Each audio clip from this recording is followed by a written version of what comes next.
What's up, everybody? I'm so sorry about last night and all of that stuff. I'm gonna give people time to get in the building. I know I've had to reschedule a couple of times, but I wasn't at home around my stuff, so I couldn't go live. So I'm gonna give people time to jump in the building. We're gonna get started going over this commentary because this is gonna be real quick for me.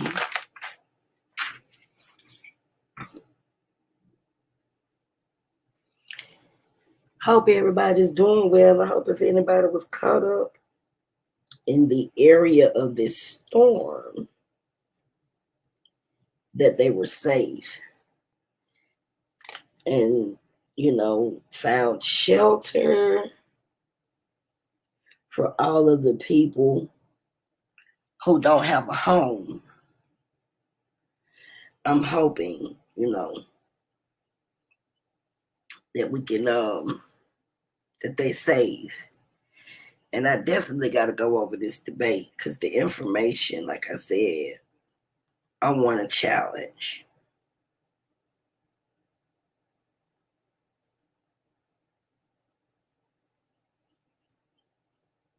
And I want to give some other information on this topic.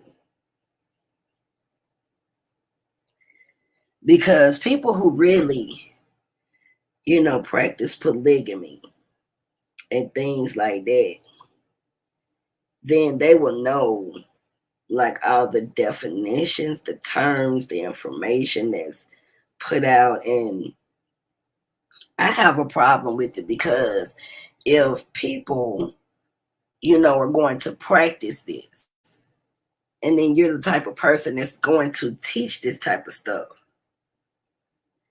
then we have to every time I come on this motherfucker, it's some new shit. Wait a second, child.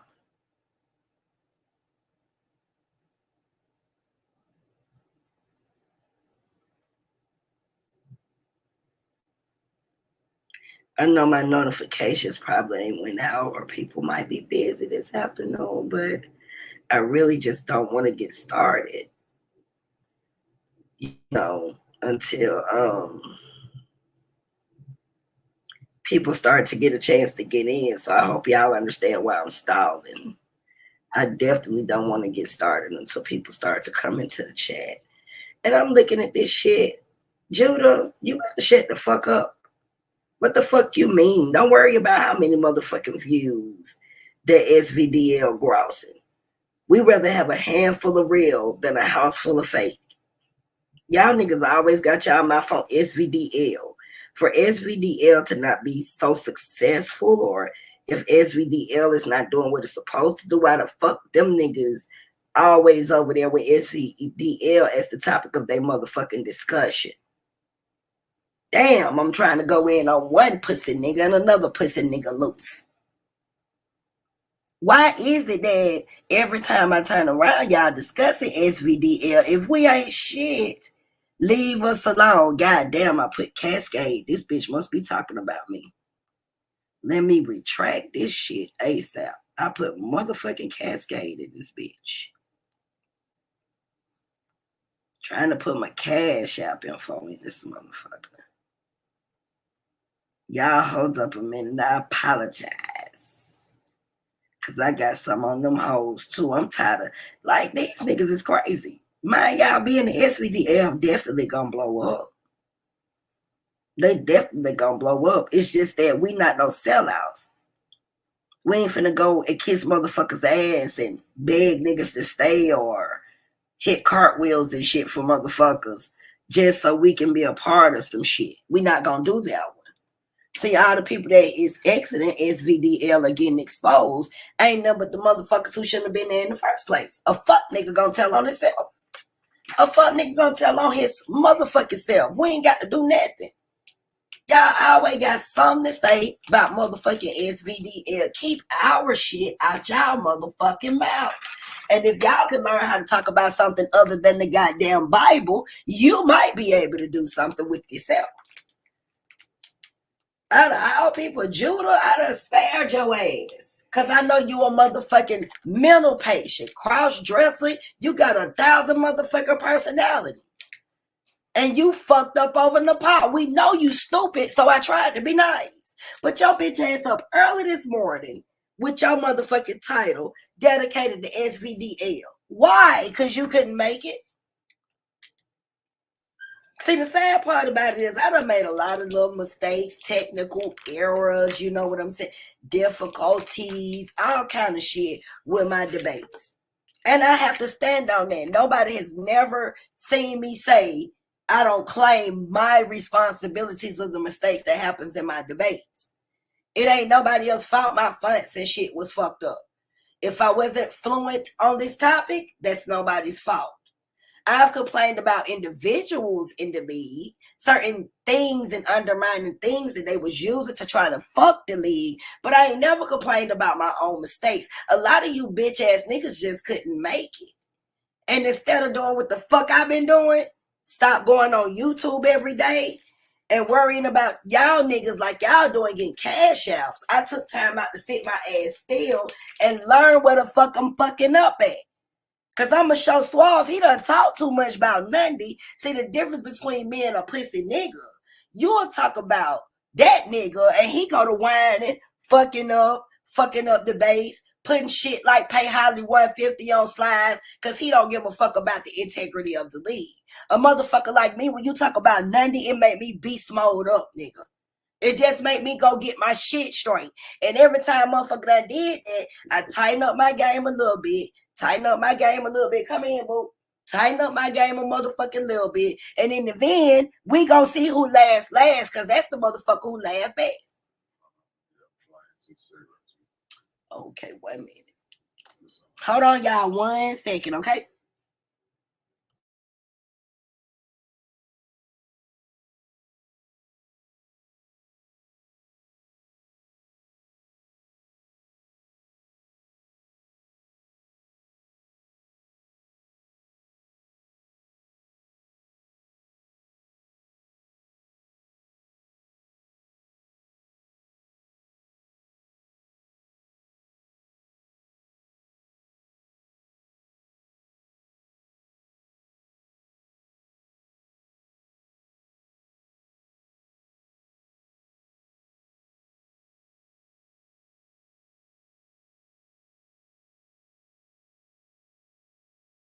Yeah, I'm bad. See, that's the problem with these niggas. Everybody talk shit, but sometimes you can talk too much. I ain't know why, man. My presentation this time gonna be fine. Anybody get mad at just tightening up your game. If basketball players and motherfuckers in the league got mad every time somebody came in better than them, and then they took their attitude out on just being angry, arguing all the time, being fucked up, throwing the game. In the middle of the motherfucking game, the ball go across the goddamn court. Or he just gonna kick the ball indirectly with a field goal. He a fuck nigga anyway. Michael Vick and all them motherfuckers, all these people y'all look up to, Kobe, them, they weren't all the ones that was the best. They had some best came before them, like motherfucking Jordan and shit. I still see that motherfucker. I hate he turned goddamn Sambo.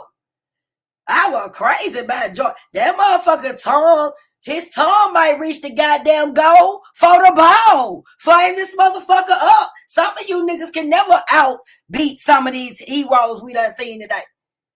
I don't give a fuck what y'all say about Dennis Rodman.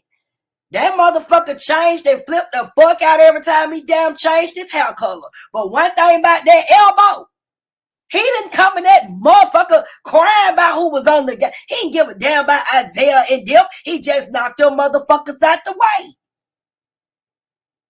You don't play chess with emotions? Country nigga, you would never win the war.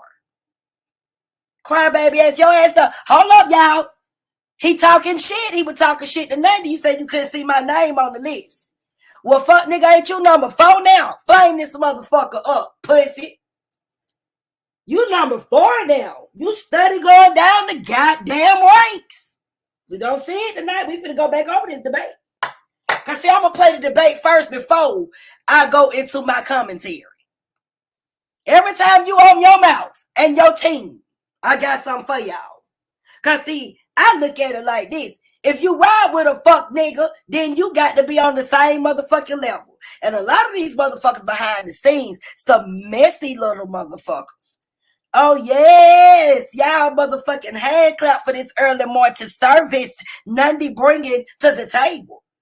We got some down low bitches too around this motherfucker. Be on the back pages keeping up shit. Bitch, back page been took down. You hoes still stuck in the goddamn ancient services. We upgraded round this motherfucker. And I done told y'all bitches, we see shit like Matlock round this bitch. That motherfucker, Perry Mason, Agatha Christie. We ain't never seen them lose no case. That whole little argument lead click under investigation. And come at me with that fuck shit.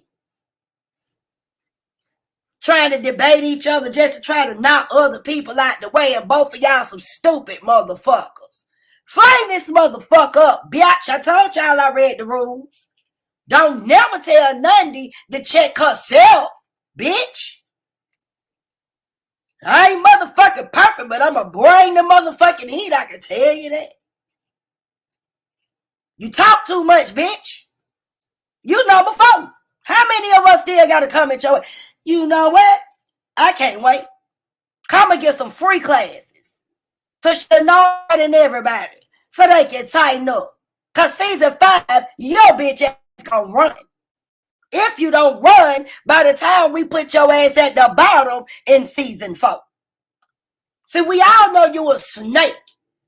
But a snake ass nigga who ain't got a not one motherfucking thing in the world to stand on gonna stay around real niggas. So we gonna sift you out.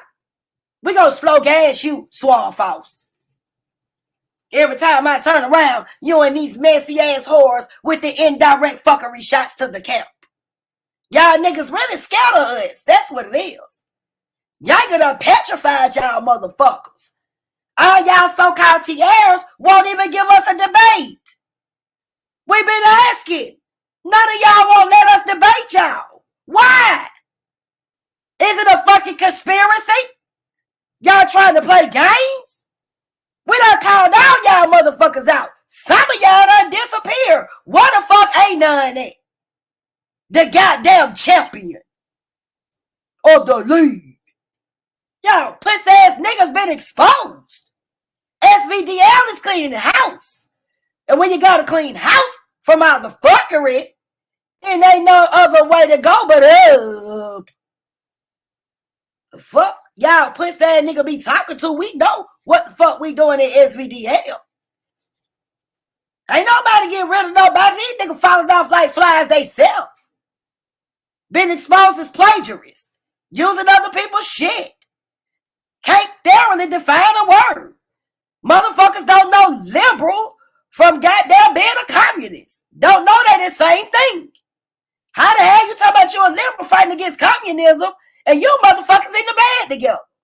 You got motherfuckers up in some of they politicians and ain't never goddamn tricketicians. Don't know a goddamn thing. I told you motherfuckers we read. When I first came, y'all treated me like shit. You thought I was a mammy for them motherfucking whores over there. You called me all kind of jigaboos. Y'all downgraded my information. I warned you motherfuckers about the power I had and who I knew. And I told y'all I was gonna bring motherfuckers to sabotage y'all. I don't even like that bitch ass, puss ass, weak ass nigga Black Sun. But at least that fuck nigga did exactly what the fuck I let that bitch ass nigga loose to do. Come in this motherfucker and shake up this goddamn camp. Shake up this motherfucking information with these puss ass niggas. You niggas ain't shit. And instead of claiming your ain't shit set, you always sneak this in the motherfucking real. But you can't stop no fucking players. I'm just rolling up, y'all, so we can, cause I have to laugh at this debate. Like this nigga done said something. You want to go pull Umar Johnson and talk about polygamy. Why you ain't putting on them Arabs or them Jews or something on the screen? Y'all niggas always trying to fuck with the niggas in the community. This nigga up here embarrassing Katrina. Before I go into this debate, I want to let everybody know I'm not against polygamy. I'm all for it. I love it. Y'all nigga down low trying to get pussy on this motherfucker. Bitch ass nigga, how you for some shit and you got a wife right there in your house? Been standing by your fat ass with all them stomach and them bad ass feet. The hell? Practice polygamy, you need to be somewhere talking to the Bible thumpers and figure out if you need to talk to Allah, God, Elohim, Yahweh Shah, whoever the fuck thanking them that Katrina. Ooh, I need to go somewhere and pray for her.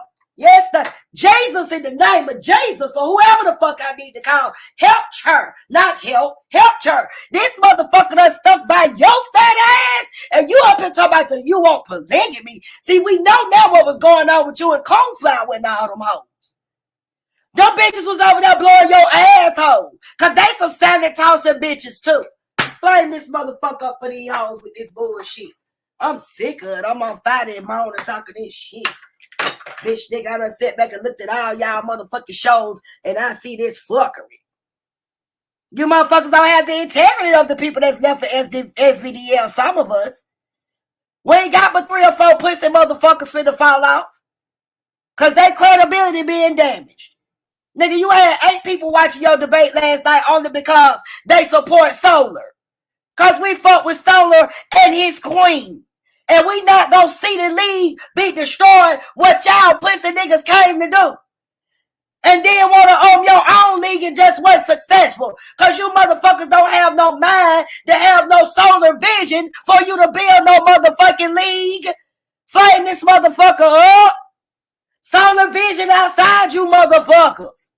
You can't count that high.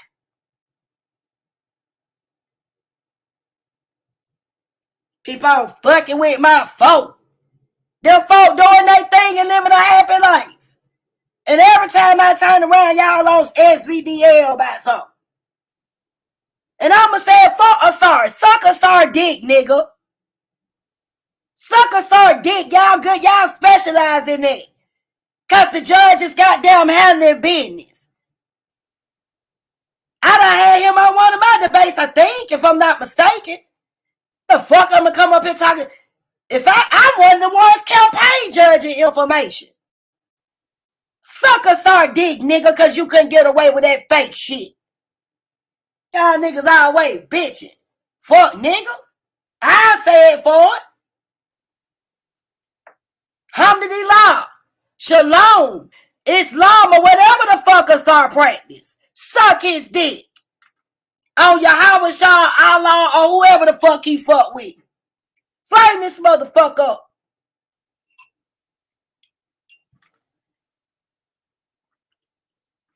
Always talking this fuckery. Fat fuck. Always trying to sound intellectual.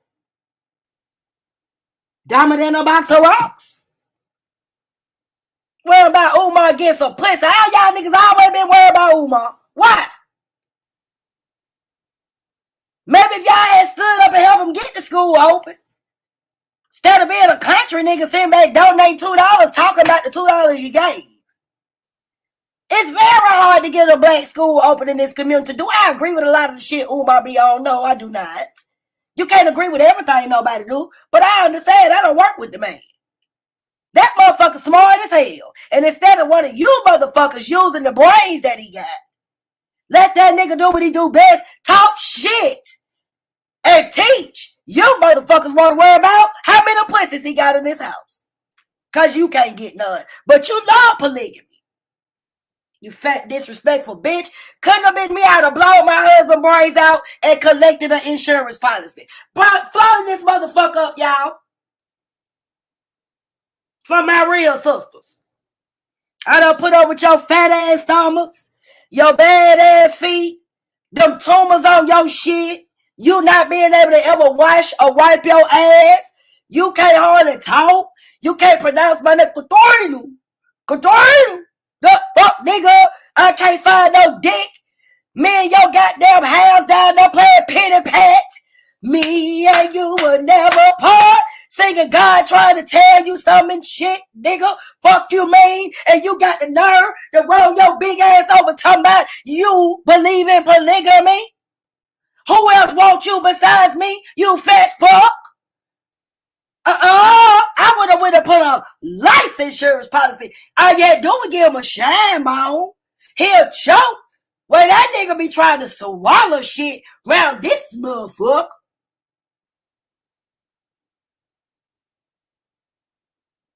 Y'all motherfuckers want to be in the wrong light. Satan got light too, so they say it's called fire.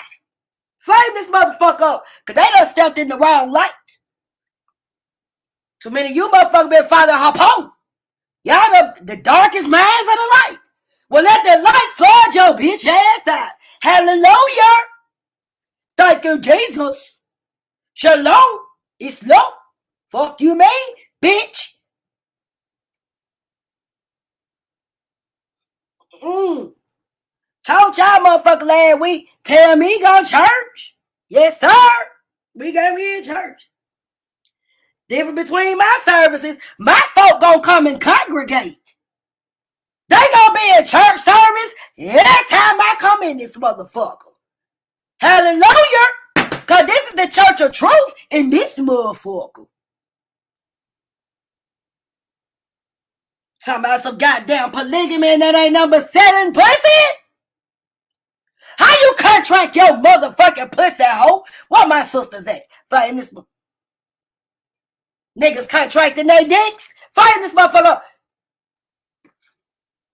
Somebody, we ain't got to sell no pussy no more. Just write it up on a piece of paper. Fuck it. How much you worth?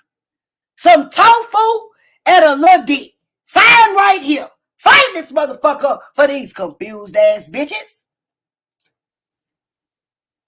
See, they these hoes who will suck a dick or something behind their husband back.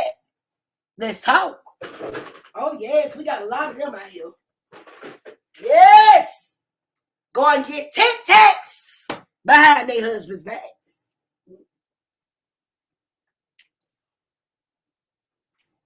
Yeah, we got a Tic Tac committee running around this motherfucking black YouTube streets. That's them hoes who singing on the mic and we don't know about it. Oh, this fat motherfucker. Who the fuck want you, Suave? Ain't no bitch trying to ride no Everglade. Flame this motherfucker up, nigga. We into wild animals over here in my chat. We into wild dicks. Big dicks. This motherfucker talk about polygamy. Oh, nigga, where they gonna fit at? What you gonna do? You already got wall-to-wall mattresses in your house for them badass feet and them stomachs. Where you gonna put some more holes at, Suave? Fat ass nigga. Katrina gotta get you some water. You broke motherfuckers is down with the polygamy. This crazy ass girl over here. Holliegh, did you not say the women were bringing in the majority of the wealth in the house? But you okay with a bitch sharing a dick? Shit, fuck that shit. It's different sausages in the grocery store. These bitches crazy. Fuck that shit. I'd rather go to Kroger. They got Polish sausages, beef sausages, Jameson sausages, goddamn swaggered sausages. They got patties. They got links in that motherfucker. They got huge ass, you know what I'm saying, what they call the large beef sausage. They got cocktails. I'd rather go to motherfucking Kroger. We ain't got to share no dick at Kroger. Y'all all crazy. They even got different cucumber, organic, GMO processed, baby cucumbers, large cucumbers, pepper cucumbers. You bitches crazy.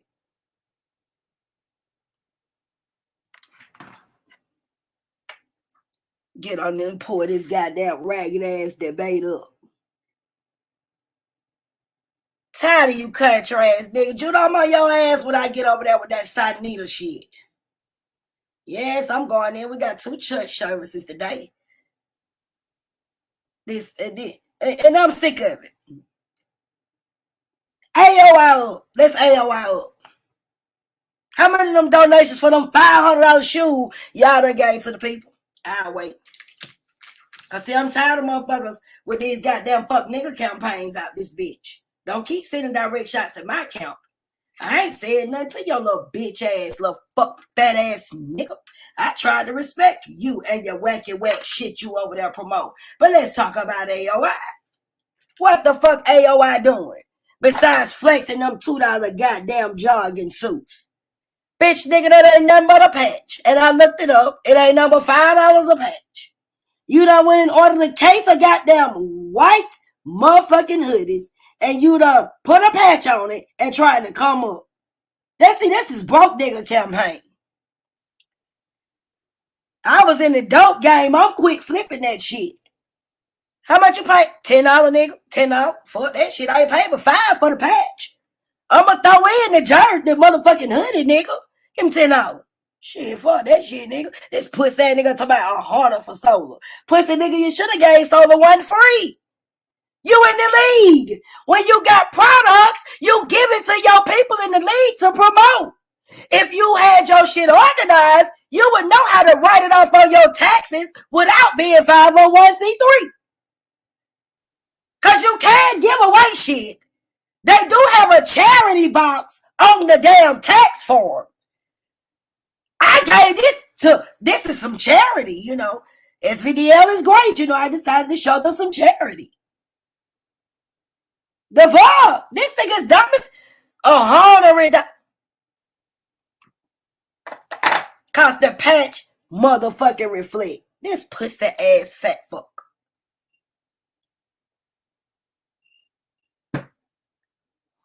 I've been in the studio, you know what I'm saying? I'm in the O. I don't see your motherfucking ass being premiered nowhere else, nigga. What O you been in, nigga? We know it's a big ass O with your big ass. Oh, you ain't got no bars. Oh, you ain't no debater. Oh, you a plagiarizer. This nigga said he been in the O. We know what part of the O he been in. Flame this motherfucker up for the pussy ass nigga who understand what the fuck he come from. Oh, that's what the fuck people see when they see your fat ass. Trying to move around on them goddamn tumors. Cause them ain't no feet, nigga. Them that goddamn feet. Fuck you, man. Anytime you walk up, put a crack in concrete.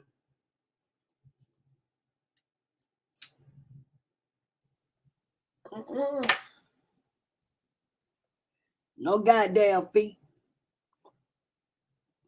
Pull up this damn debate so we can go through this shit. This country nigga. Oh yes, nothing coming. I might not be champion this year, but I'm gonna show y'all it's gonna be a hard ass game for some folk next year. Yes, you know. And you would think somebody like Suave, a nigga who ain't got nothing but time on his hands, right, would have a superb debate skill. This nigga no goddamn well that one hit some motherfucking shit yesterday. This nigga here ain't shit. He don't care though. He don't care. He think he got all his debates in, but that nigga down he number 4 now, ain't he? I know I need some rest, big O, but you know what? I ain't getting no rest of these motherfuckers somewhere to sleep. They need to be asleep. Real revolutionary won't get no sleep. We close our eyes for a minute. It shouldn't be so much shit for us to have to expose. God damn.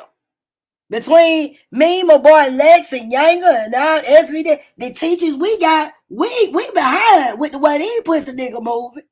We gotta keep exposing these motherfuckers.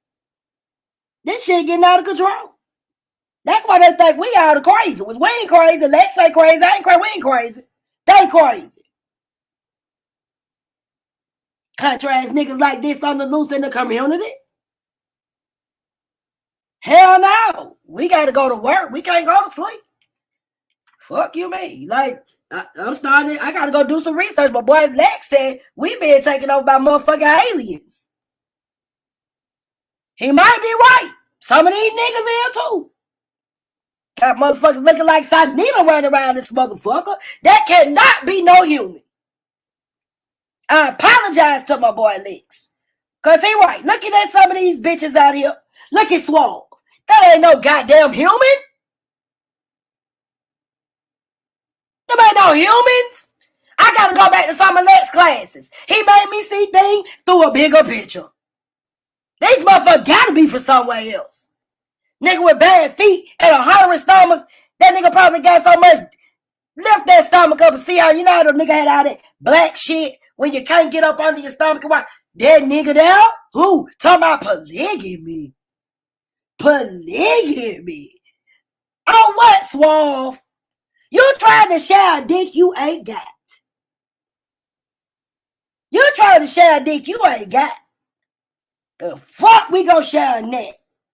What are we gonna do with that? Even my sisters with their walls all the way in motherfucking shape. What the fuck is we gonna share with a net, nigga? Bitch ain't trying to take turn ride your motherfucking stump, nigga. You can't put your big ass stomach in no pussy. And we damn sure don't want gangrene. We ain't letting you stick them tomb ass feet in no pussy. So what you gonna use, nigga? What you gonna use, nigga? Talking about you support polygamy. Fuck, nigga. Trying to burn down wherever you at, nigga. Where you say at? Up there.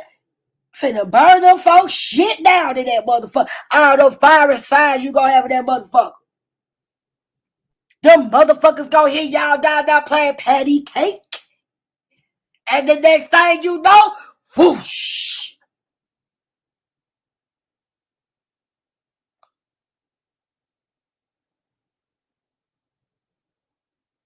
Patty cake, give Suave a hand. Build him a dick as fast as you can. Whoosh. All them dry ass hairs down there. How a bitch gonna get wet off nothing? Fuck you, mean nigga. Shit, I got him. Fuck wrong with this motherfucker. Talking about he wanna practice polygamy with who? We one of my motherfucking sisters. We're in the congregation today. Yeah, it's the topic of discussion. We got a fat motherfucker with tumors right around here trying to corrupt our pussies. Talking about he want to practice polygamy.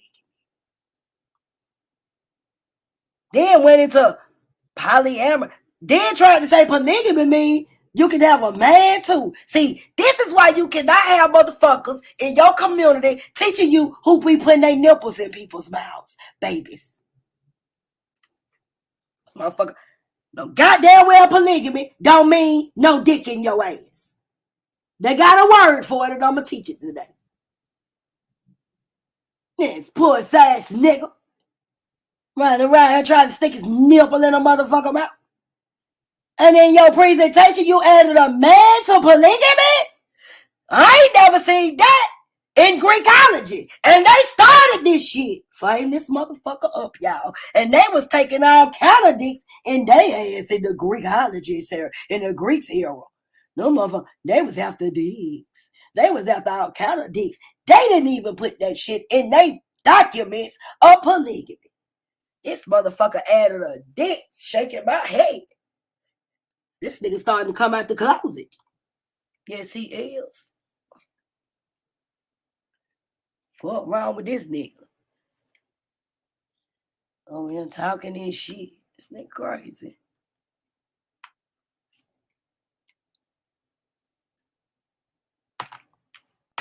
Yeah, we know why, nigga. We know why you added a man to the screen. Y'all, we finna get into this debate. I need to see some urns and flames in the chat because I'm finna send Suave them to their grave. I'm finna show y'all how I could have debated this on both sides. Because I'm tired of these motherfuckers. Told you don't question my information. Fuck, boy. Every time you do something, oh yeah, I'm on it. Well, we can't be on that ass because he done gave that motherfucker away.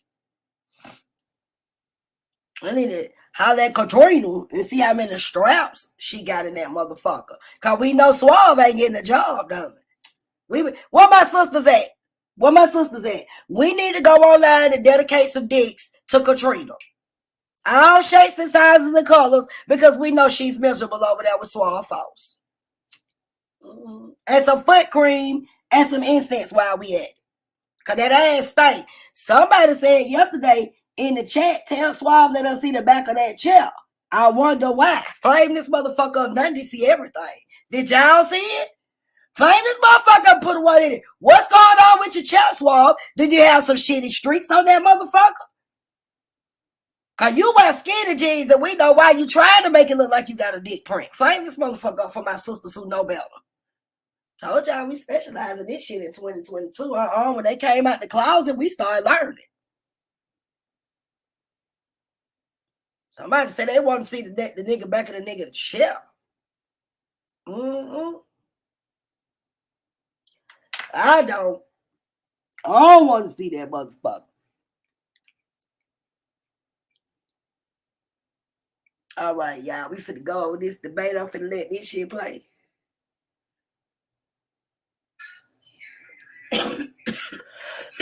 Excuse me, y'all. All right, let's pull this damn debate up for the shitty draws, nigga. We're gonna go through this. And I would love to see comments from my people. Cause you know, that's very good as well for SVDL.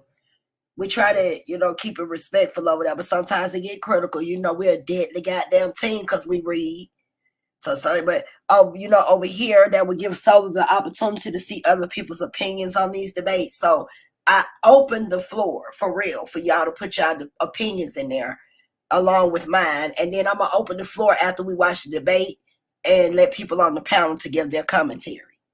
So let's get into the debate, y'all. What we thought was a debate.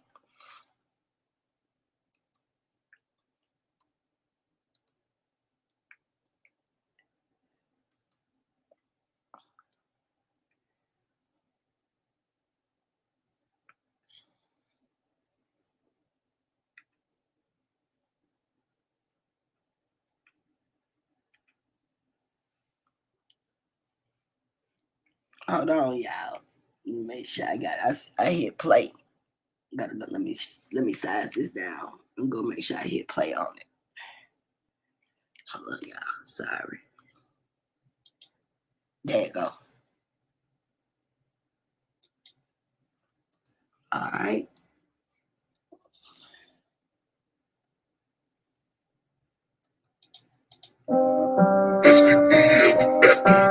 No, we had to spin the block again. Then when the season actually starts, got these niggas rescheduling the beats. You know what I'm saying? Bringing forth ass PowerPoints on the beats. Yeah. I'm like, well, I thought you was ready. The preseason and the whole time you was like, let's debate. Yeah. That's why you're supposed to be preparing now. It's a long season. This is why we just have you. Let's debate. This was the best of the best. Collide and go edit. We coming for each other next. You want me to show some respect to your scholarship? Let's debate. I hope you ready for war. You doing all the talking, but don't want no smoke. What did you come in here for? You know what we got going on. If you really with us, let's debate. Solar vision is the only vision in the universal telescope. Everyone else gotta go. Intelligent level, it ain't even close. Let's debate. I ain't scared of none of y'all. I ain't backing up for none of y'all. Going in on every one of y'all. I want the Draco. I'm about to let 100 all. Let's debate. This is where the stars shine bright. It's time to decide where your side of the line is. This is our life, so please be reminded. Everything you say, we will rewind it. Highlight your soundbite when we find it. Hindsight, your eyesight is not blinded. My life and timeline a real diamond. To go find you someone to co-sign. It's on site, you low life with no light, and I don't write to go with your neck bow tight. And there's no light with every day they go by, and I don't mind being the guy that you don't like. In high demand, I supply the web. I'm a fly guy, no spider web. You see a flight of stairs, there's an idol there. They won't work for life, but they'll hire death. But I'd rather listen to my higher self, meditate and take me to a higher realm. If the education board diagram give me funny feelings in my diaphragm, and the medication full of fire ants, council culture, council your entire camp. Lead by example, they responded to me reading every every letter like an eye exam. My descendants sing entire hymns, my ideals cry from the highest tier. Drug addicts weeping, that's the highest tier. But there's a need for knowledge, that's when I fear. And they do not teach us in college, they make us an offer and see we compete with the scholars. But we are not bothered by mammon, it's all in the van. Just imagine the famine affecting your family, global pandemic affecting your family. Satellite image can't think of humanity, new with technology, purpose abolished the growing the flowers organically. This where the scientists intersect with desiredness, intellect and the dialect, like upgrade biotech. And we need a retro bio, yeah. You wait up their nosebleed, you to make it to the postseason. I beat you, it was a close neither. Now I'm back to 100 like your old dean. Your entire premise worn out like old sneakers, blown out like old speakers, thrown out like old leaders. Pay attention what the soul teaches. Now that the price will go cheaper, but they go deeper this season, folks. Get your information together now. Start your PowerPoints for some of the topics that you want to debate right now. Because you're trying to jump right back in the ring. It's a marathon, family. It's a marathon, not a sprint. Let go. Shuckle, everybody shuckle, Yeah. shuckle. Soul of mine gon' make you shuckle, shuckle. Everybody shuckle, everybody. Soul of mine gon' make you shuckle, shuckle. Everybody shuckle, shuckle. Soul of mine gon' make you shuckle, shuckle. Everybody shuckle, With that being said, Let's debate. This where the best of the best collide and go edit on the internet. We coming for each other next. You want me to show some respect to your scholarship? Let's debate. I hope you ready for war. You doing all that talking, but don't want no smoke. What did you come in here for? You know what we got going on. Are you really with us? Let's debate. Solar vision is the only vision in the universal telescope. Everyone else gotta go. Intelligence level, it ain't even close. Let's debate. I ain't scared of none of y'all. I ain't backing up for none of y'all. Going in on every one of y'all. I want your Draco. I let 100 all. Let's just say in the ashtray. I'm outside with the savages. Affiliation of intelligence. Whole team gold medalists. Perfect combination of the elements. The champion remain anonymous. Post-apocalyptic catastrophic population. They become the scavengers. We got a Bible crew. That's a tribal group. But with the old and new. And if they only knew that the new was Hold old on, now. y'all. I'm gonna move up a little bit so we can get past that introduction. I just like to let it play for people who hasn't been watching that and league. they Okay. want to get it in on a very interesting topic tonight, family. So get your pens and pads ready because you know this is going to be an elitist debate. Because when you look at the standings, you see that when you're talking about the top debaters, they are that. They fit that description. And I'm going to tell y'all guys right now, this postseason is going to be crazy. This postseason is going to be crazy because you got a lot of new coming debaters that is making a name for themselves. And you got some debaters that's been here for a long time and is now in position to get the coveted SVDL title for season 4. So who would come out on top? And there's going to be a lot of broken hearts. It's going to most everybody's going to be broken heart except one. There's only going to be one champion, you know. So everybody heart but one debater is going to get broken in the playoffs, and we're just going to look at the whole process. It's going to be very interesting, should be very entertaining. So if you are about that debate life, this is where you want to be, family. This is the Solar Vision Debate League. So let's go ahead and take a look at these standings before we bring the debaters on. Sheesh. Yeah, this is crazy. It's getting crazy coming down the line. As what you can see here, we got Suave sitting there, ranked number 3. Got all his debates in already. Just, you know, keeping his swag go, you know, to the playoffs. You don't want to lose, you know what I mean, his swag go. So he's still debating. Since the Holliegh is right there, ranked number 5 with the 136. It's only 7/10 of a point separating these two debaters. So you got a very even matchup tonight. Holliegh want to do a thing. As what I said, she's the front runner for Rookie of the Year right now. But you see, you ain't go right there. You see, you ain't go with the 145, but he only got one debate. So he's not touching Holliegh yet. So Holliegh still is the front runner for the MVP. And yeah, should be very interesting coming down the stretch. Get it in.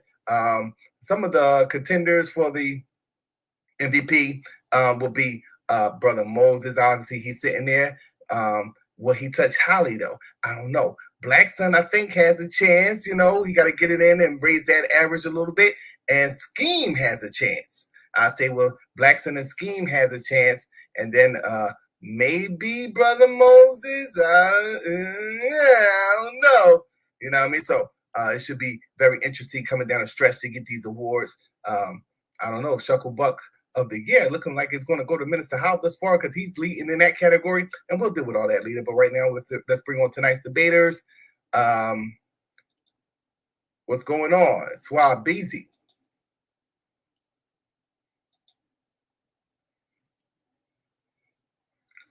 Are you there, Suave? Oh, maybe, can you hear me? Oh, okay. Suave, are you there? Yes, I am. All right. So talk to the people. Shout out to the people, man. Black Power, you already know what it is, man. It's Suave Boss, man. AOI, SVD, Argument League, man. Black Power, Snapping Off Entertainment. Is this my introduction? Can they see me? Yeah, they can see you. Oh, yeah, man. Well, most definitely, man. Shout out to Solar, man. The commissioner, the greatest debate league in the world, on the debate league on YouTube. Shout out to my opponent, Holliegh, man. Shout out to the AOI Gold Mine, Brandon Bay, Wicked Radical, Humble, Pro Black, Ground Zero, Hurricane Katrina. Shout out to the judges. Shout out to the peers, man. Hit that like button. Let's get it. I want to give an honor to my mother and father who had me and their parents who had them so that they could create me, man.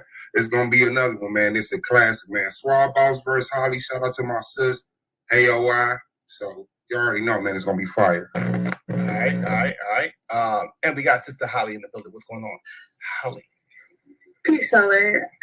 Shout out to the AOI. Shout out to you, Solar. Shout out to the chat. Thanks, everybody, for coming. I really hope that this is going to be informative, that everybody's going to come into it with an open mind. And I appreciate the time. Let's go. Let's get it. All right. So that's what I said earlier. You got the front runner for the MVP, the front runner for the Rookie of the Year. Getting it in. It's a lot of more debating to do.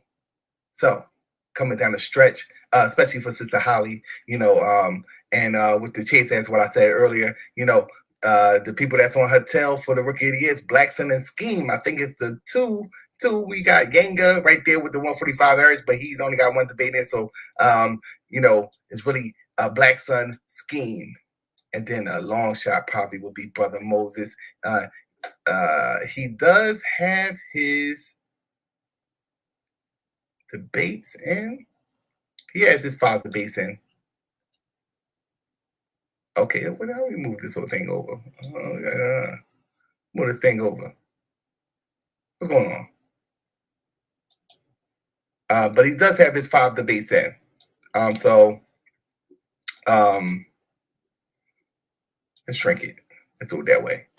Okay, so no, Brother Moses has 4 debates. All right, so yeah. Definitely got to get it in. So with that being said, let's get to this debate. Once again, the topic for tonight's debate is polygamy good for Black people? All right. So we're going to with a standard format for tonight's debate. That'll be a 5-minute opening, 10 minutes for the premise, rebuttal, rapid fire round, and a 5-minute closing. Holliegh is the affirmative, so she will be going first. All right. So we're going to go ahead and set the timer for 5 minutes. And pass the rock now over to Sister Holliegh. It is on you. Whenever you're ready, you could begin your opening. I'm ready, Solar. All right, your screen is sharing.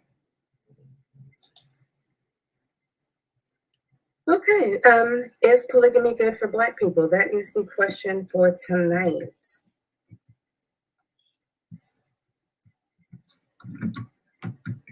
As the affirmative, my position is yes. I believe that polygamy is good for Black people as it fosters nation building, family, community, and finances. Polygamy has been a natural way of life since mankind left the cradle of Africa, and in parts of America, it still is.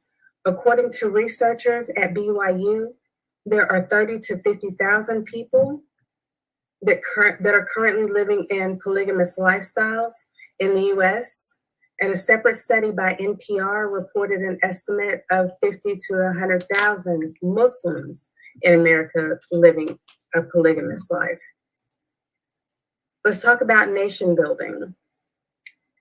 Black people want this separate. Now wait, guys, because I told you I was gonna give my commentary during this. First of all, those numbers are faltered because that's a lie.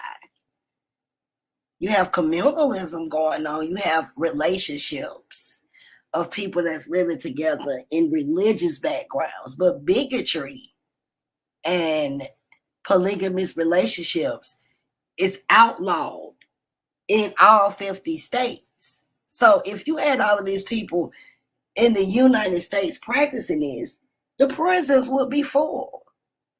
What you mean to tell me the government that has laws against these very practices are taking up statistics and nothing's being done about this shit? Let's make this shit make sense, though.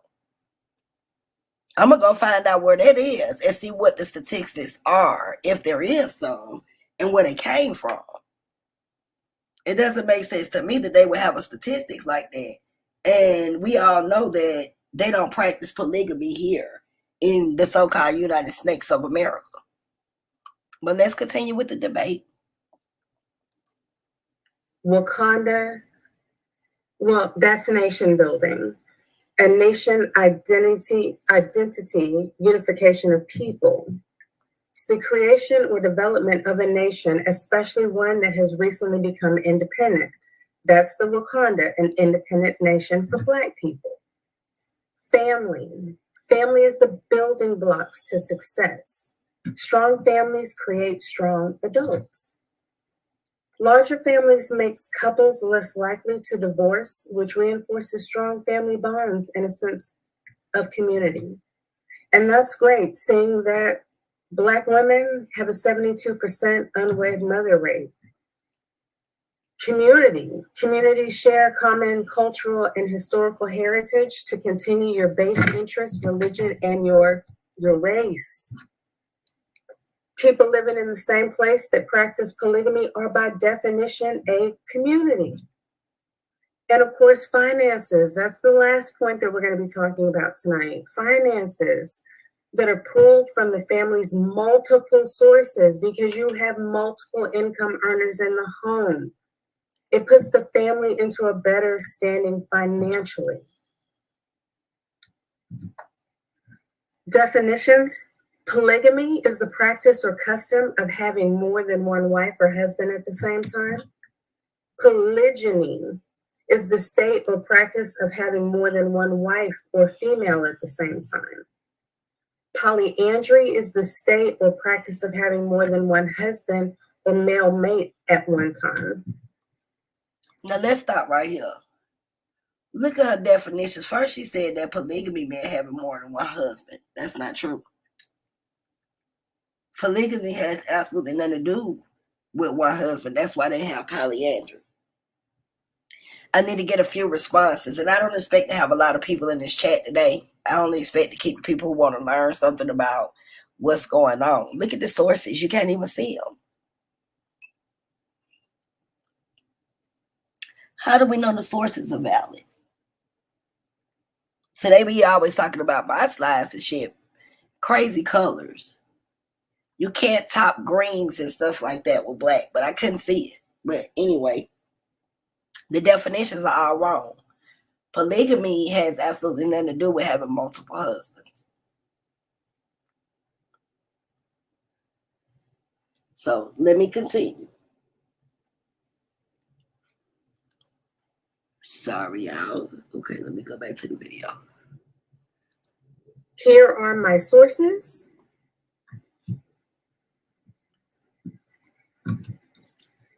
And I just want to say, now I know that Suave is going to come and talk about how Black men, they suck at relationships and that these relationships are challenged because of things like racism. But I want you to just keep in mind that within any situation, whether it be monogamous or polygamous, that you need to be in a good space for anything to work. And I would definitely say that as far as the challenges of racism go, That's what your counterpart is for. That Black man needs that Black woman who's standing beside him, who's going through the exact same things that he is every day. I have put some websites up here. It is ran by Black men, for Black men. Get you some good therapy.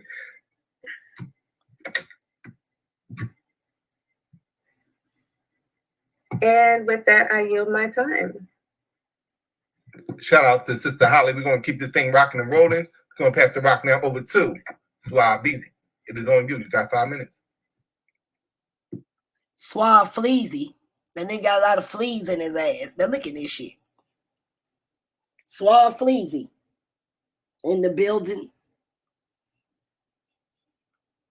Mm-hmm. If you're speaking, we cannot hear you. And if you go study Umar, look up Umar Johnson, this picture he snatched, it was a whole other presentation about that shit. All right. But you saw my slides moving? Yes, we've seen your slides moving. Okay, absolutely. Well, we in the building, man. This is the boy Suave, boss man of the AOI, going up against Holliegh of the AOI. And the conversation of, is poly good for Black people? Not can poly be good, be black for Black people. Not was poly good. Not will poly be good. Right now at this same time, fat motherfucker. Is poly good for Black people? She's the affirmative, so she's saying yes. I'm the negative. I am saying no. Now, she went over the definition of polygamy, right? And so I would like to reiterate that. And know that polygamy, yes, is mainly displayed as a man with multiple wives, but the word polygamy means multiple partners, right? And so... See, look at this. This is some shit he typed. That's not a validated definition for polygamy. Where y'all at? I need to see some ones in the chat. I'm going to pull up the definition for polygamy. He added that you can tell that's tight. It doesn't say one husband or one wife at the same time. I need my people in the chat to give me a one that knows the definition of polygamy. We got some people that practice it. I need to know if you know the definitions of polygamy. It don't have nothing to do with more than one wife or husband. They wouldn't need polyandry if they had they got polygamy that just defines it all. These motherfuckers don't read, but let's continue. Practice or custom of having more than one wife or a husband at the same time. Not one boyfriend with multiple girlfriends, not one girlfriend with multiple husbands. So we're not talking about a childish game here of I like you and I like her too. This is talking about marriage. This is talking about a structured marriage with multiple partners. Polygamy. And also it's talking about my, specialist bag, Black people. Black people, very unique people from a unique situation created out of the destruction of the indigenous people globally. But I'm representing the Blacks here in America. That is the prime cut for me. And so we're focused on if Blacks, I don't know if she's going to go worldwide, but I'm focused on Blacks in America. If I have to go worldwide, I will talk about it. But we got to understand what polygamy is. We got to understand who Black people are. We got to understand the relationship that we're talking about developing when we talk about polygamy. So I'm going to go over some points tonight. And I have a few sources sourced, from the Black census and, the world census and things like that. And I will be talking about, what we're used to. So we can start that off, right? We were married, our parents were married, our grandparents were married. And what stopped? Yeah, I just want to stop this shit. Do y'all hear this nigga weak ass argument? Do y'all hear this nigga weak ass argument, bro? You whack. See, motherfucker gotta stop and listen, just stop praising fuck niggas. What does any of that have to do with if it's good or not? We all know who the fuck Black people is. We all know what the fuck type culture. We understand all of that. You should have been hitting critical points on why this shit is detrimental to the community. Like mental issues, unbalanced parenting, neglect, favoritism, something that a lot of niggas like to, they believe in using nepotism, favoritism. You didn't tackle, like, your argument is weak, bro. And you're stuck on a phony ass definition that you done created. I just want to know if y'all see this shit in the chat. Let me keep going. It is tonight, polygamy. So we're going to talk about the practice of it, the structure of it, the law of it, the issues of marriage. We're going to talk about the rates of marriage, concerns of financial, stability in marriage, where polygamy is practiced, the mental health behind being a polygamous relationship, and also other variances of polygamous relationships, because yes, she intends to focus primarily on, even though she hasn't shied away from speaking about a wife with multiple men, but she says she intends on standing on the man having multiple wives. But this is a debate about poly, so there are different types. And so we're going to go through a few, notes and issues, and I really want you to weigh it up. And I want to let you know, I am not a totally closed mind to polygamous relationships. I'm standing on an argument because I'm here to debate. I love it.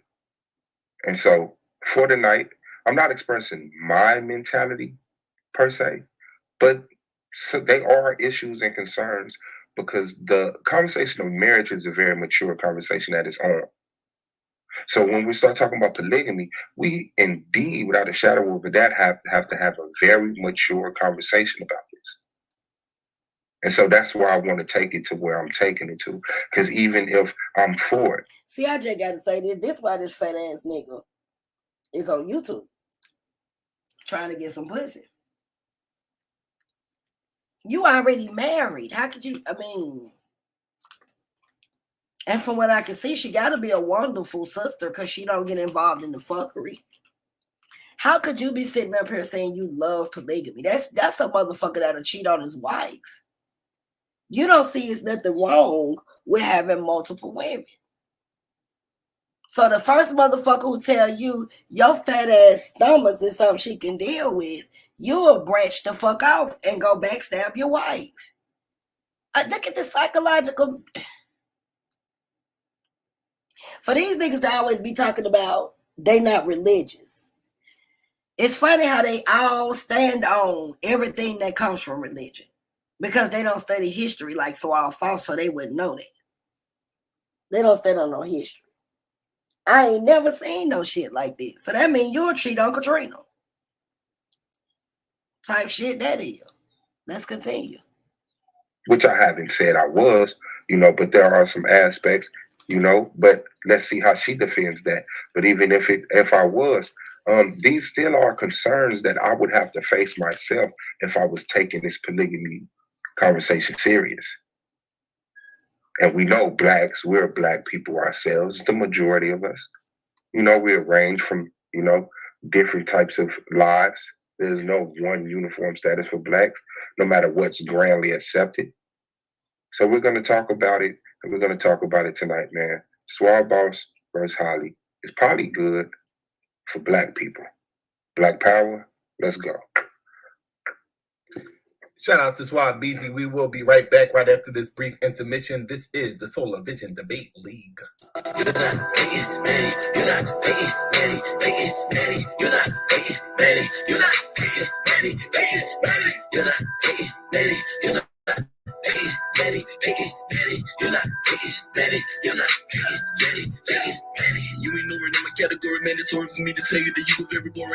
I'm gonna need everybody to put some flames up in this chat, because Solar fire without commercials. This is why you have to give that brother his credit. The way he promotes the league, he don't leave nobody out, even motherfuckers who done crossed him out. He still keep it a stack. Flame this motherfucker up for Solar, please. Y'all gotta do this. Flame this motherfucker up for Solar and Solar Vision Debate League. He really put a lot of work into this shit for motherfuckers like Suave, False, and other people just trying to sabotage the league instead of building it. Flame this motherfucker up for solar. We look at just ignore you, but they gotta bring your body, put you in the crematorium. And I'm the only audio inside the auditorium. And when I'm finished with you, you can not have no memorial. You wanna be Luigi, but you're not ready for Mario. And no scenario, running circles around your cardio. And that's about it, though, it's not a secret. Everybody know that you ain't coming close. I leave you comatose when you become a ghost. I overdose, I gotta overload. That's when the windows of heaven open for me with the overflow. And I can feel the power moving within every lab chromosome. Battle right around the corner, you already know it's on. Understand me, you're not picking Lenny, you're not picking Lenny. This is the Solar Vision Debate League, and we are now heading into the premise round. Let me go ahead and set the timer for 10 minutes and pass the rock now over to Holly. All right. Okay, so we're waiting for Holly to pull up her information so we could begin. All right, screen is sharing. Whenever you're ready, Sister Holly. I am ready. Okay, let's go over a couple of conditions for polygamy first. Suave, your mic's on. Yeah, I just muted them. You're good. Thank you. You still showing my screen though, my bad. See how arrogant this bitch ass is, man. Possession of sufficient financial resources to provide all expenses of each family. The physical prowess for completely satisfying the sexual desires of each wife, and observance of complete justice and equality among each family in every way without any favoritism. These aren't laws, but this is definitely, a good family law in your household if you are trying to commit to a poly lifestyle. Now, let's go into depth about... So wait, let me ask my sisters. So, like she says, satisfy sexual desire. So, every week, I'm supposed to fuck once a week. That's what they say. Let me ask my sisters how we feel about that. We supposed to fuck once a week. And we ain't fucking once a week because our husband's working or because we just can't get it done or because this week is the wrong time of the month, but because we know excuse me, because that shit choking me up. Whoa. We fucking once a week because we know another bitch getting our dicks. I want to see which one of my sisters cool with that. What my sisters at? We fucking once a week. And we cool with it while another bitch on our dicks. Our man make $10,000 a week, but we got 20 more bitches we got to separate the money with. We know our nigga got another bitch pregnant. I want to see where my sister's at. Make this shit make sense to me. Healthy nation building. Let's continue with the debate, y'all. I'm sorry. I just have to give my commentary. I ain't going for none of that. I ain't. In building. So if Black people want a separate nation within the United States, polygyny cultivates an environment for healthy nation building. So wait a minute. So communalism don't cultivate us getting together. Because Suave False, he can't explain it. Why we just, me and Solar and y'all, we just get together, stack our bread and do what we got to do. Fuck niggas, called communalism. Why the fuck communalism can't be a prime objective or one of the things that we utilize in order to build a nation and deal with Black communities? Why we got to fuck each other? Why we got to share one man or one woman or five? Why we got to do that? Why we just can't get motherfuckers we fuck with who on the same page we is, go get some land, get the fuck over there, call ourselves goddamn the woo-ah-fuka tribe, and do what the fuck we gotta do. Make this shit make sense to me. We gotta put dick and pussy in the goddamn movement. Oh, okay. Let me let it continue to play. Constructing or structuring a national identity using the power of the state aims at the unification of the people within the state so that it remains politically. So we want to be identified in this community as pimps and hoes. One of my folks that flamed this motherfucker up, we've been had pimps and hoes since goddamn Dolomite. We've been had Queen Bee since Dolomite. Since the man. We weren't pimps and hoes till we got goddamn put in slavery. These motherfuckers always talking about this African shit. Concubines had jobs. Concubine was maybe like a surrogate mother. You have a baby, but it was different shit. Y'all playing games.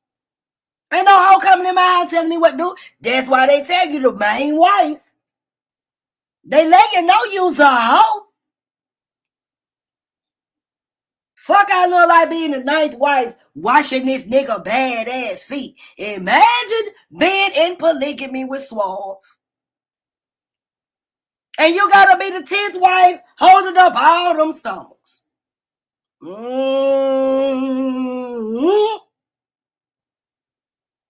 That older shit go fuck you. Who the fuck? You wash my nuts. She washes my ball, my dick, and this bitch right here can suck my nipple. This hoe can rub my motherfucking bald head. This bitch can pluck my beard. Do you niggas see? Do you women see what these men are doing? Imagine us telling the man, we're gonna have two of them sucking, one nigga sucking each pussy lip. Where my sisters at? Where my sisters at? Nigga, I want Huey and Malcolm sucking a pussy lip while you watch. I'll wait. I'm gonna wait right there before I even hit play. Yes, we is. You know, we in church service. We got to teach today. We also got to get some examples. Show me one. Show me one of these men that would sit there and watch me get both of my pussy lips. Hey, my husband in the chat. Hey, baby. Hey, baby. You gonna sit there and watch me get my pussy ate by another nigga? Two of them. Let me see what Z6 Ghost got to say. Let me see what my husband got to say. Hey, baby, I'm going to get the pussy ate with two niggas, and I want you to watch. The fuck? Let's see. I'm going to ask my own husband. You got to lead by example around this motherfucker. Let me ask my own husband. Baby, I need you to get in the chat. I know you're on the road. Pull over some and let me know if I can let Malcolm and Huey suck my pussy lips, and I want you to watch. Fuck that shit. Let me ask a question. I need you to answer that question, baby. I want you to come sit and watch me get my pussy ate out by two niggas. And I'm putting my titties in two niggas' mouths. Fuck it.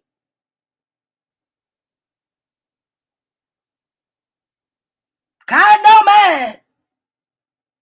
That nigga gonna take that goddamn truck and come through traffic. The fuck you mean? Type shit that is. Baby, I want you to watch me with a dick in my ass and a dick in my pussy. Where my sisters at? Who the fuck got enough sick fucking goddamn balls to ask they man some shit like that? We know better. We got mandinkas in our house. We got them motherfuckers.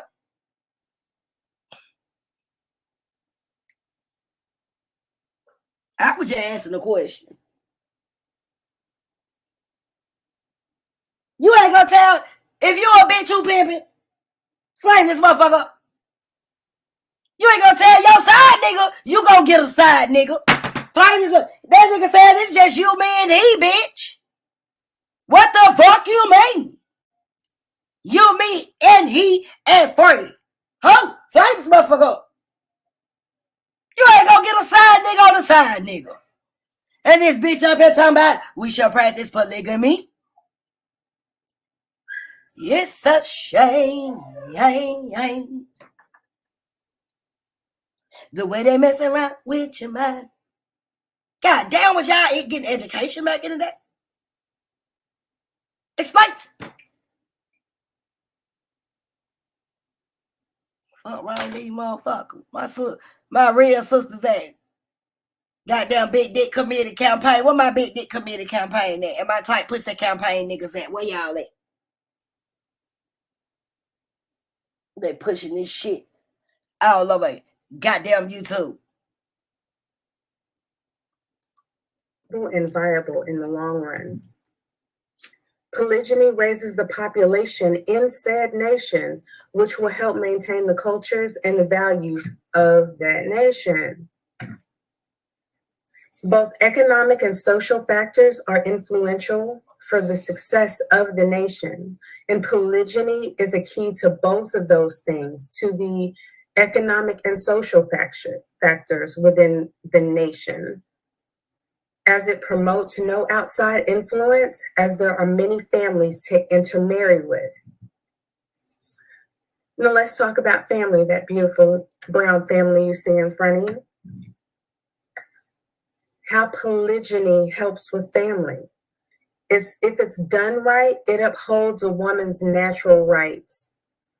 Women outnumber men. Black women outnumber Black men in the United States. So polygyny, if it's done right, it upholds a woman's natural rights, which is her right to marriage, to form a family, and having and rearing legitimate. No, we're not letting that slide. Let me say something. First of all, polygyny does not have a woman in her natural rights. Her natural right is to have love, consummation, and all of that with one man, one woman. One man, one woman. Those are her natural rights. I'm not understanding. Hell no. That's fucking bullshit.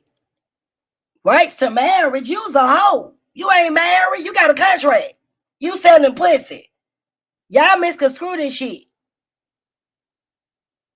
That certificate certifies that you have that last name. And whenever y'all accumulate together, it belongs to you and him. But when you got a contract for pussy, you can't take that motherfucker in no court of law. Because the first thing the judge gonna say, so now y'all got contracts on selling pussy? Somebody going to the feds. Y'all better learn these laws around here. That's why bigotry and shit. That's why these hoes can't do nothing but do what Nepal Shadar do, sit over there and cry all day. Bitch, where you gonna take your contract when these people get out of pocket? And if contract, what you got in the contract? A Range Rover hoe? Fuck me once a week? If we have a baby, even if he get your last name, that don't mean nothing. Cause if the nigga ain't got enough sense to write this shit down, all the children finna be arguing over this shit. And most men don't even think about a will. Not dealing with black folk, cause we ain't expecting to die. We some goons and goblins around this motherfucker.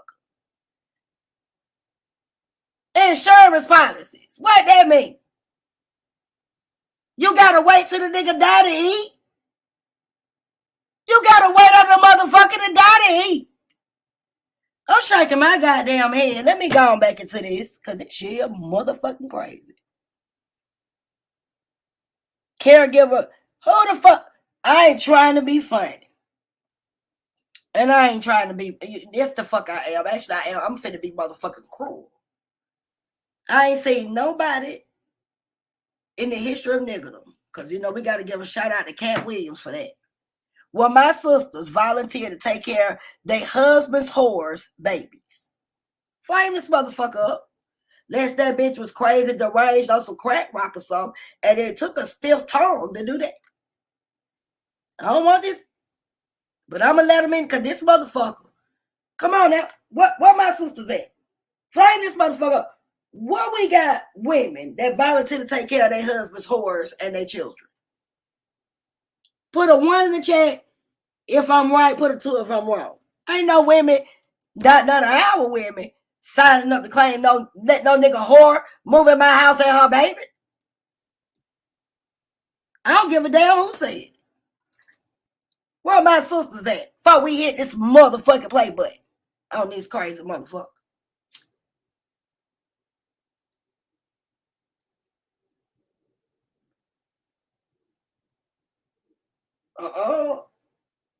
See, Too Short told us about these freaky tail bitches.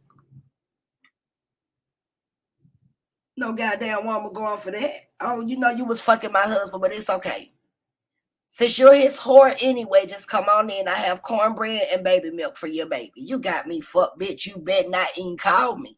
Because, see, if you knew I was his wife and you goddamn got the Disney anyway and you left with situations, you need to keep that shit over there. I ain't sympathetic to no hoe who trying to home wreck my shit.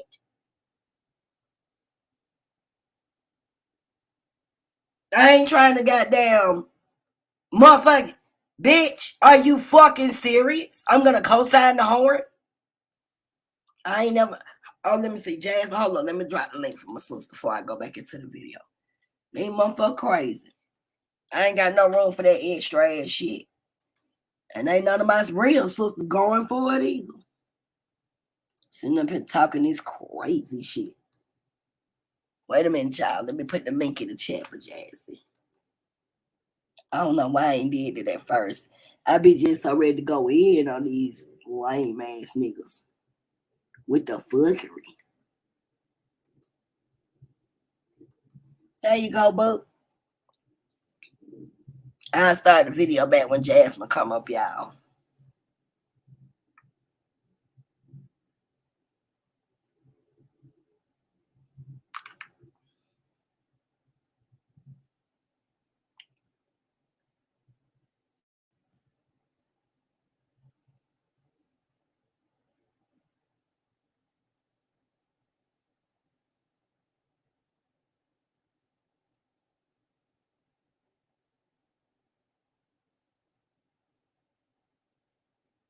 Okay, she's on the panel. Let me let my sister on. Hey, beautiful. This it. Oh my goodness, my mom. You know what? He only gave my mama all boys, and if he would have gave her girls, you would have been it. So I'm glad I got a sister now. What? Thank you. Yes.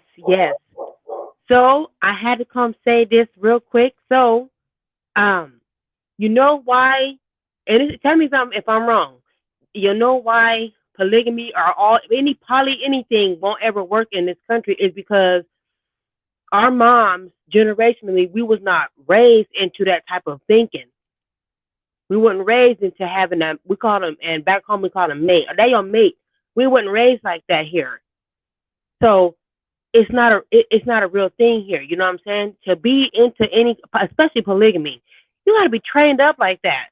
It's got to be generations. It's got to be like a no big deal. It'll never work in this. It'll never work here. I'll kill your ass. You know, look at another bitch. The thing is, polygamy didn't come out until biblical era. Right. You see what I'm saying? Greekology and shit. That's why I say these niggas be pushing this shit because men believe in pimping and hoeing. A lot of men. Come on. In order to cover up they pimping and they hoeing, they had to camouflage it through religion, and it's most of the religious brothers that practice this shit. You see stand-up guys out here that's not even with the fuckery. You know what I'm saying? So then they would go and say, well, all men cheat. Some men cheat. All men don't cheat. Exactly. See, it's actually men out here that's not into that bullshit and will literally check another man for talking to him about that bullshit. Like, hold on. Let me say this, men don't cheat. Let me tell you something. It was men that was already doing shit. See, a lot of women use cheating and trying to be the woman as two different things. There's a lot of women who feel like, I'm the bitch. I'm going to lock this nigga down. He done told her what it is. A lot of these men very honest. They let these women know they got women and girlfriends and shit. And they let these women know when they want to be with them. And we got some that lead sisters on, but not very many. That's right. These days and times, but these women think it because they give up the pussy or they give them a few dollars or something, they gonna realize they the right one and they gonna fall in place. When a nigga show you his color, you pay attention to him. It's Come on now. they motherfucking make. This shit ain't got shit to do with the man. Cause a lot of brothers out here, look at these men out here not saying, oh, I believe in polygamy. I'ma fuck with it. Well, see, if you got that mentality, then I know you a cheat. Why would I continue to put myself in that position unless I'm cool with it? And most of these relationships and a lot of these women try to hide what they doing, which I think is stupid. Because a lot of these polygamous relationships, it's the women fucking more than the men. Oh my God, you're so right about that. They You are right about that, especially now. It's the women out there getting it in. look at these pictures. Look at some of these sister wives pictures they take all between each other's legs and holding titties, and just look at the shit that they be doing. A lot of these women, instead of just being real, because now homosexuality is open. LGBTQ got communities. They got all they shit. They got Bibles. They got more revolution than niggas. Hey, Oh, for real. true. For real. If that's what you are, you don't have to hide that anymore. We ain't the bedroom police. But a lot of these hoes try to come out here and live an image like her Poshanana. She was supposed to be for the Torah and the Tanakh and all this shit, because I'm going to get into a show this bitch did. But you whore. You a Jezebel. You the bitch. Yeah, bitch, you a concubine. Fact. You're a fucking concubine. It's not. You can't have more than one wife in this motherfucking country. You're a goddamn whore, and you are a horror, and that's that. And I got Torah for the Torah. I want to show y'all today in relationships, they got some polyandry relationships, right? Where it's women with more than one husband, but see, back in the day, it was to savor land and property. Polyandry didn't have nothing to do with a lot of that. I mean, polygamy didn't have nothing to do with that. Because polygamy was based on them stealing women from other places and making them their wives and forcing them to worship the queens and all of this shit. Polyandry, it was practiced more like in the Tabian people and shit like that, because they had a lower rate of the tribes. That was them marrying in tribes. See, they get it confused. So right. Because sisters, finances ain't got nothing to do with no goddamn any type of poly relationship. Finances was never a thing. Like, nigga, we got lights and shit now. If you can't afford to have lights and electricity and shit, something wrong. But that's what they, people confuse that. Oh, it's about, no, it's not. It really ain't. It's about fucking. Right. That's it. It's about fucking. Just get back into this information. Go ahead. I'm gonna jump down. Yeah, sis, I be glad. I be happy when y'all jump on the panel. This ain't that type of panel. Hello. I ask for y'all to come up and give you information or drop it in the chat, because that's what we need. They need to hear real sisters and brothers who don't agree with that shit putting out the information we putting out, because see, they don't research it. And then the things that, like with the polygamy relationships, what I was trying to get on is that the people that practice these things then too, when you look at it, it was a bunch of incest going on. Oh yes. Look at Fela Kuti. I know some of his kids is married to each other. And I probably said you did great last night, Jasmine. What's this talking about? Oh, judging. Oh, of course. You always do great on those. And you know what? I try to, sis, because my thing is, first of all, I'm honored to be a part of doing something like that. That's that's an honor. And to judge another peer on something that, that can be useful to people, that's just the ultimate for me. So, when y'all get up there and do what y'all do, because it's not fucking easy. It really ain't easy to do shit like this. I'm honored to be able to critique it. So thank y'all. Oh, you're welcome, sis. And I love Brother Star too. I mean, y'all look at information now. They just got judges, and then with Solar, which is a damn beast who read, you can't get mad. Solar just cleaning up the league, and I love where it's going. Oh man, that's what I'm saying, sister. We got to talk about this team. I want to get the team. I was telling Solar as well. We need to get the teen debate league as well. We can do, I know the teenagers got something to talk about, man. Like, Yeah, but You see, know? I need to do that too. I'm just waiting. I got a lot of shit I'm bringing. I'm just trying to get these programs, like, because we're trying to get all these boxes and stuff sent out. And I like to stay on point when it comes to helping people. Yes. Oh, sister, call me too. Call me when you get finished here. Call me. I sure will. Okay. So that's what I've been working on. And then we got this big family event that we doing in Atlanta on the last weekend of May. Oh. You know, we're gonna go live and give out clothing, and we're gonna feed the people, do some teaching, but let y'all really just see what we do in the community for the homeless and families and stuff like that. So that's what I've been collecting money for. You know, we like I'm probably like $750 short now. I just got a donation. I don't know my donators. If you all would like to do that in the chat, that's fine. A lot of people like to secretly donate. I see a lot of my people being attacked and fed wrong information, and people will go back and backbite when they find out who's making donations towards the league and some, substantiated people. So I don't like to reveal my donators. I rather them do that themselves. Yeah. So that these people on YouTube won't be targeting them for money and telling lies, because we really are putting in work. After May 25th, a lot of people will be able to see where their donations and stuff was. I was going to do it in January, but we didn't get enough stuff. I'm not sending somebody one outfit or a pair of pants. That's not help. That's front. That's front. When you send a pair of shoes and I call and say, Jasmine, I sent, she got all the stuff she needed and then it's a pair of shoes. No.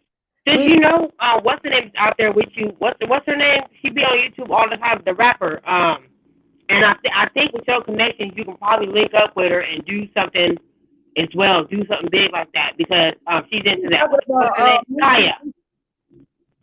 Kaya and Michi X, we got something coming up. A lot of people don't, like to look at Michi X, but I do. Yeah, My sister Nisa Shabazz, we putting together a really big event. That's why I say, just wait until you see our event in May with Born Allah and all the people we bring to the table. And you all will probably be like, God damn, we're trying to bring something different. So that's why I'm ending up getting a plane ticket there, girl. Shit. Let me tell you something. Y'all gonna love this, because see, what I hate about the people in the community, and I'm gonna be doing this, like I said, once every 3 months, is show my people where their money is going. A lot of people not wanting to help, but if they sending stuff, clothing or whatever they sending, they want to be able to see that it's being used for somebody other than motherfuckers like what they doing on here fucking over families. I'm going to do some new programs to teach people how to deal with their credit, how to find grants for free. What you charge a motherfucker for credit repair for, when all they got to do is push a button and go clean the shit up. And a lot of these niggas play games. Let me put this out here right quick, because I've been seeing it going around YouTube. I don't want to get off topic, but I need to. They've been using this credit repair scam. They will go in there and dispute shit off of your credit. And for 30 to 90 days, it's removed until they finalize what they feel should be done. Yep. So it'll look like to you that they've removed it off of your credit report, when in all actuality, they just hiding it in order to make that little $700 or $800 off of the people. Please, my people, don't get scammed. Ain't nobody on this motherfucker doing no income tax and all of that shit. Fuck with the people who close to you. So if your money and stuff is compromised, you can go back to that office or that location and deal with that person. They have guidelines to follow. If you deal with online services, it's not like H&R Block or TurboTax and stuff like that, and you get scammed, you just out of your tax money. Please go to the IRS and read the rules for people who filed taxes this year. They've changed a lot of shit. And before you go file your taxes, be careful. They're taking a lot of people tax refunds for all of that stimulus money that they gave. So unless for real, especially if you're married, like, because also in this country, if you marry, you can get a nice little knock back for taxes. So make sure you do your homework and don't let nobody fuck you over. I know a couple that got $15,000 back this year, just for being married and also working two just regular ass little fucking jobs, but they've been married for a while. So, tax write-off and this and that. I was like, shit, I know the kids going on vacation this year. And it's like, hell yeah. I know that's right, but concubines can't do tax write-offs. Hell no, you only have one wife. What you gonna do? What you gonna do? You Get gonna file you bitch. claim her as an adult? No, you can't do that. That ain't shit. That's not shit. You really can't. That's not shit. So now, a real bitch would be like, oh, you want to be out there cheating? I'm gonna need all that bitch's kids for claims for income taxes, and I'm gonna need all the social security numbers. How about that? Hey, my baby Aunt Malak. What my baby Aunt Malak been? I'm so mad at you. I've been calling Let's kick his ass. Since I'm gonna get down, I'm gonna go make my food real quick. I'll be in the chat. Okay, sis. Thank you for coming up. Love you. Love you too, sis. Peace. All right. I'm just, where the hell you? I've been calling for y'all to come read some scriptures for these damn harlot whores, Aunt Malak. Y'all got to keep me on notification. I be needing my scripture people. I need my Bible thumpers. We in church. They teaching polygamy and shit wrong around this motherfucker. And I want to touch on something for this nigga Suave. When we first came in, me and Black Sun and everybody, even Yanker, y'all see my dog upset again every time it's the hoes. Y'all saying so much about us. I've had a little few mistakes and stuff I can stand on my 10 because, you know, when you got mistakes, bosses can take losses and come back. Black Sun has done his thing. Yanker came in and smashed you niggas, but y'all was hating on Yanker when people was putting up money for his debates. Motherfuckers was calling people backbiting, talking about Yanker, just trying to make it seem like he didn't know what he was doing and all of the fuckery y'all did. But it seems like to me that Camp the only one still standing handling business. All these folk talking shit, it's being proven to be faltered. Let's pay attention to that while y'all talking shit. When my sister Emily was trying to support, it was so many haters, including we had a hater in our camp. I'm going to leave it there. Calling and talking to people, telling lies. But they all the people that's looking like they ain't shit, it's the motherfuckers who was trying to sabotage the movements. Because see, a fuck nigga gonna expose himself when he asshole open. One thing about my sisters, we'll listen for a minute. Flame this motherfucker up for my sisters in this chat. One thing about my sisters, from Emily to Jasmine, just me, all my ride or die sisters who been in the motherfucking Shayla Angel.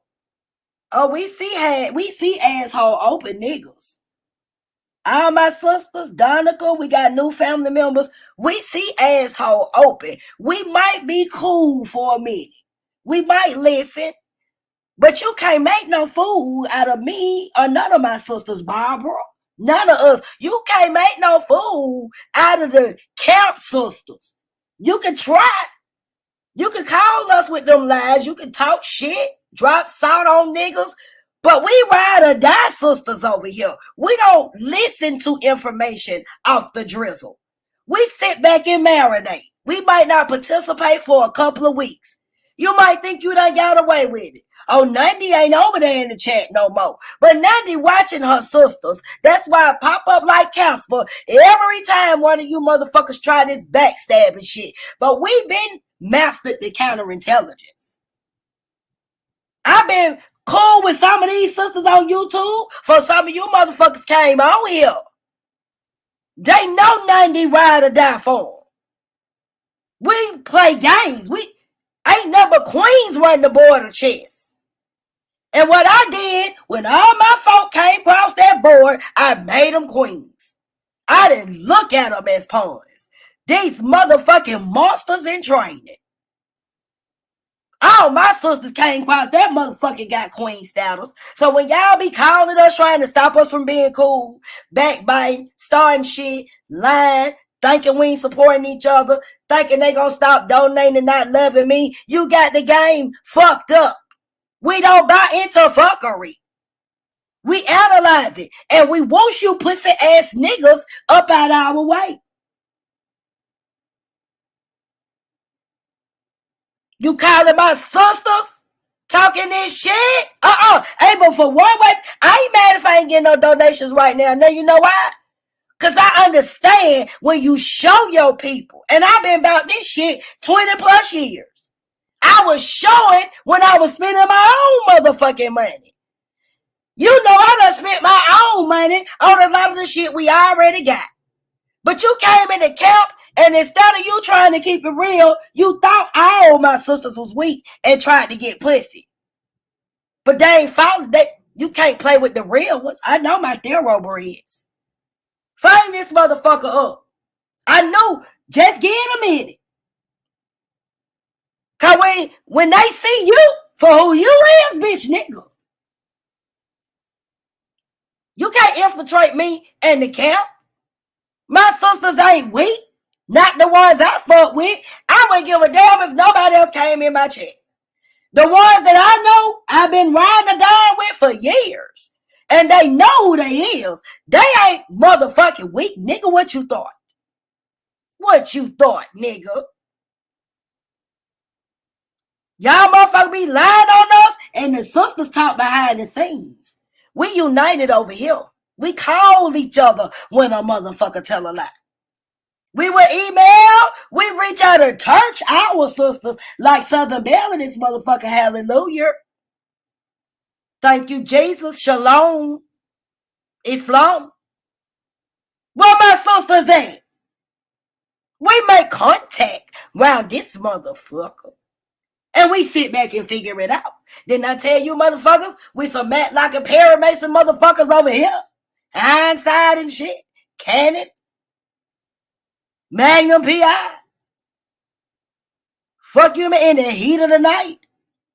Y'all can't play it, me and my sisters with that fucker. That's why I'll come over here and tell which one of my sisters and shit fuck with me. I just show them the appreciation with the work. I let them see.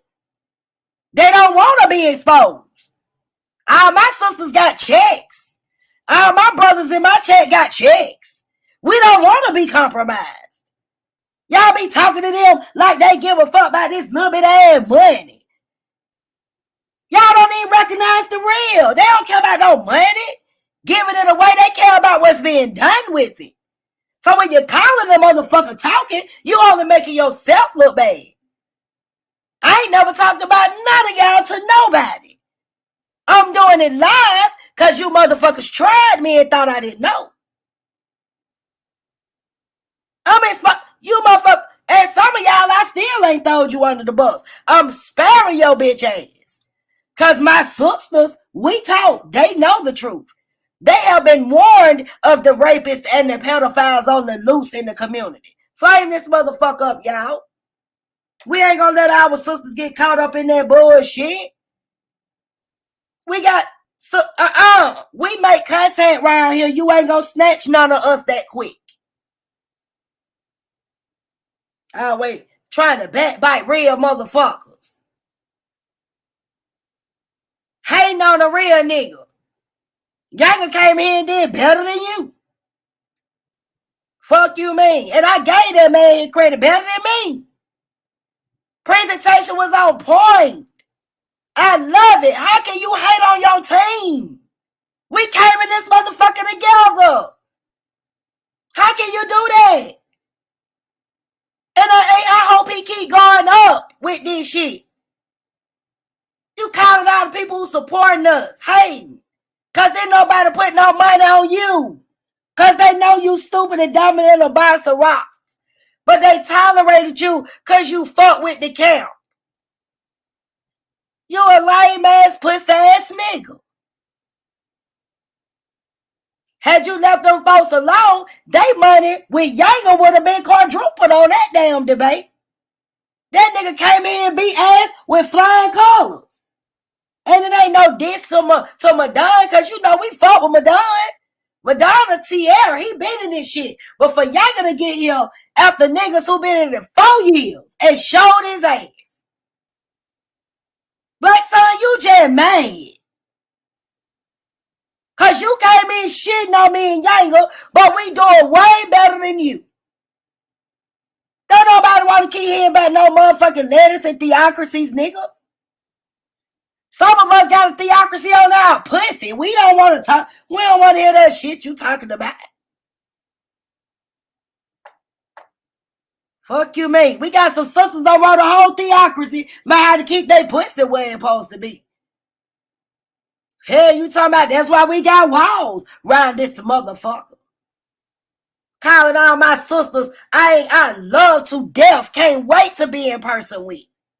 Who I will fucking go in on the motherfucker by even putting a thought about their name in their mouth. And you would try to destroy. I love my friendships. They don't have to give me shit. Because I know when I be in this motherfucking nation, my sisters and my brothers who down with me go round with me. I cry about my friendships. I had to bite my tongue for a minute. I can't believe it. After I done told you what these people mean to me, certain people mean to me, you would do this to try to make yourself look good? Oh no, you are a pussy. Like it's not noticeable. And I'm sorry we steered away from the debate, y'all, but I just had to get that out there. Motherfuckers hate to give credit where it's due. He want to jump out loud and be the whole motherfucking show. Hey, another nigga trying to get pussy in the community. Trying to call all the women. Talked about me to Chris. Talked about me to my sisters. I ain't gonna throw my sisters' names out. They know who they is, but they kept it a stack with me. This fuck nigga dirty. You talked about us to everybody. But it backfired on you.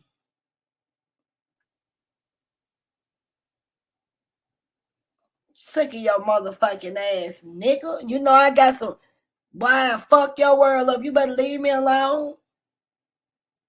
One thing about me, those I really got there, I'ma make sure my people know what's up. You a fuck nigga. That's why I waited so long to say something, because you sound real convincing when you call people. You would talk so good, motherfuckers will be lost. But then when they add your words up to the shit that's going on, it don't quite match. It never do. See, when a person try to come and argue, you it'll look like we just arguing or we keeping up shit. Damn, nothing can't get along with nobody. She arguing with a nigga on her own camp. That's the card you tried to play. But 5 minutes after some of my people started talking to you, they realized you wasn't nothing but a piece of shit. They realized you were just hating. You were just trying to stop the movement. And the more they talk to you, they start pulling away from you. You make yourself look bad, but you should have stayed nestled in the camp. Now you out there by yourself, dick in the dirt. Because ain't none of the real women who know about you really for real. You ain't getting no more pussy off YouTube. I think that shit was dead with Sister Noble. We make contact around here. You ain't. That shit dead. Do your debates. Get the little clout you getting and shut the fuck up. Because all that shit you thought you were finna come in and do is dead. I ain't seen nobody put $500 on you, Black Son, and that's why you were mad. So you had to figure out some kind of way to get it folks in, trying to sabotage the movement. So you thought. But one thing about none of these count, ain't nobody stupid over here. We play our pussy to catch one.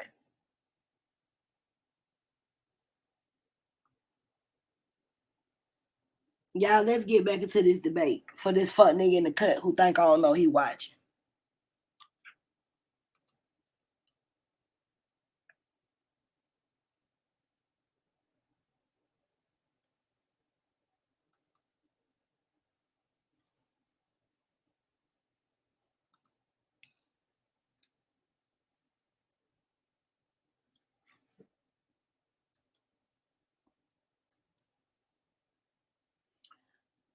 Hold on, y'all. I already know what it is. I need to disconnect my phone.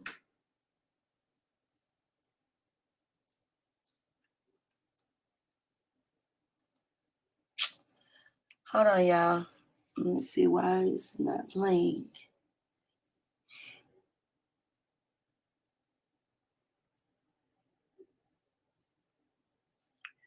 Hold on, wait a minute. I might have to stop and start sharing again.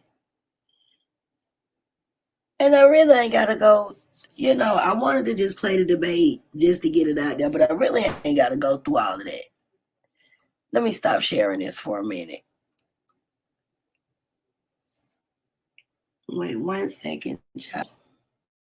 Trying to figure out it's froze. Let me go out and come back in. Froze.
All right, we back, y'all. I apologize for that. Y'all know about these planes. Let me drop the link in the chat for Brother Yangle.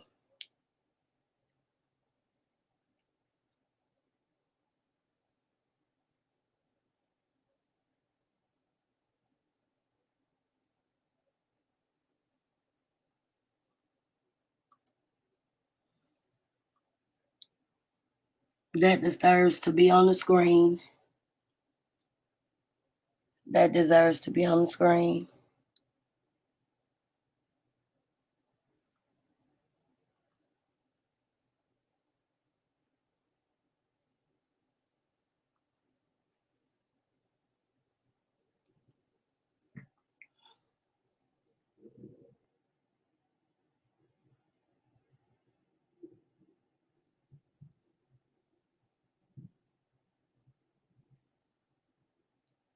I'm just waiting on Brother Younger to hit the link, y'all. Then I gotta run and get me some coffee. I'll let him hold down the panel.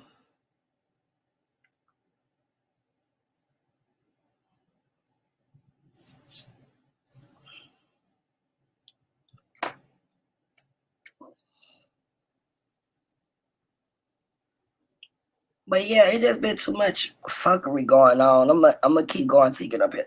Just with all these motherfuckers. All on the pond, all on. And the shit just really gotta be stopped. How can we as people build, reconstruct, do any of the things that we feel we should be doing as Black people, you know, following our culture, finding ourselves? If we got people like this in our community that's continuing the fuckery and the separation, you know, I don't get it. I'm trying to figure out what environment could a child grow up in seeing their father sleeping with a lot of different women, or their mother sleeping with a lot of different men, or vice versa. While they talking about this is nation building, what the fuck type of environment is it for the child? You know, one day I'm mommy, tomorrow she's mommy, next week she's mommy. 5 weeks from now, it's a new mommy. I mean, how does this work? This mommy left, but this mommy moving in. This mommy didn't work, but I mean, like, what does it do for the psychological effect of the children? That's all I'm trying to say. And ain't nobody even asking those fucking questions. They too busy worried about their dick and pussy problem. Okay, you guys, welcome Brother Younger to the panel. What's good? Hold down the panel. I need to go grab coffee and restroom. Oh, like that. Yes.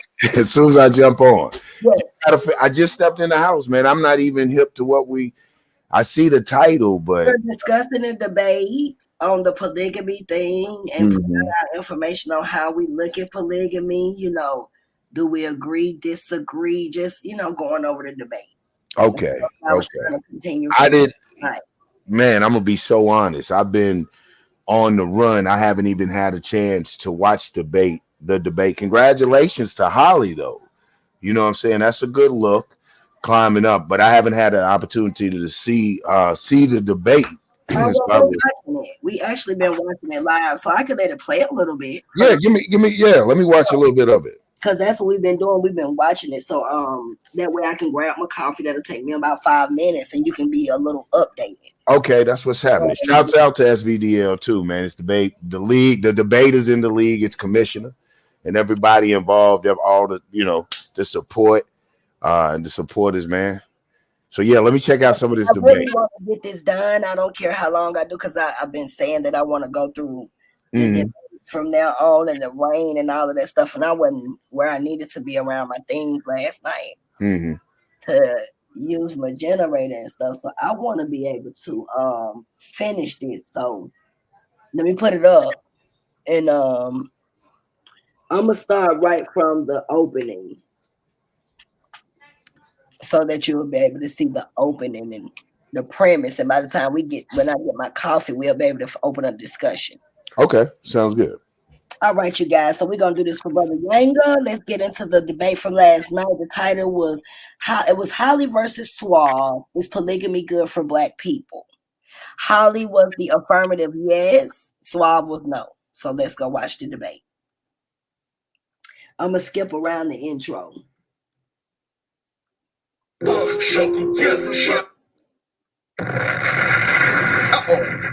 He's not playing this year. Man, let me go back just a little bit. Black melanated got his A1, Yeah, because he was A9, talking Trey about. Young. Only reason I went back a little bit because he's talking about the stats. So let me just let this play. All right, y'all, be right back.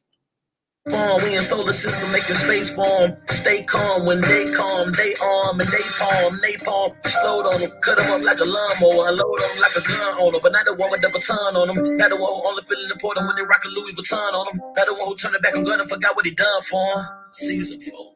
Real form. Let go. Rio. SVDL, we back on the block again. Popping in real life, you can have the fairy tales.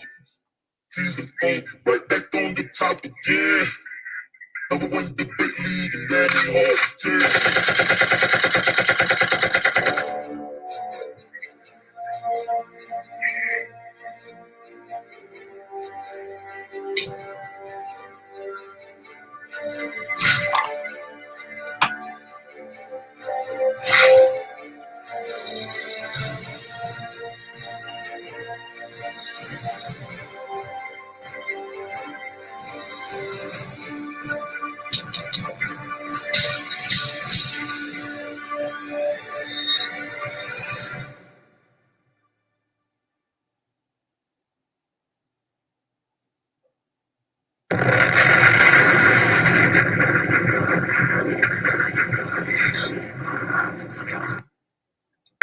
Peace. What's good?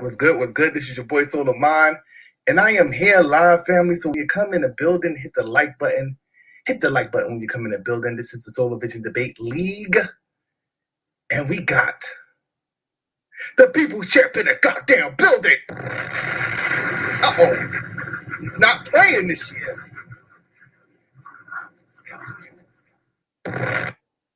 And we got Sister Holly in the goddamn building.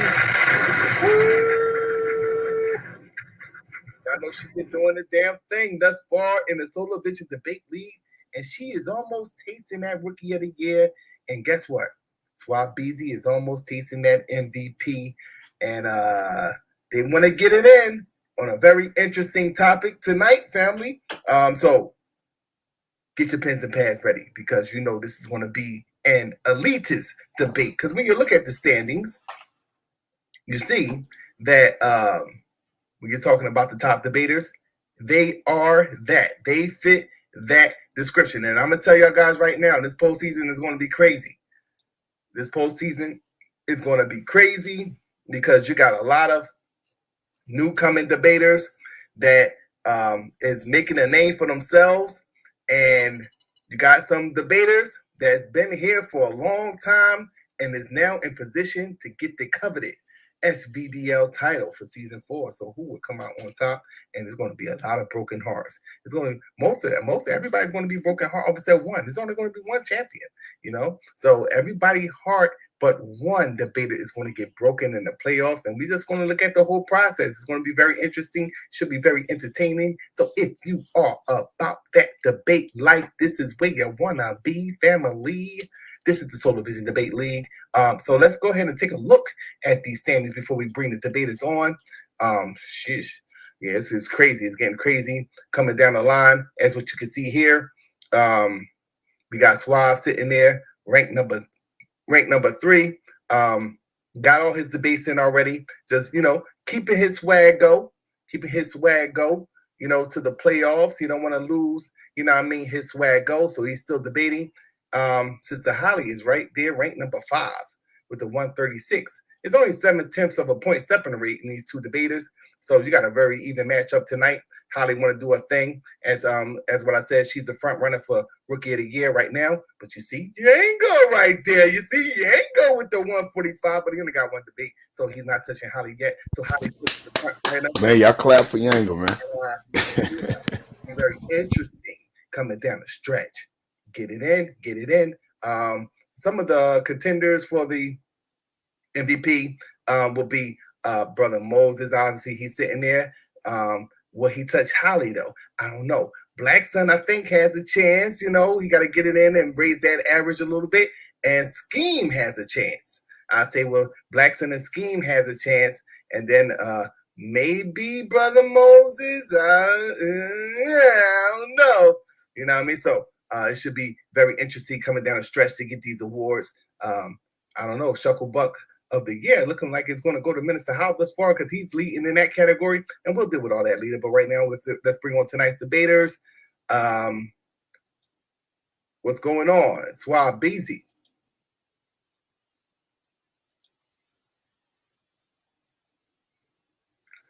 Are you there, Suave? Oh, maybe, can you hear me? Oh, okay. Suave Beezy, are you there? Yes, I am. All right. So talk to the people. Shout out to the people, man. Black Power, you already know what it is, man. It's Suave Boss, man. AOI, SVD, Argument League, man. Black Power snapping off entertainment. Is this my introduction? Can they see me? Yeah, they can see you. Oh, yeah, man. Well, most definitely, man. Shout out to Solar, man. The commissioner, the greatest debate league in the world, on the debate league on YouTube. Shout out to my opponent, Holliegh, man. Shout out to the AOI, Gold Mine, Brandon Bay, Wicked Radical, Humble, Pro Black, Ground Zero, Hurricane Katrina. Shout out to the judges. Shout out to the peers, man.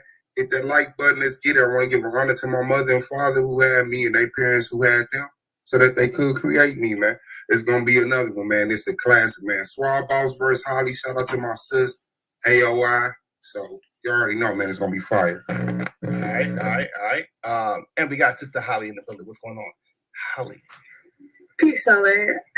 Shout out to the AOI. Shout out to you, Solar. Shout out to the chat. Thanks, everybody, for coming. I really hope that this is going to be informative, that everybody's going to come into it with an open mind.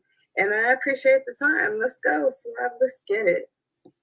All right. So that's what I said earlier. You got the front runner for the MVP, the front runner for the Rookie of the Year. Getting it in. It's a lot of more debating to do. So coming down the stretch, especially for Sister Holliegh, and with the chase, as what I said earlier, the people that's on her tail for the Rookie of the Year is Black Sun and Scheme. I think it's the two. We got Ganga right there with the 145 average, but he's only got one debate in. So, it's really Black Sun, Scheme. And then a long shot probably will be Brother Moses. He does have his debates in. He has his 5 debates in. Okay, how do we move this whole thing over? Move this thing over. What's going on? But he does have his 5 debates in. Let's shrink it. Let's do it that way. Okay, so no, Brother Moses has 4 debates. All right, so yeah. Definitely got to get it in. So with that being said, let's get to this debate. Once again, the topic for tonight's debate is polygamy good for Black people? All right. So we're going to with a standard format for tonight's debate. That'll be a 5-minute opening, 10 minutes for the premise, rebuttal, rapid fire round, and a 5-minute closing. Holliegh is the affirmative, so she will be going first. All right. So we're going to go ahead and set the timer for 5 minutes. And pass the rock now over to Sister Holliegh. It is on you. Whenever you're ready, you can begin your opening. I'm ready, Solar. All right, your screen is sharing. Okay. Is polygamy good for Black people? That is the question for tonight.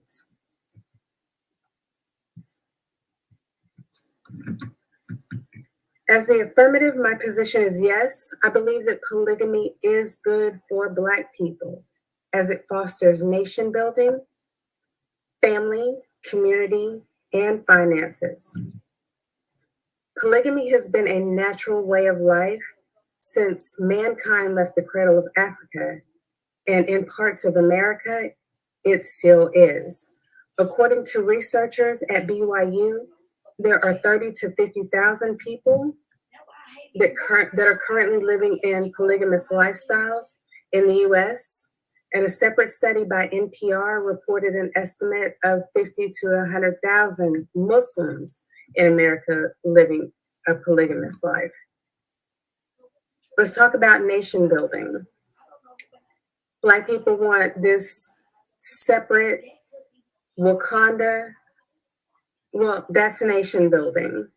A nation identity, unification of people.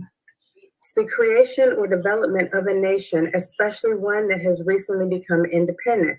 That's the Wakanda, an independent nation for Black people. Family. Family is the building blocks to success. Strong families create strong adults. Larger families makes couples less likely to divorce, which reinforces strong family bonds and a sense of community. And that's great, seeing that Black women have a 72% unwed mother rate. Community. Communities share common cultural and historical heritage to continue your base interest, religion, and your race. People living in the same place that practice polygamy are by definition a community. And of course, finances. That's the last point that we're going to be talking about tonight. Finances that are pulled from the family's multiple sources because you have multiple income earners in the home. It puts the family into a better standing financially. Definitions. Polygamy is the practice or custom of having more than one wife or husband at the same time. Polygyny is the state or practice of having more than one wife or female at the same time. Polyandry is the state or practice of having more than one husband or male mate at one time. Here are my sources.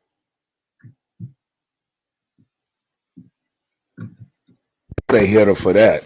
I know they killed her for that one. Now, I know that Suave is I couldn't see any of that. Sorry about that, Holly. That's just all the way real.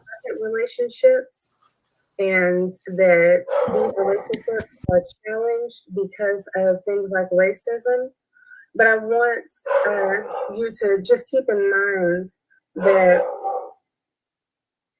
within any situation, whether it be monogamous or polygamous, that you need to be in a good space for anything to work.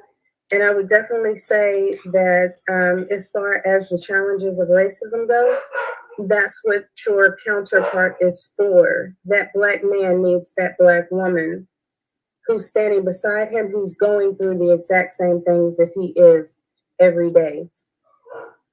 I have put some websites up here. It is ran by Black men, for Black men. Get you some good therapy.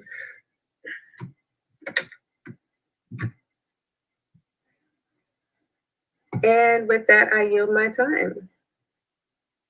Shout out to Sister Holly. We're going to keep Shout out. rolling. We're going to pass the rock now over to. Let's pause it for a minute. Okay, hold on 1 second. Let me take it down. Yeah, let's break that down. Let's look at that. Let's talk about that. Wait, let me take it. I gotta go to the second page. Hold on 1 second.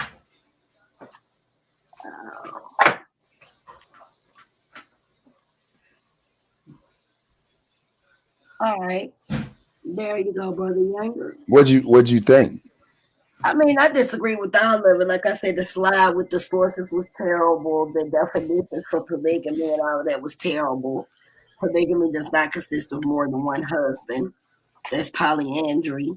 Like, a lot of the information was just incorrect on both sides. Okay. Well, I only seen her open. I think, as far as the opening, if I had anything, them resources, I thought she had a nice little flow. I give her a look. I thought she had a nice little flow. At times, it kind of went into but I don't know. She kept it on resources. It kind of reminded me of a premise. I had to look down again and see. But I think she had a nice little flow. Now, what I know, I haven't seen the scores yet, but if these judges are anything that they're talking about, I know they killed her on them sources because they were like itty bitty. I didn't catch none of those sources. Or maybe it's just my computer. But were they small? Yeah, they were small. Okay. All right. Yep. You ready for me to start it back? Yeah.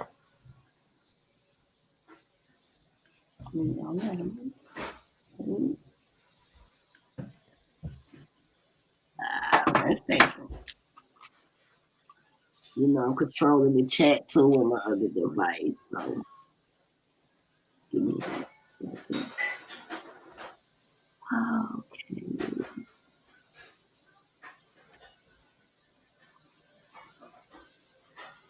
Okay.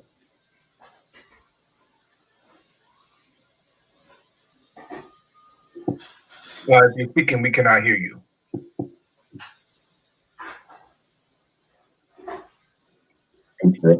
Beauty. All right.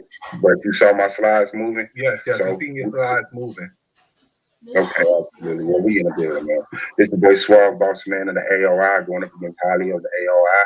And the conversation of, is poly good for black people? Not can poly be good for black people. Not was poly good. Not will poly be good.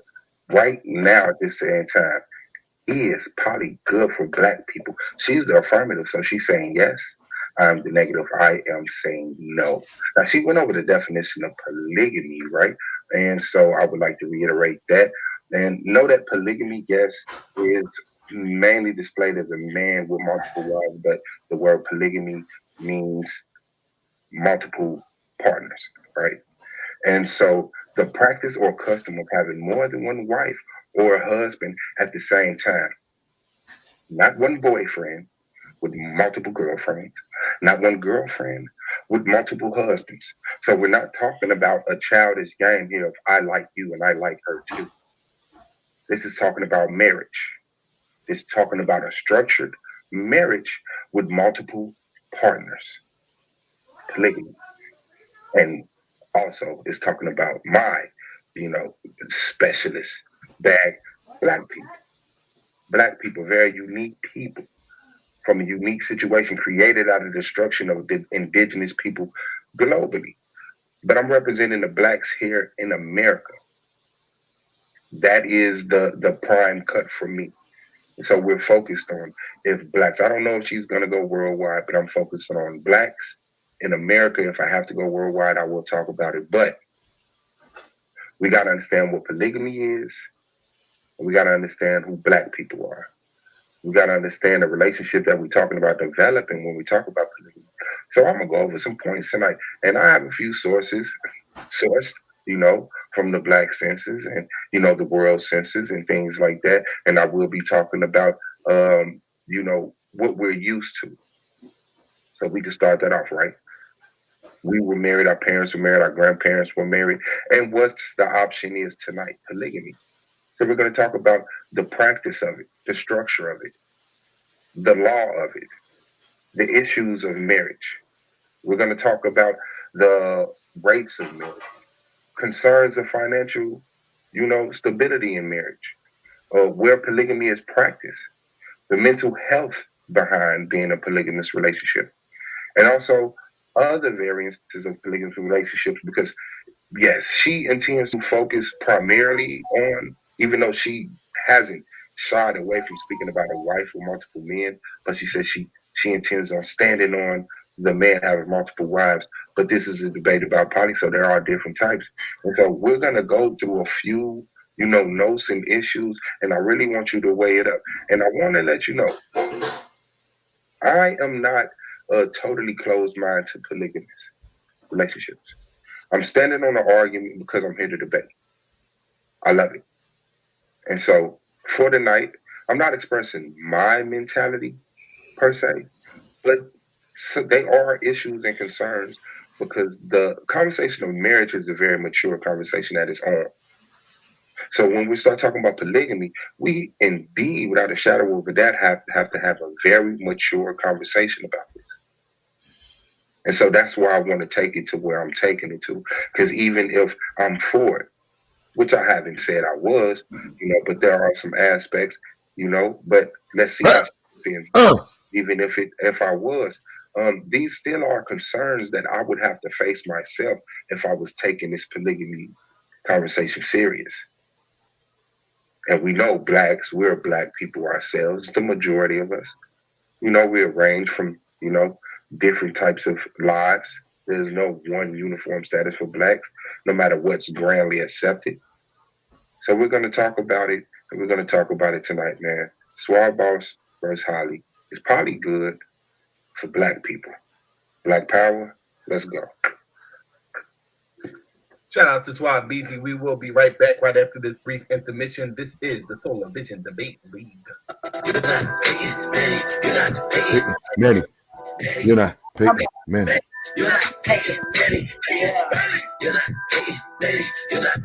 These boys got these little raps. Hell yeah. I like Yeah, I ain't gonna jump it like that. They doing this shit. And that nigga Blue Flow right here. Ain't this Blue? I sound like Or either Rio. I think that's Rio.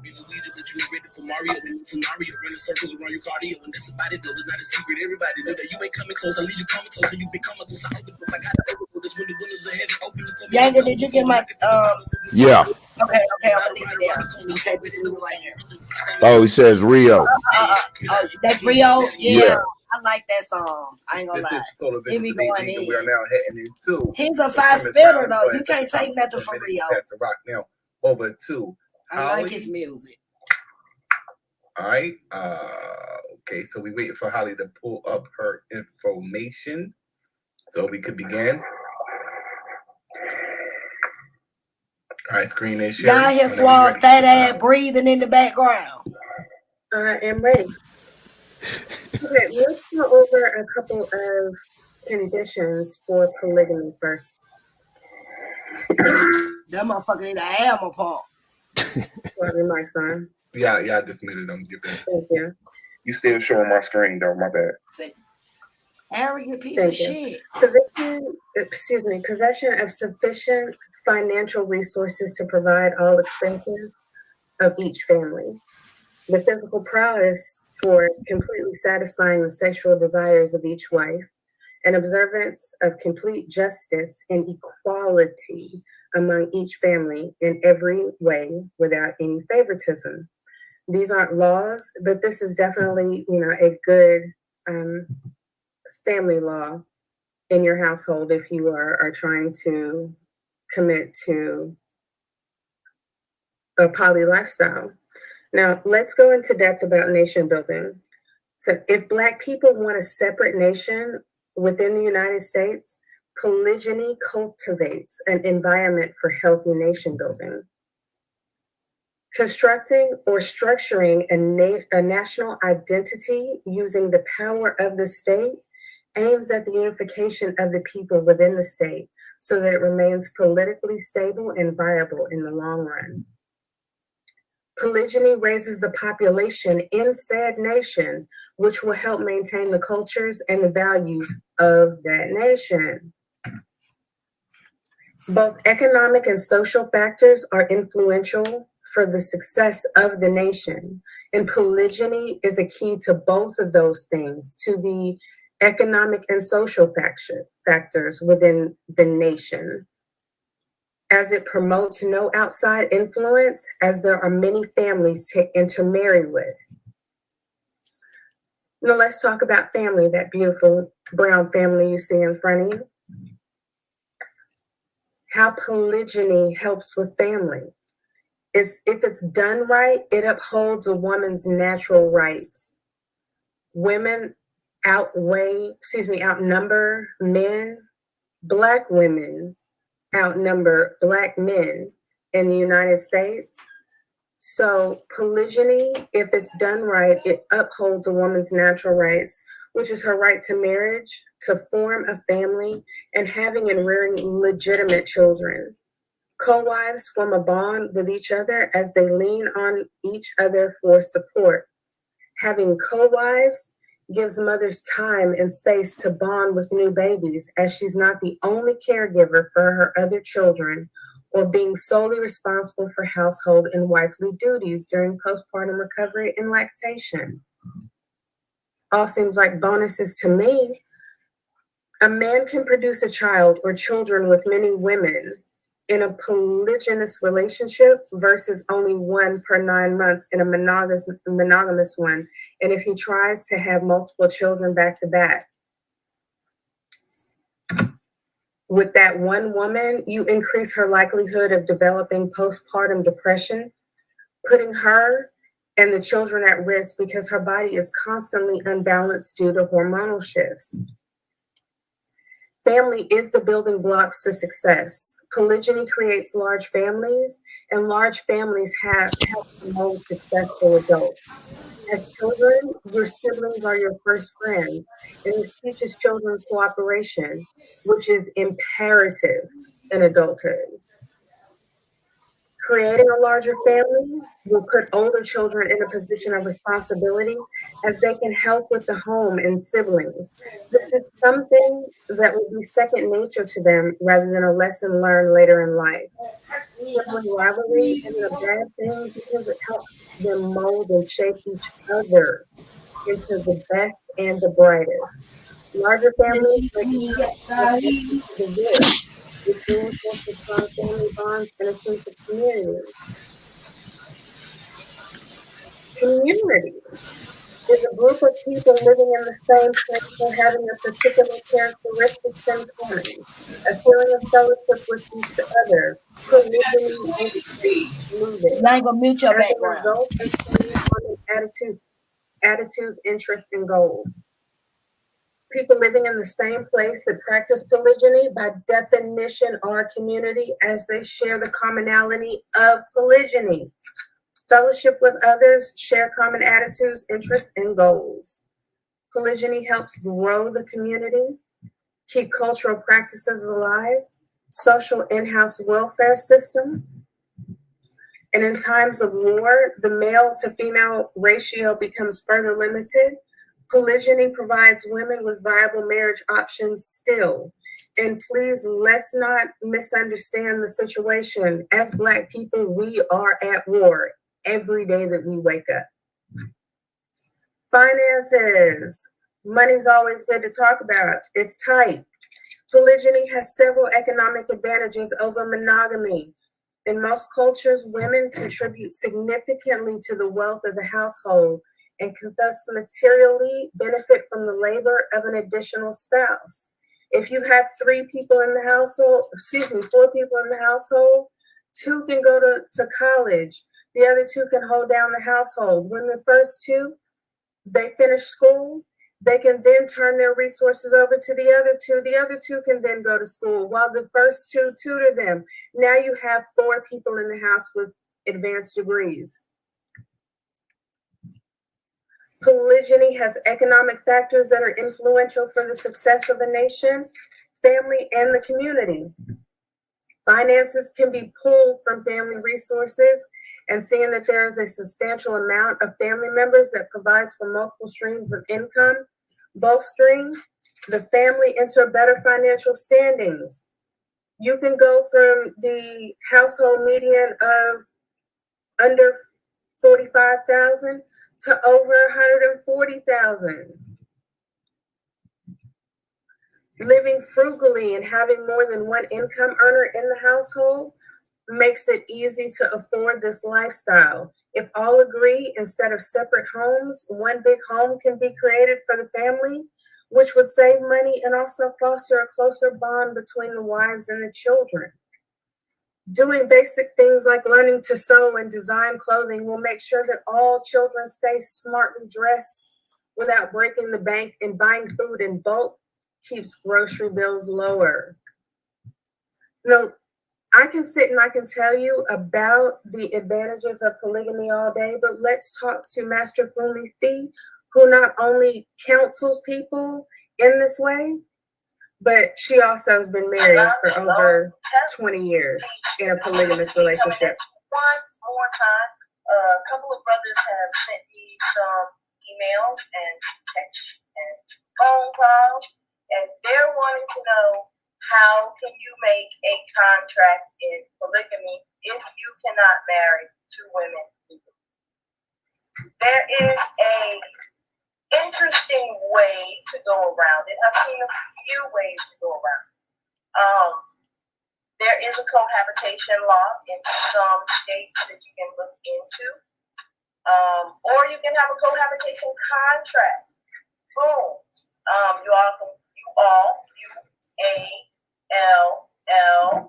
Everybody involved can sit down and write out a contract. live, how finances will be split, if there is a parting of the ways, so to speak, or a divorce. Try not to talk about those because we can always change the contract. How things will be divvied up, who gets what, blah, blah, blah, in case of death of one spouse or another. Make sure, keep your will up to date and things of that nature, just for that reason. I know that there are inside contracts that can be made with different institutions. We can look into that. That's an easy way. If you're dealing with people of honor, I know that there are verbal contracts and family contracts that can be made. Per se, if she or he comes from a line of polygamists, you make a contract with the whole family that includes his mother, father, blah, blah, blah. That's an easy way. Think outside of the box. Think fair. Think what can hold up in court, what's legal. If you love a thing, you will take care of it, even in the midst of chaos. That's the best way to put it. Another thing that brothers have been approaching me about is how to approach polygamy. Do you talk about it on the front end or you talk about it on the back end? My advice, on the front end. Leave absolutely nothing to chance. Let her know, or him, however the case may be. Let them know what you're expecting. Be honest with them. You'll be amazed at what you can get out of people if you're just not only honest with them, but honest with yourself about what you can and cannot handle in a long or short run relationship. Brother, I'll say this again. Please hear me when I say Time. Cannot. Okay, Time. I'm gonna stop right here for a minute. But Brother Yanga got to All do right. further So comments. shout out to Sister Holly. We're gonna pass this rock now over to Suave Balls. It's on you, Suave Beats, whenever you're ready. 1 minute, y'all. Okay. Okay. We gonna stop right here. I'm ready, man. Brother Yanga. 1 second. Let me make sure. Yeah. Hold on. Let me make sure. Pause it.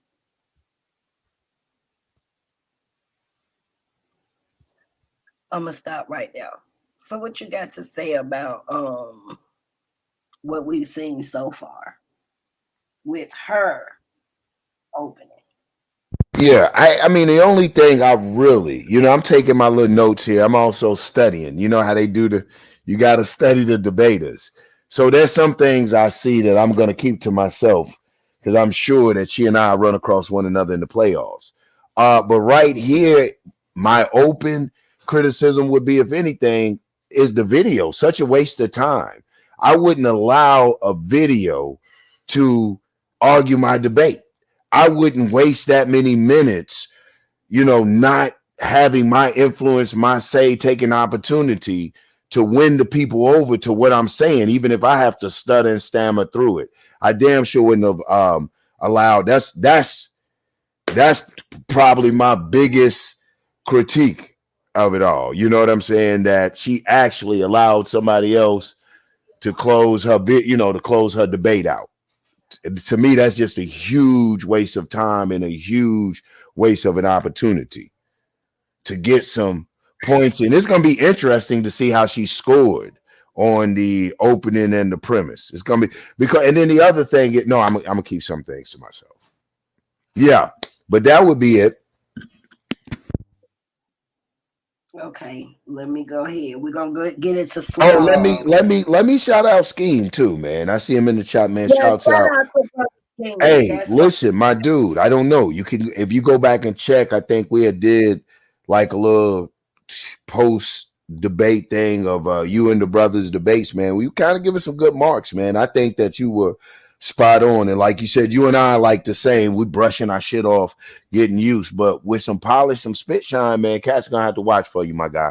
So, and good way to take that on the chin. I don't think that was, if anything, we need an ethics committee. That was a violation of ethics. That was unethical.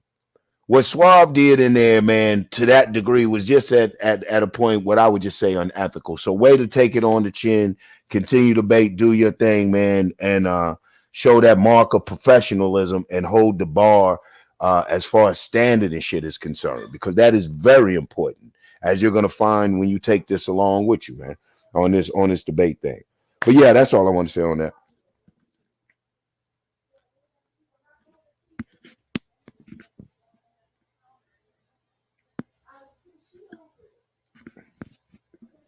He said you would have did him, Nundy. I agree. I think she would have too. But I mean, presentation is everything. You know what I'm saying? So, and then like I say, man, just integrity and maintain and stick it through it all.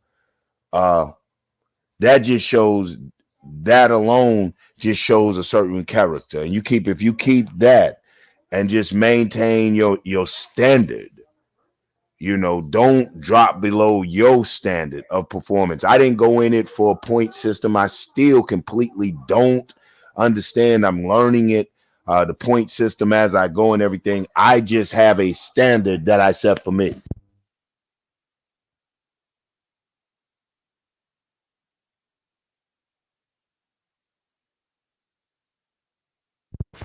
So,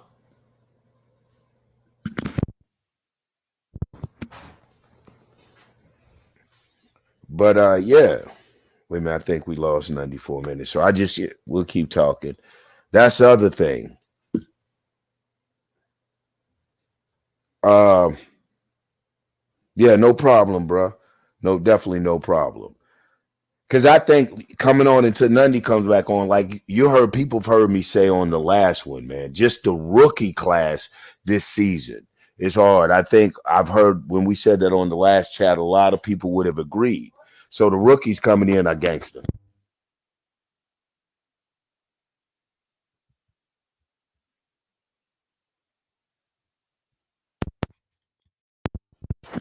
You had to, pardon me.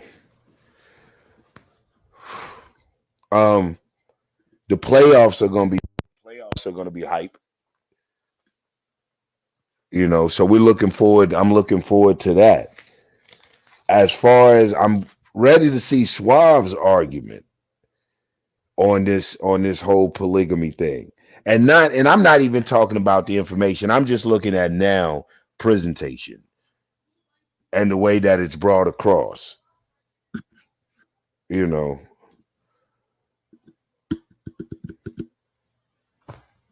Let me think. I'm so on the spot. Oh,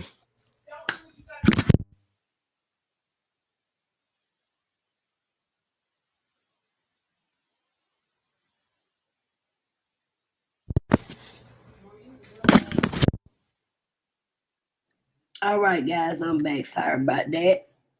These no AirPods. problem. I would have held you down, but I didn't want all my business in the microphone. They act like they don't see me on this thing. You good. Okay. You good. So now I'm gonna go ahead. We on Suave Fawcett's side now. So let me hit play for my peoples, and we're gonna go over Suave Fawcett's presentation.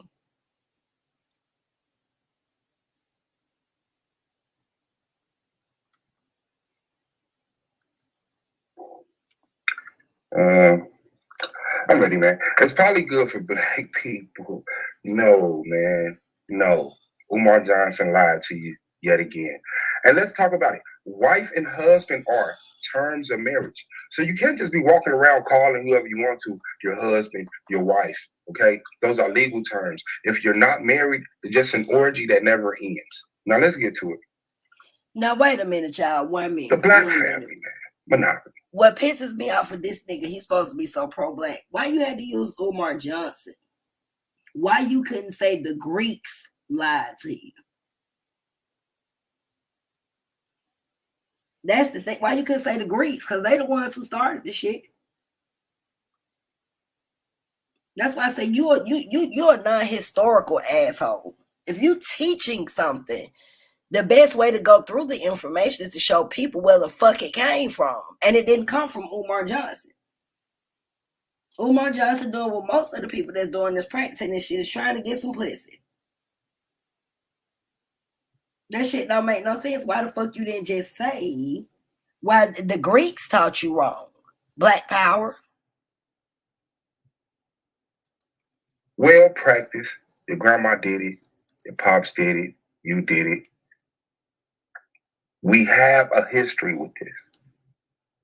You know, before 1970, black women were more likely to be married than white women. We were doing it right.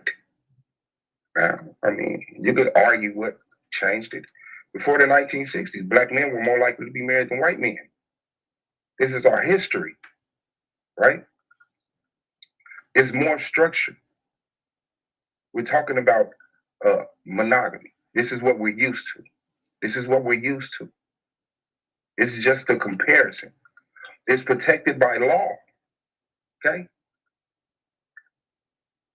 The majority of the world has made polygamy illegal, okay? So now monogamy. Now let's look at the option we're provided tonight. Polygamy. So let's start with the marriage issues, right?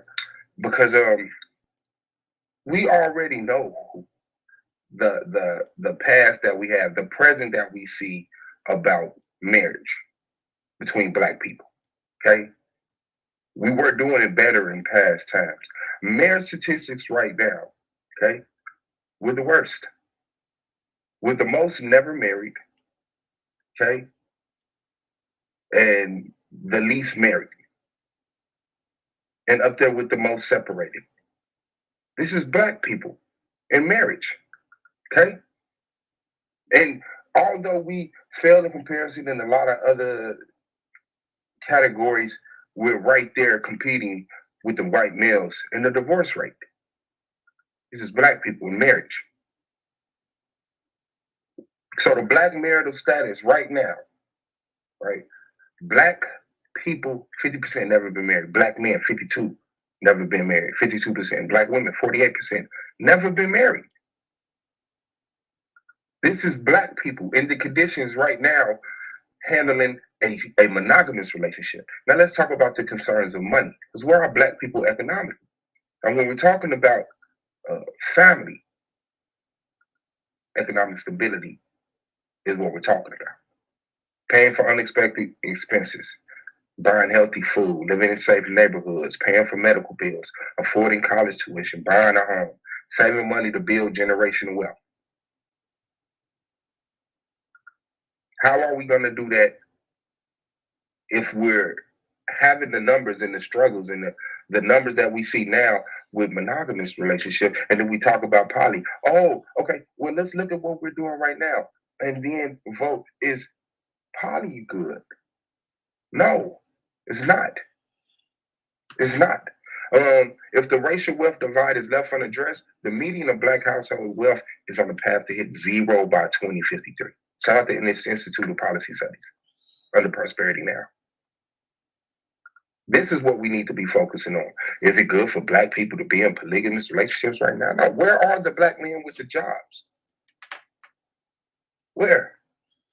And we're talking about men that are getting married because, right, if you're talking about being a poly, especially how she's concentrating on it, and you're talking about men having multiple wives, I mean, you got to have that bag. So versus for every black man that's got a full-time job, there's a black woman plus that does. The black women are leading economically, percentage-wise, even in the smaller metropolitan areas. It's like we're at 100%. The black woman, I mean, we're at 93%. The black woman is at 100%. Now, she brought up the African heritage. This right here, wearing a leopard skin and a Zulu shield is South Africa's President Now Jacob hold on Zuma a minute, because I in gotta stop 67. right He here. married his I fifth got wife to. in See, a let me tell traditional y'all something ceremony about at his this. remote homestead. You got one of those? See, In he KwaZulu using Natal. them. He using His them first one. Taz the hoax talking points. The majority of the black women that they actually calculate with this so-called higher rates of income, majority of them are married to outside races. Their income is not just their income alone. I could pull up the information and show you guys where women standing on their 10 by themselves, it's only a few of them that we gonna say is anywhere near what we consider to be second-class citizens or Oprah status. It's not very many of them. See, when they play with these statistics, let me tell you about Suave. Let me tell you about their little group. And instead of people coming in doing their own debates and having their own skills, they follow what they see and they trap themselves. When they use the statistics, they might go do statistics in New York only. Or they gonna go find an area like Chicago or something that has the highest crime rate. And then they pull up these statistics. They're not pulling up statistics nationwide because those numbers they would drop dramatically because it's more white women that have stable incomes and Asian women and shit that has stable income standing alone than it is black women.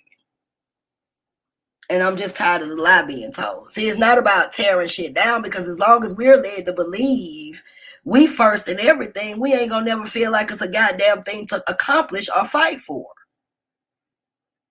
That's bullshit. Put a 1 in the chat if you've done your research. It's more outside women. Because, see, they not doing the shit that black women doing. A lot of black women taking money, getting their hair done, buying ass cheeks, going out this motherfucker worrying about materials and not assets. The average black woman don't own a house. I don't care how much money she making. The average black woman don't own a vehicle. They still leasing or paying car notes. The average black woman is struggling and still getting all kind of grants and benefits from the government to make sure that their children make it through school. The average black woman is statistically ranging themselves with income off of what they're receiving from the government. Most of the black women that has went through educational systems, the government paid for it. What is your status and your income without the government? And I haven't seen anybody yet be able to give me that information. No. We can't be first in everything. It's impossible. But this is the lies that they put out. And all of this shit they talking about with polygamy, we all know it's a lie. This type of shit don't go on when you're dealing with a relationship with a motherfucker cheat. Because that's all it is. You could contract all goddamn day. Everybody in the world into contracts. If you're dealing with anything, it's with credit cards or if you're getting food stamps, if you going to the schools for your children, everything is a motherfucking contract. Now let's see how many people can identify with the fact that contracts have been breached. I can find more breach contracts, and then those contracts can't even be substantiated in court because certain things wasn't in there. And the first thing, you cannot, like this woman she put on this video, come up with a contract you can have stand up in court. That's just business.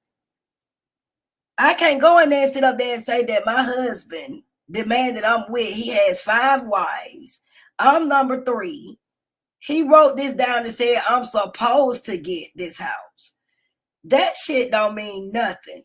When that wife got that last name, and if there is no will in place, which that's crazy because even when you're dealing with a will that's in place, the person that did the more caring and certain shit and was there, and we seen this shit play out with, I'm trying to think of this boy name. He was a music artist, young as hell, Lyman. And he had all these different wives and shit. He had married all of them. They all had a contract. To the one that mattered the most came in that motherfucker, and it's called the marriage certificate. So while y'all trying to sit up here and tell people all this bullshit and practicing this shit, you really put yourself in a trap to end up with nothing. Okay, let's continue going over the debate.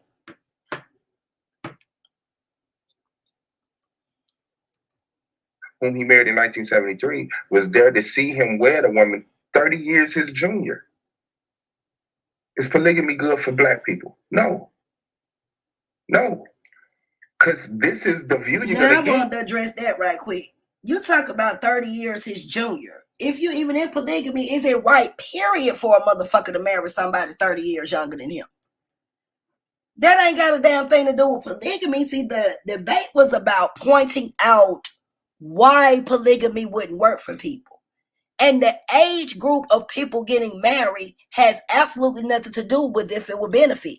Because that 21-year-old woman, unfortunately, had to marry an 81-year-old man, which is sad, just to be able to say she got some diamonds or some gold, or for her children to be able to benefit off of it. So the problem that we should be looking at is, why are we having young women or young men marrying older people just to have themselves stabilized in the Black community?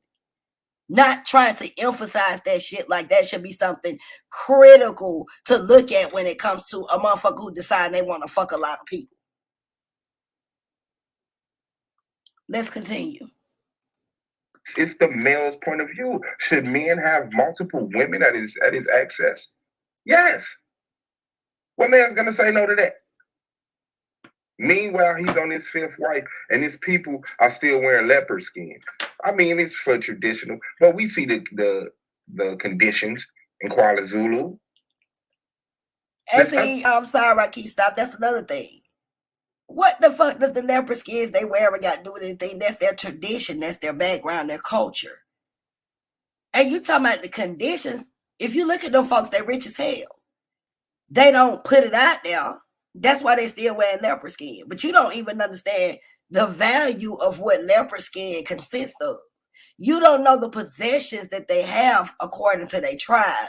So you would come in here and try to utilize that as something to go against polygamy, and that has absolutely nothing to do with the situation. Let's continue, y'all. Things you could be focusing on. And let's talk about the mental health. Okay. In a study by the National Library of Medicine, right, the impact of polygamy on women's mental health, a systematic review. It reads, in conclusion, the current state of the research reveals with moderate confidence a more significant prevalence of mental health issues in a polygamous woman as compared to the monogamous woman. It goes on to say, mentioned are the principally significant levels, principally significant levels of sodomization, depression, anxiety, hostility, paranoid ideation, psychotism, psychiatric disorder, general symptom severity or GSI, decreased life and marital satisfaction, problematic family function, and low SE across the included research study. Now, as a background, right, on the study, is saying polygamy is generally defined as a marital relationship involving multiple spouses. The different types of poly goes on. But you have to remember that this is poly too. So when you see men just getting with each other in lump sums, men or women just denying procreation. And I want to tell y'all this is wrong. This is polyamorous when you have two men and one woman. This is polyamorous because, I hate to get vulgar, but if you go and look at the story and the information of where the different polys come from, it's because they were more involved in anal sex than dealing with the female. She was like just a surrogate or just in the middle sometimes, but this is considered to be polyamorous, and when I go into my teachings, I will be able to show y'all about this. So this is not polygamy when there's two males and one female. Talk about economics. What are we teaching our children? What are we teaching our children? Now I want to say this. Go ahead and stop sharing my screen. Okay, I got it. Now we're talking about poly and Black people. Now listen, it's not protected by law. If it's not marriage, then it's not poly. So when you're talking about black people in America getting married, that causes trouble. Being in a polygamous relationship can be held against you in court. And then you're talking like all black people are trying to create a nation within a nation. No, they're not. A lot of black people are happy in their system of America that their ancestors had, that they helped build, that they fought and died for to get the comfortabilities that they have now. And then we're talking about polygamy in the sense that can actually touch than trying to gain a relationship, a sexual relationship with different people. Oh, you're my wife, you're my husband. Let's get our mental together, right? Let's get our economics together, right? Let's get our driver's license. Let's get our warrants cleared. Okay, let's get off, different type of system that we depend on. And it's, of course, it's kind of a tricky premise because I don't want to go into my rebuttal. But just to go through the points, we're in monogamous relationships. Okay, how is that doing for you? It's doing good. It's doing fine. Of course, we got our ups, down, this, that, and the other, but for the best part, it's doing fine. I mean, not even married. How are your, the relationships you're in? But how are the marriages that you're in? So now the other option is poly. Does that make conditions better or does that make conditions worse? Worse. We're fine where we at. Poly isn't protected by law, okay? We don't have the economics to actually carry it. You saw you got to be a prince in Africa or something like that. And it's causing mental health, especially in the women, especially in the women, because that's what she's mainly focusing on, a lot of women, being with that. And I'm going to eat that up in a rebuttal. But no, poly is not good for black people for the reasons that I showed you. Okay, there's a lot of other things that we could be focusing on. The fact that it's a masculine minded thing, which is no problem. But those men who say, "Well, I would marry and get multiple wives," would they be comfortable having them wives with multiple husbands, or their sisters or their daughter with multiple husbands? If not, then it's very contradicting, And so I guess that's my time. So I'm gonna say Black Power. Appreciate y'all. See y'all in the rebuttal. All right. Brother Yanga, would you like to with give some commentary back on this before we go into the actual premises? Before we go into the rebuttal, no, I'm just listening. No, this was their opening. This was his opening. Nah, that wasn't his opening. Was that his opening? Yeah, that was his opening. Come in, boo. That was his opening. I thought that was his premise. 2 more cigarettes. That was his opening. Damn. Okay, no, let it play out. I'm finna go and put it back on you. Wait 1 minute. I got a customer. Hold on 1 minute. You got one for yourself? Yeah, I got one. Okay, here you go. You can get another one of them if you want to. Go ahead. You're welcome. Okay, let me turn this back on. Rebuttal right after this brief intermission, family. This is. Oh yeah, that was his premise. Damn, my bad. I'm sorry. I apologize. Let me correct. It's hard to tell. That was one of the points I didn't want to make. It's hard to distinguish between their premise and their openings and their premise. That shit crazy. I'm sorry, Yanga. You were right. That's the damn. Let me go on back. The fuck? Bitch and debate league. What type of goddamn premise was that? Over there talking that shit about Dundee and her phone. Fuck wrong with it. Reparations on the table, nigga, when you see shit. It's under pressure, nigga, when you even sweat. Came out shining like a diamond in the middle with cement. On Martin Luther King, bitch, we coming for a check. Headed to the capital to stake my feelings in the mind of a rat who you can't ride with me. I'm the only witness when I handle my business. Pull it from their hip, say bye, Billy. No more time for the coast, and I'm on the highway broken. I ain't even smoking, I'm just riding my emotion. Both eyes open, I'm just trying to keep calm. Put an extra set of eyes on them doing recon. These demons know say try to keep warm. Told him get up out the door for my nigga deep on. Every old wound seem to getting retorn. I'ma write deep on to a nigga reborn.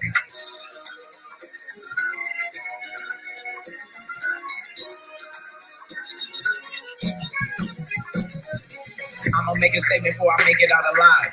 No Channel 5, I would rather make a lie. Before the news try to make a nigga out of line, but the pain in my eyes on a much bigger prize. 501, both hands in the sky. Lord. This is the Solar Vision Debate League, and we are now heading into the rebuttal round, family. We're going to start out with Sister Holly. You got 10 minutes to do your rebuttal. Sister, whenever you're ready, cameras are on.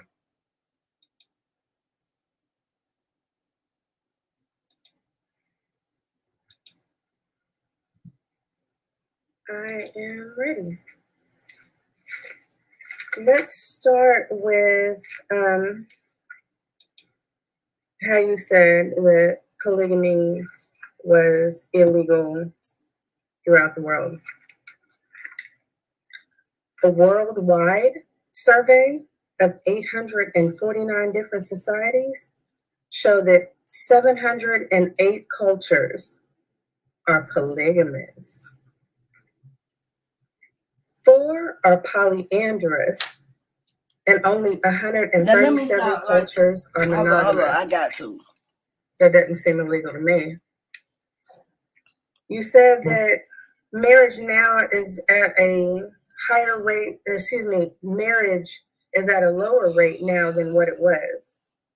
And to that, I would definitely tell you that that proves my point. Okay, I ain't gonna pause this no more. I just want to say this. Remember, she said cultures practice polygamy, not black people. We culture, but we not black, not black people. She didn't say as a whole. She didn't say nationwide and all of this. When she's saying that cultures, I want y'all to keep that key word in the back of y'all head. Bible thumpers, religious people, people that come from that type of background, but not everybody's practicing it. Let's continue.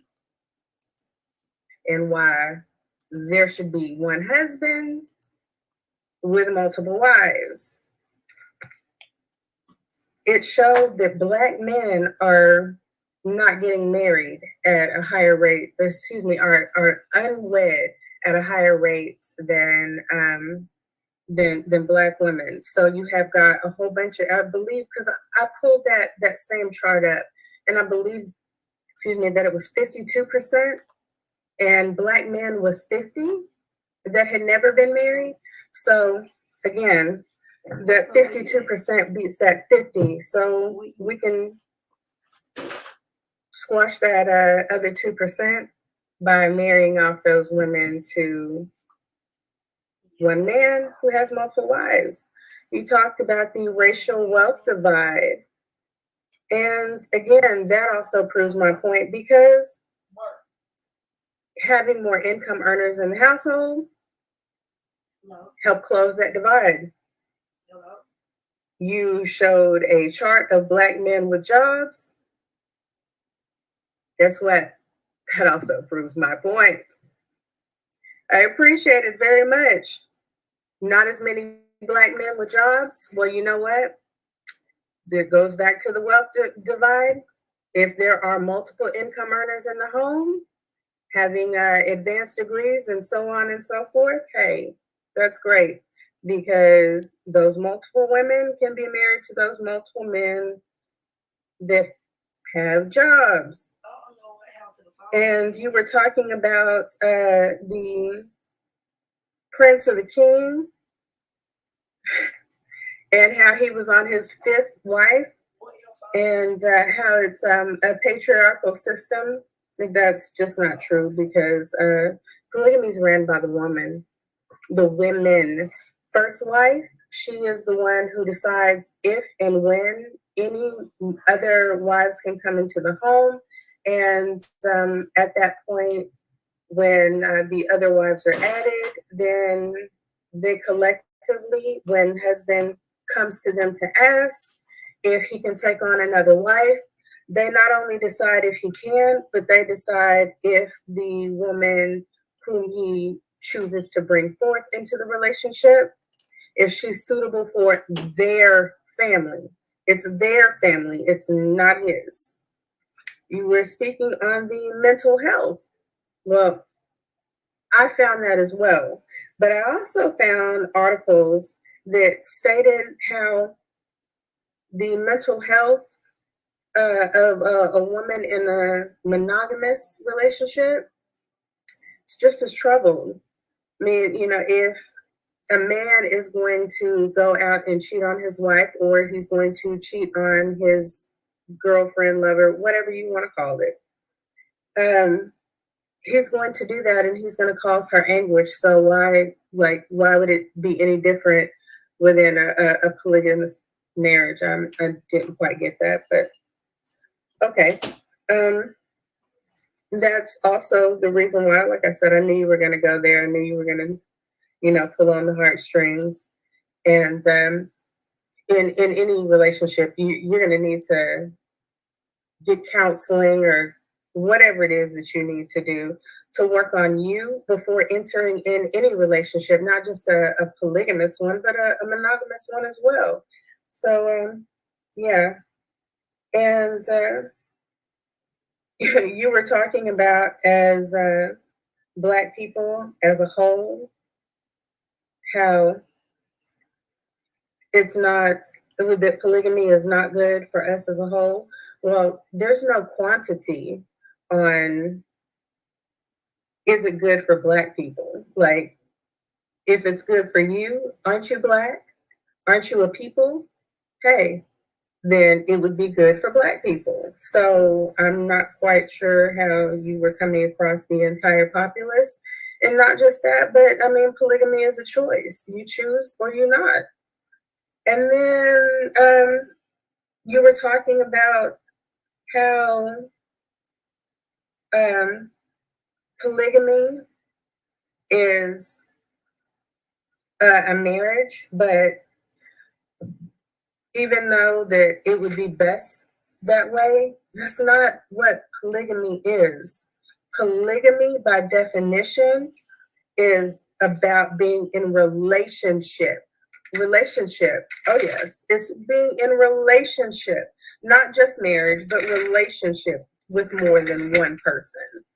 Whether it be another man or another woman, it's a relationship, not just denoting marriage.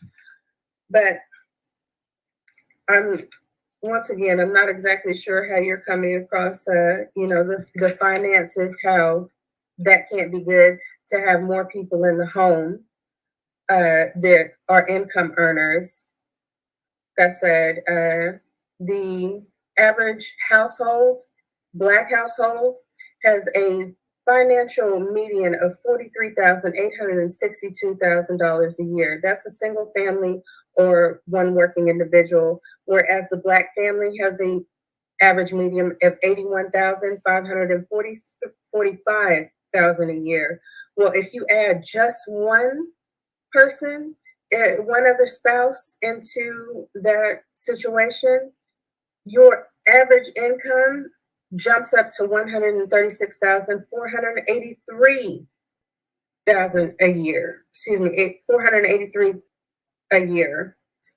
And having an extra person there, if you don't add in that person working and going back to that $81,545,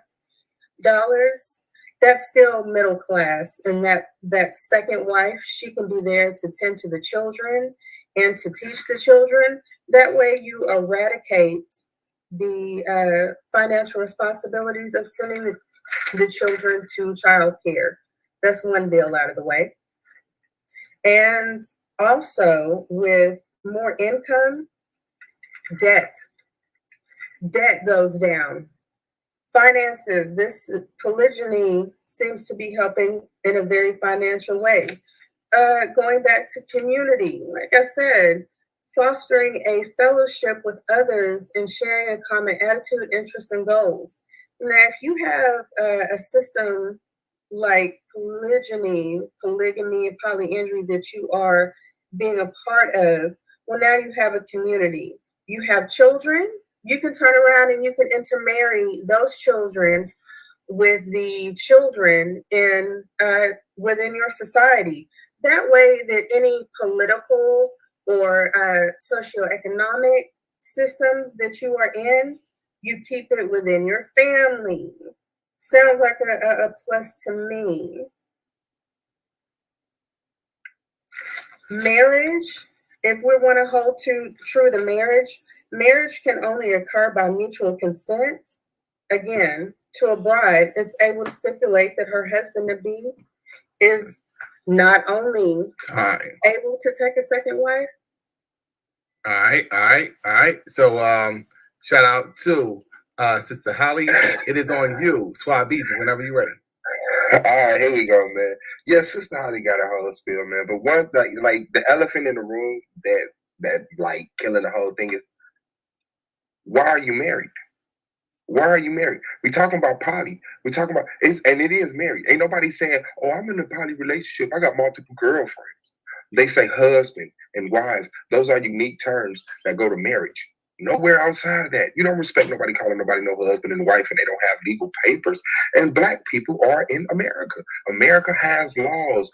Polygamy is not protected by law. You could go to jail for that. You could get fined for that. How economically beneficial is that to get the whole family fined? And then you got to file taxes. What you going to do when you got to file taxes? You're going to say, I'm married to a whole, no, I don't even know how you're going to do this. Like, do you legally marry one wife and then that wife rules the relationship by choosing the rest of the women that you can sleep with?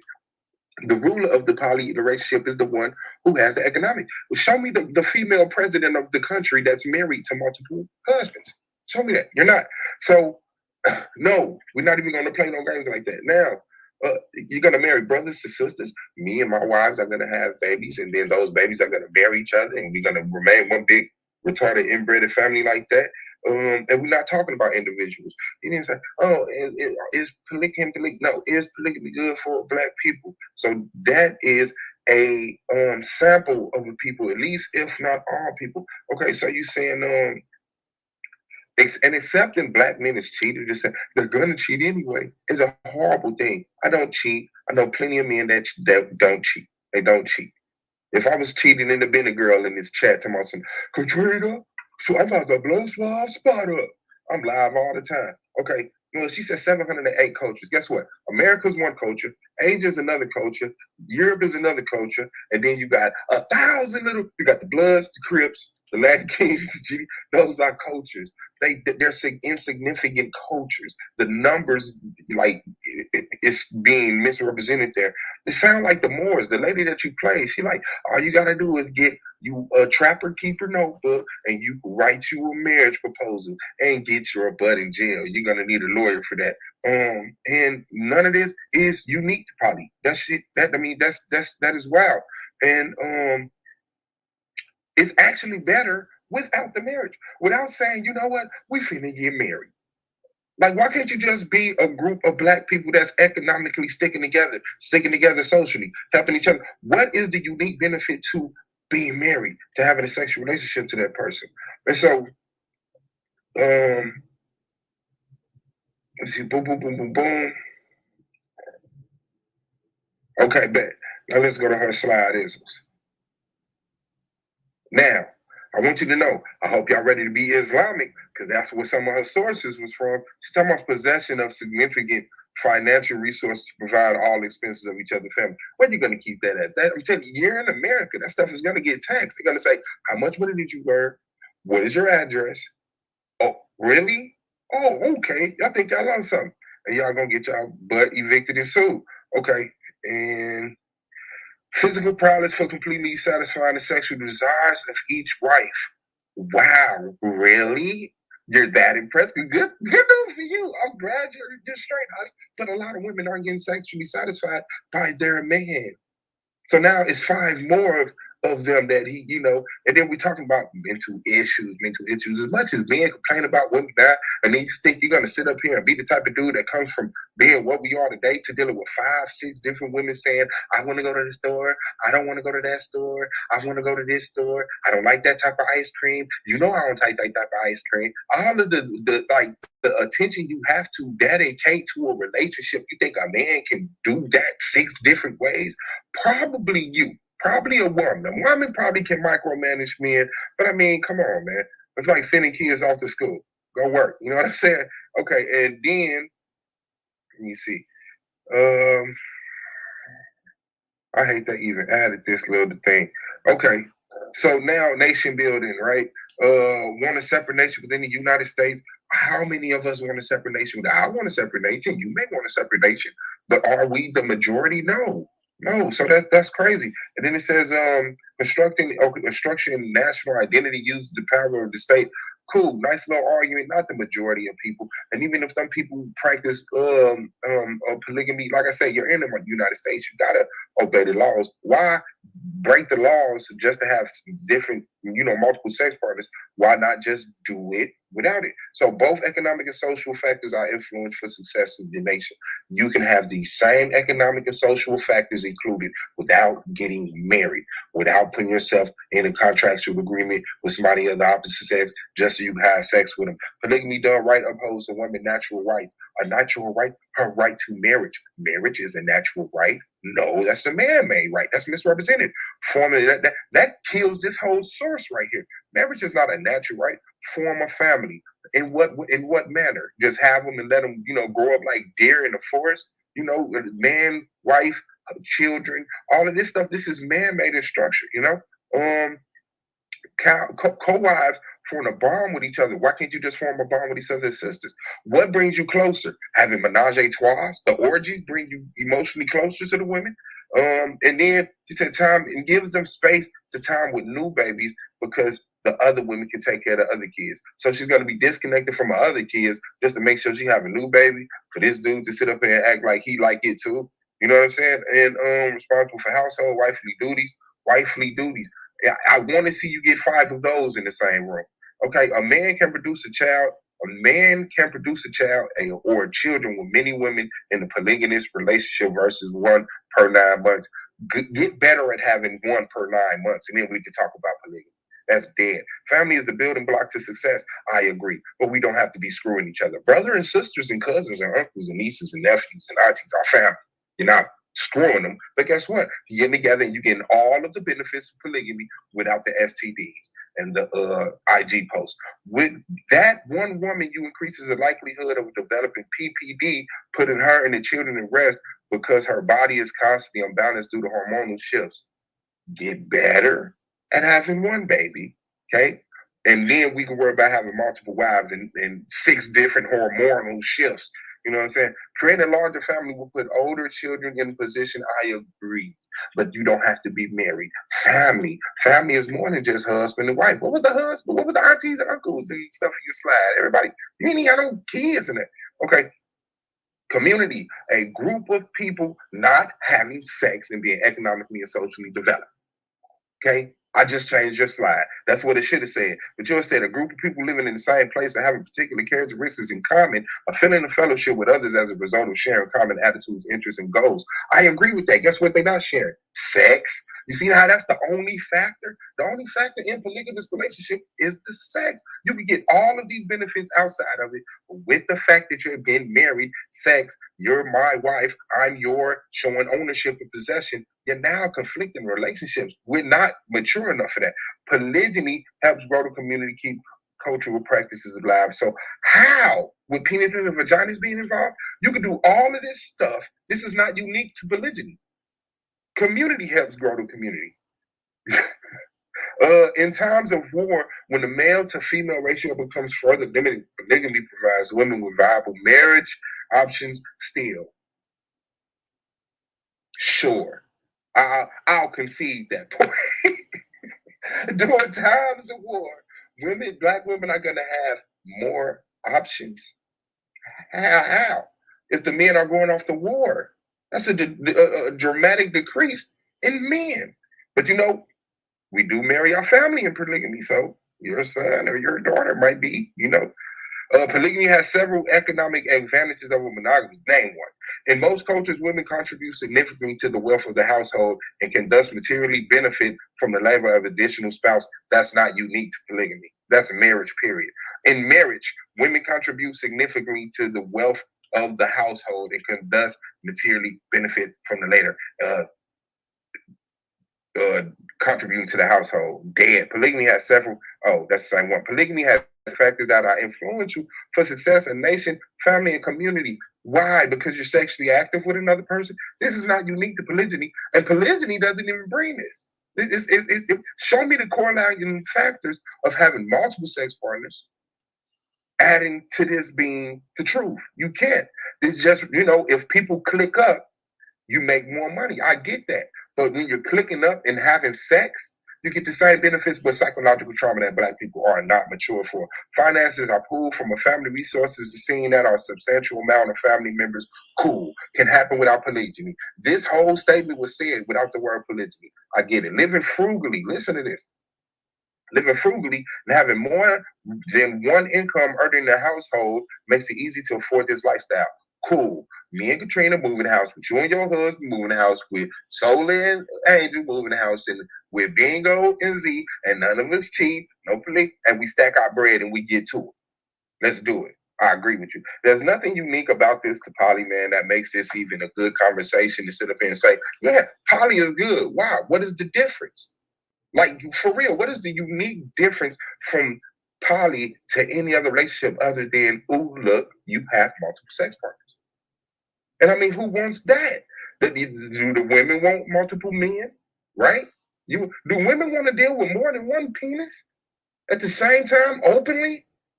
You know what I'm saying? Like, and for men, yeah, it sounds good. Oh, yeah, it sounds good to a 16-year-old. But as a mature man, do you really want 3, 4, 5 wives? Black power. Let's go. All right. We will be right back with the rapid fire round right after this brief intermission, family. This is the Solar Vision Debate League.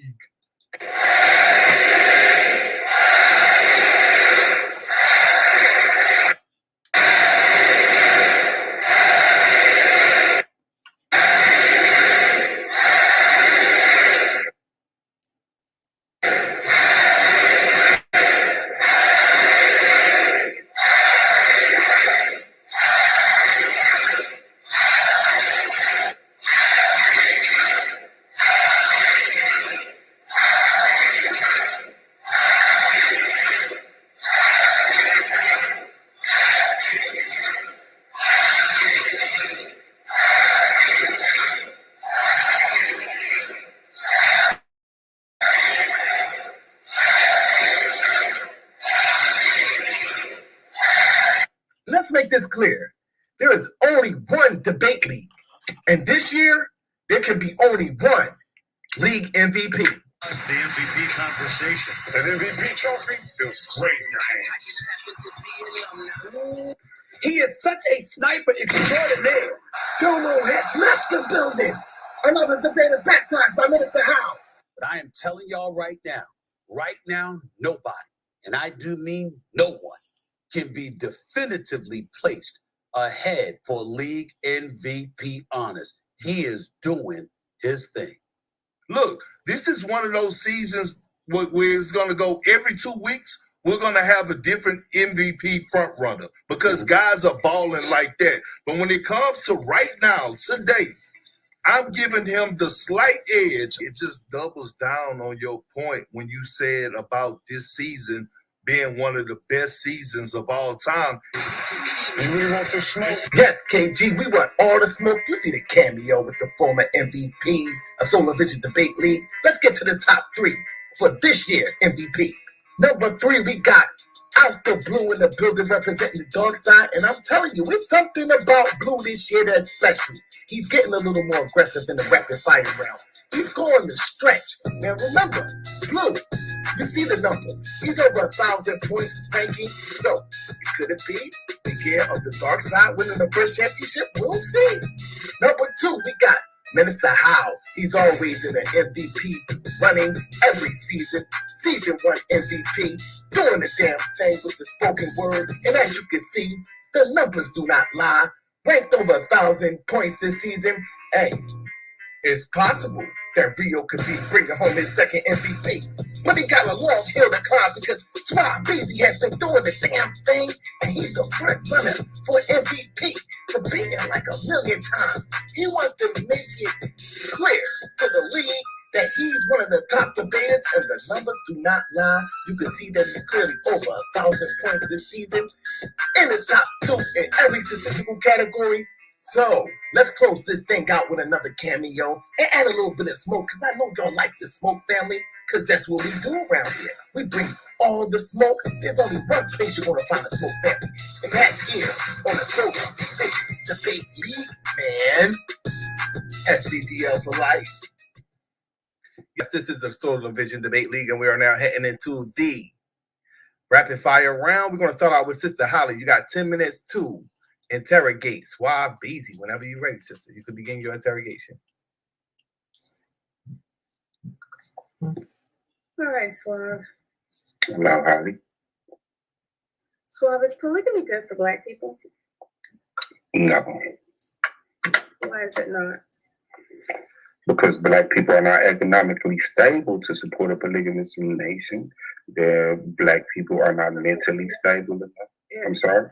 So if Black people aren't economically stable enough to support a polygamous relationship, would it not be beneficial for them to bring an extra income earner into the relationship? In what manner? What do you mean? Like a business partner? Well, obviously that's not the relationship that I'm talking about. Yeah, like a business partner, yeah, but not necessarily like another husband or wife. If we're talking about marriages, then we wouldn't be talking about business relationships. Yeah, there's no sense to bring another person in there. Gotcha. No, I answered it. You said that Black people weren't mentally stable enough to enter into polygamous relationships, correct? Absolutely. Okay, so that would mean that they're also not healthy enough to enter into a monogamous relationship. We're healthy enough for that. It shows that we're healthy enough. How is that? If a polygamous relationship is between one man and one woman? Because it's easier to manage one spouse than it is multiple spouses.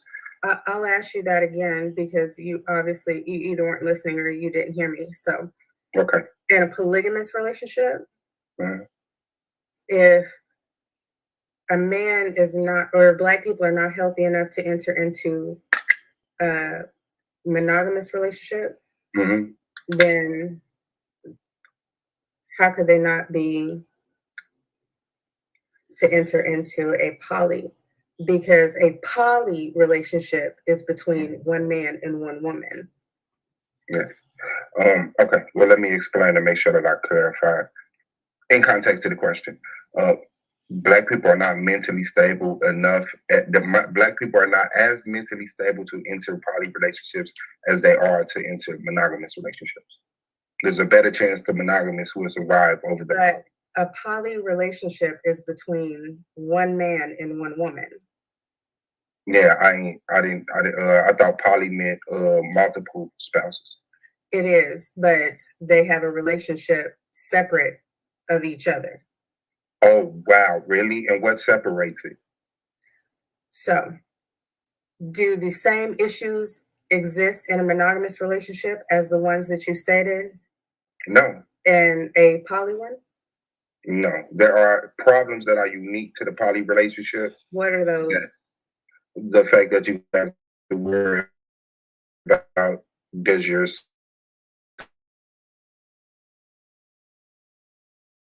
I mean, how? But who is that going to be maintained by? Who's going to maintain the quality across the board? That's his job, is to maintain the equality. Okay. I'm just saying that is an issue that can arise in poly relationships that's not there in monogamous relationships, though. Interesting that you would put off an expectation that's not necessarily one, but seems like more that your own. My next question would be, wouldn't it be beneficial for people to seek counseling before, during, and after relationships to build healthy people and relationships? Yes. So if you sought counseling to build a better relationship, build yourself, those issues that you're saying that would be brought into a poly relationship, wouldn't that be something that would be eradicated? Eradicated? No. Eradicated? No. No? No. Okay, No. so then you could then bring those same issues into a monogamous relationship. The majority of them, except for the ones that are unique to poly relationships, like the ones I mentioned. And what are those? That you would have to say, well, the third wife kids aren't getting as much attention as the first wife kids, and certain things like that. And again, that goes back to equality across the board. So, is adding an extra income beneficial to a family? Well, yes, adding extra income is beneficial to a family. Yes. Okay. And adding that extra income beneficial to a family by adding the extra earner, like by means of adding an extra wife, husband? No, not by adding another wife or husband. An extra earner, why a not? business owner, because it complicates the. First of all, you're talking about business. You never mix business with family, and you're talking about. But that answer has nothing to do with the question. It absolutely does. Is adding an extra income beneficial? Is adding another wife. By adding an extra spouse. Yeah. Is adding an extra wife to a relationship to add her income to it good? No. That doesn't. That it's not an even exchange. No. So adding the extra income is not beneficial, is what you're saying now. No, yes, that's beneficial, but you got to weigh it up. If I get $10,000 from a bank robbery, getting the $10,000 is beneficial, but getting caught for the bank robbery is not. So adding the extra wife, that's apples and oranges. Like there's not a comparison there. I mean, well, adding the extra wife just because of the money is not worth adding a whole nother person. No. So adding an extra income into a family, thus saying taking the family from $45,000 a year to closer to $140,000 a year, that's not beneficial? Yes, that would be beneficial. Okay. And the means of doing so would be by adding an extra spouse into the situation. And that would make it not beneficial. You're telling me that then it now negates. Yes. Yes. Because you're speculating about the money is going to be there. That doesn't make any sense. Yeah, you add another relationship, you add another sex partner, y'all get into it. Then you're turning around and saying that now it's a negative. But we can keep going. Okay. Is the added benefit of having someone at home to take care of the children, thereby eradicating the cost of childcare, is that beneficial? It depends on who the person you got watching. Well, in the context of this debate, it would probably be the mother or the sister wife. So, yeah, no, that wouldn't be beneficial. How would it not be beneficial to take, say, let's just say $15,000 off of the family debt by cutting out the cost of childcare?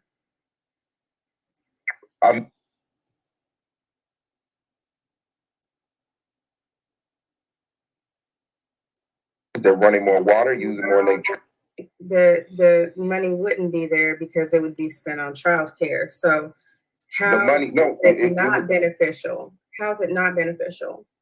Because it would take more than $15,000 to support a whole other person. With them adding more to the bills, with them having to eat, with emotional things, we need another car. There's more places to drive to. How is that not beneficial? Seeing that the $15,000 is there and it's not being spent on childcare. So $15,000 over a year. Okay. How much? Okay. How much can you eat for $15,000 a year? Can you support a whole person for $15,000? You can do that for a lot less than $15,000. But thanks. And they're gonna sit there at home, watch your kids all day, and eat McDonald's dollar fries. So, am I gonna get an answer to that question? Yeah, I said no. It wouldn't be beneficial because they're a spouse, and so that adds more elements. Sex is the benefit of a poly relationship. It's not the only benefit, but it's the only unique benefit. So the fact that everything else you could get from a friend except for sex, that's got to be the determining factor. So you think that sex is the greatest benefit from the poly relationship? It's the only unique benefit. Okay, that's not what I said. So that it's the woman and the women that are the ones that decide the parameters of a poly relationship. No, they don't. They're in agreement with their husband. Sex that's not true. Is the biggest factor. Is not that's the not biggest true. factor in a poly relationship, That's that's absolutely true. That the women are the ones that decide on the poly relationship. All right, Suave, it is on you. You have 10 minutes. Okay, Ben. What is the unique benefit of a poly relationship?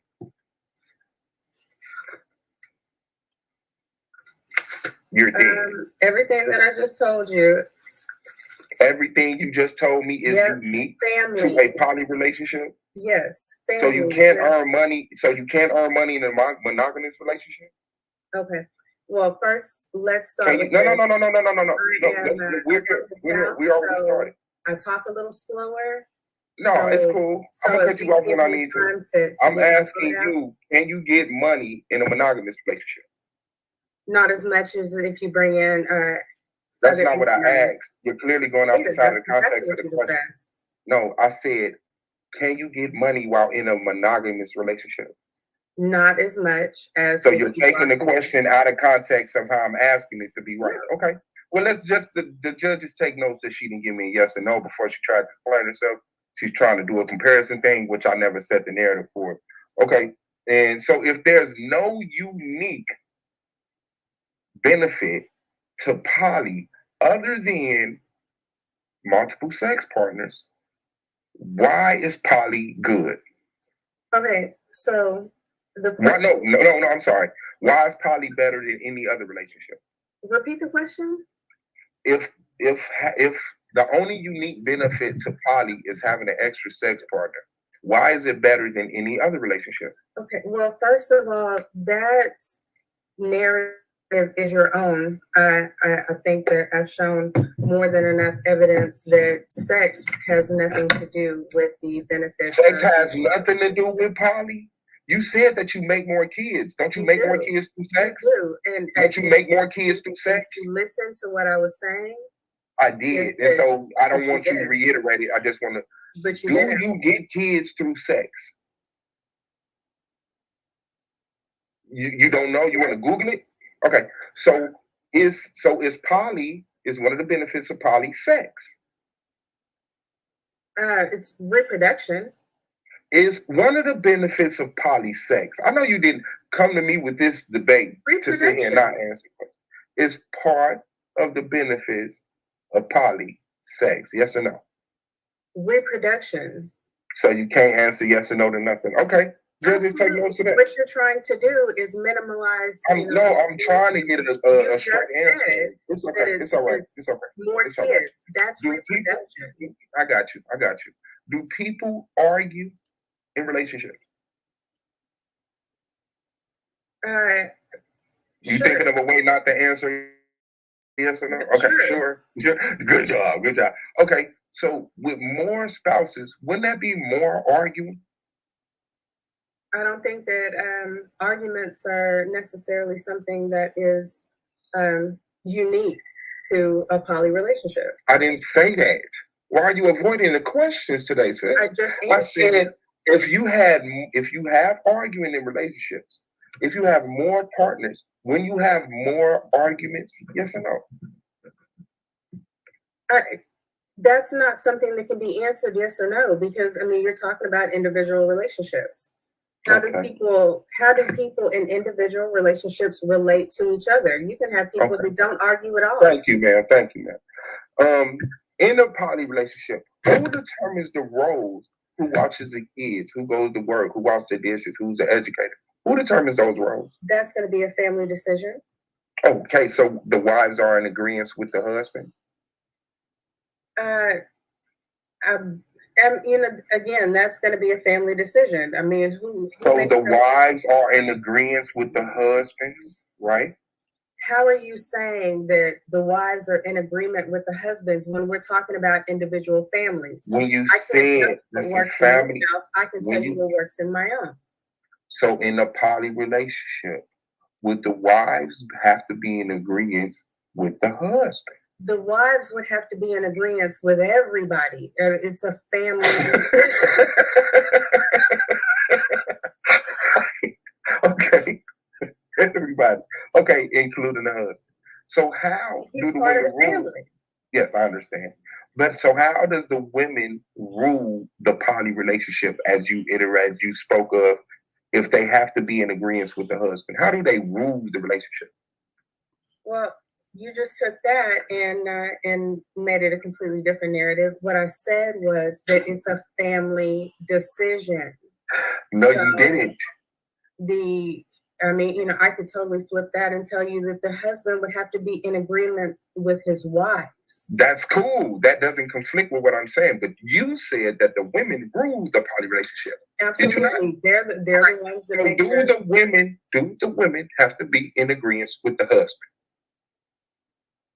They have to be in agreement with the family. All the decisions are made by the family.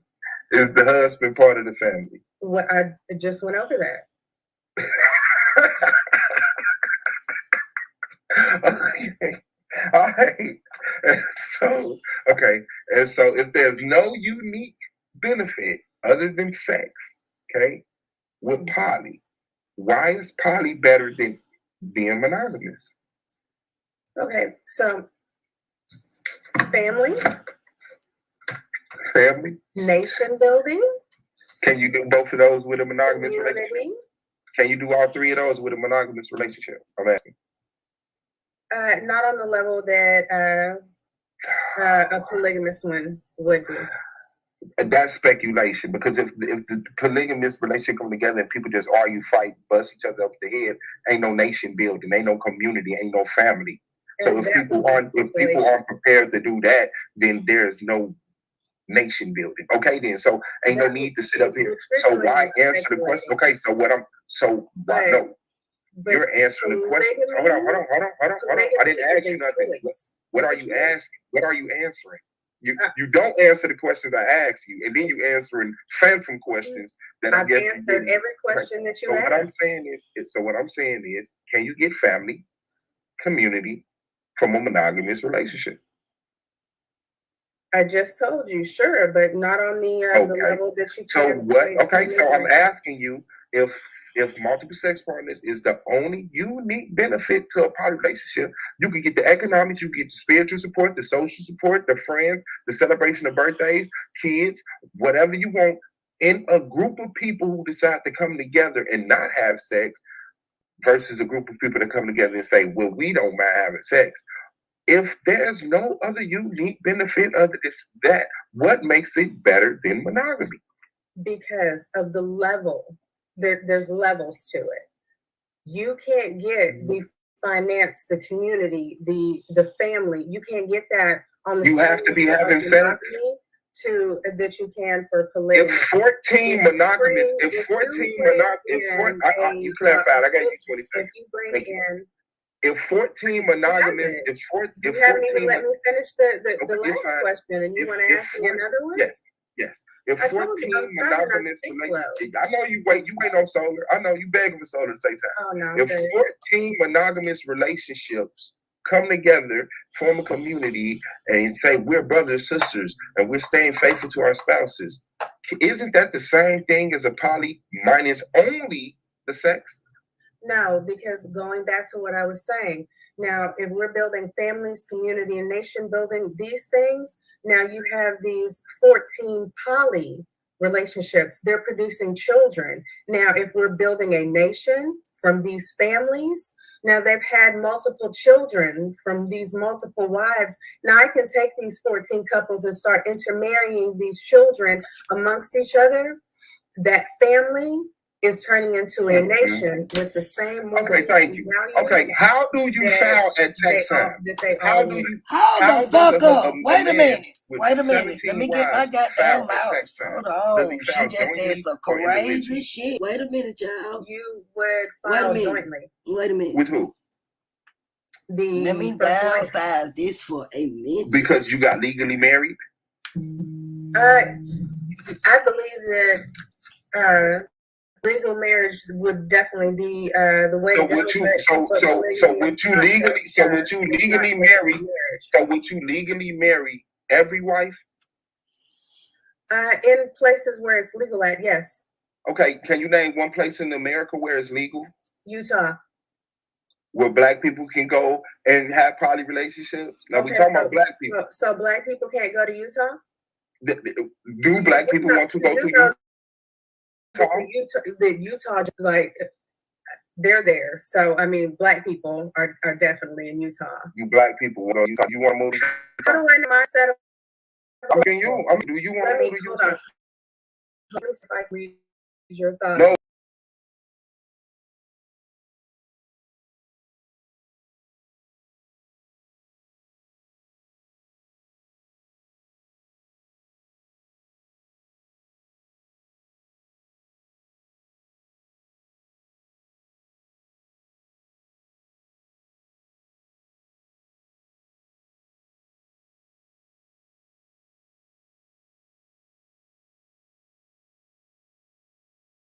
Unmute my mic. You guys can hear me?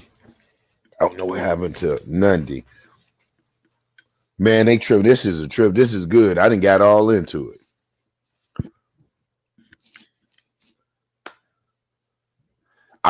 Did I miss it again? Did I miss incest again?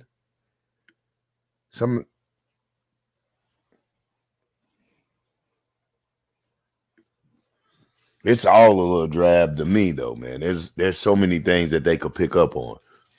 But it's I'm waiting to see how the judges score. This is gonna be interesting. You know, at first I thought, now I will say this, I thought Suave was gonna cut her a little slack. I was like, now how is this gonna work out?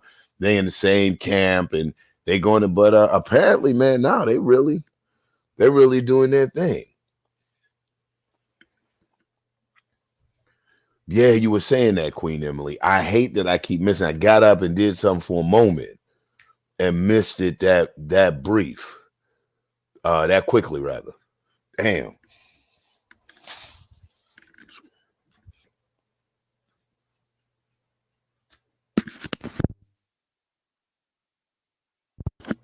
Yeah, that's crazy. So what you guys think so far, man? What's some of you guys' critiques and criticisms? Flame the chat up, man. Shouts out to Nundy 3GP, Queen Nundy for doing this, bringing it to us, letting us come back and give our feedbacks, our critiques and criticisms on it. You know, flame the chat up, man. What do you guys think about it?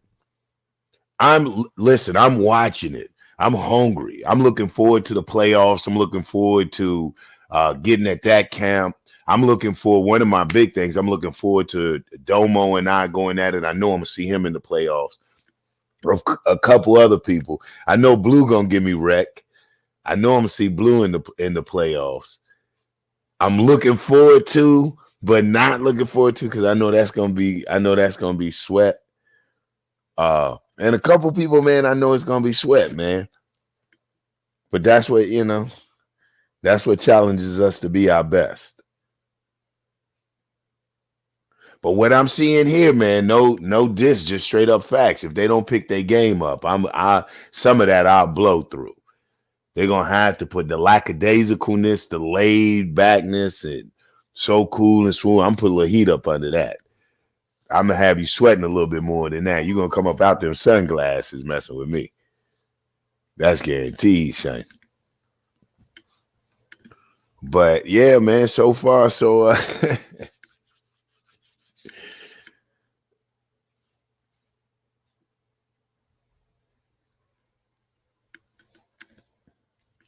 I hope she gets back on. I really want to see the conclusion.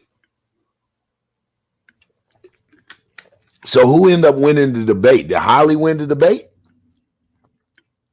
I gotta see these scores, because right here it looks like especially on this rapid fire, it looks like Suave's doing this thing. You know, it doesn't look like she's really keeping up with him on this. She must have scored strong. If she won the debate, then her strong scores, I would believe, probably came in the opening prison premise, PowerPoint presentation, and things of that nature. You should come on, sweet. It's all good. Come on, Joy. You can join the league under the camp. We got you. You can join the league under the camp, under the Queen camp. So, yeah. If she, so who won the debate? Somebody put in the chat who won the debate. I don't care. You can spoil it. 145 Suave. Suave got a 145. Okay. Okay. He might have should have been knocking them out when they counted. What? Scheme said when you see Holliegh score, you're gonna think they were scoring Domo. And shouts out to the judges. That can't be an easy job. You know what I'm saying? That can't be an easy job. Oh, Holliegh won. So Holliegh won with 145 to 142. Nice scores. Okay, so they putting Holliegh in the. I'm gonna have to keep my eyes on Holliegh. They putting us in the say. They, okay. I gotta, yeah. That's what's up. Congratulations again. She's number 3. Knock Suave down to 4. Congratulations again. My debate is the 18th. KOT. I'm gonna have to switch up the game. He's giving me a nice one. I think they're playing to me. Black nationalism or black repatriation, staying here, forging out, eking out, meeking out an existence, or packing y'all shit and running back to Africa. Which one? Of course, your boy, unapologetically black nationalist, I am going for here, the black nationalism as opposed to repatriation. And so that's coming up the 18th. That's going to be a debate. I got one coming up with Rabbi Lewis, investment in the stock market, or again, separation, investing in ourselves, separating from America and investment in ourselves, separation, black nationalism, or separation. Then I have one with Black Sun coming up. And the one I have with Black Sun is nepotism in North Korea. You know what I'm saying? Was it harmful or helpful? That's going to be, pretty cool. That's outside the box. I'm trying to get one with T. Moses. Hey, listen, if you out there, can I get a debate? Let's debate. Hey, let's debate. In hindsight, look behind us. Blue be fucking that shit up. Yo, but real talk, man. Let me get a debate. I don't know, Skin. You need some debates, don't you, Skin? You and I made spar. We can get a spar going, man, a little friendly spar. Get some debates and get you some in, get me some in. I don't know if I would be able to knock out 8 and do respect to the debate. But excuse me. Yeah, let's get some in, man. Let's hook it up with Soul. If anybody out there I'm getting my 5 in.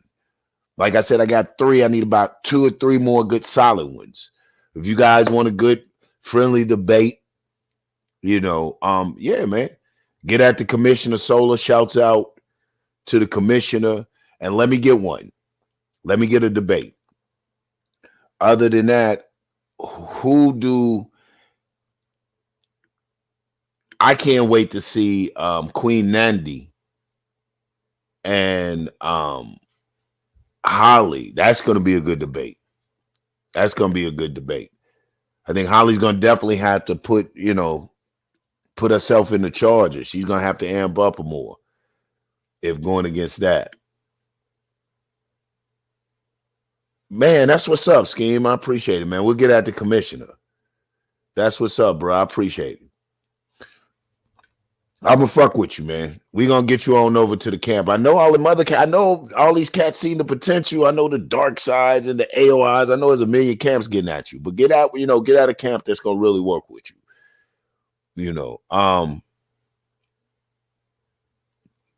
Sister Ford said, and no disrespect taken, I hope not from the lead, but it's unacceptable for Suave to keep scoring 140s. Like I said, now at this point in the game, the score is probably a little late for him.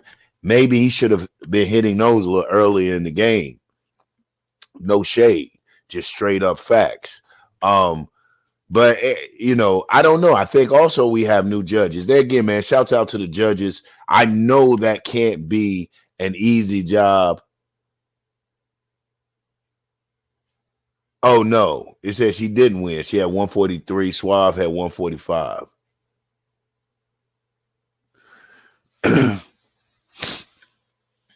Yeah, I don't. You know what? One community, I agree with you with the whole polygamy thing. I think it's an interesting debate. I think Sister Holliegh could have pushed that harder. She maybe, I personally would have done my research, but I probably even would have reached out to polygamous people to get an insight into that. But I think her points, I see where she's going with it as being a social, economic factor, the social being, the extra hands, depending on how you define family. One of the things I think she would have had to push is because what Suave keeps coming with is a traditional understanding of family, more of that traditional understanding.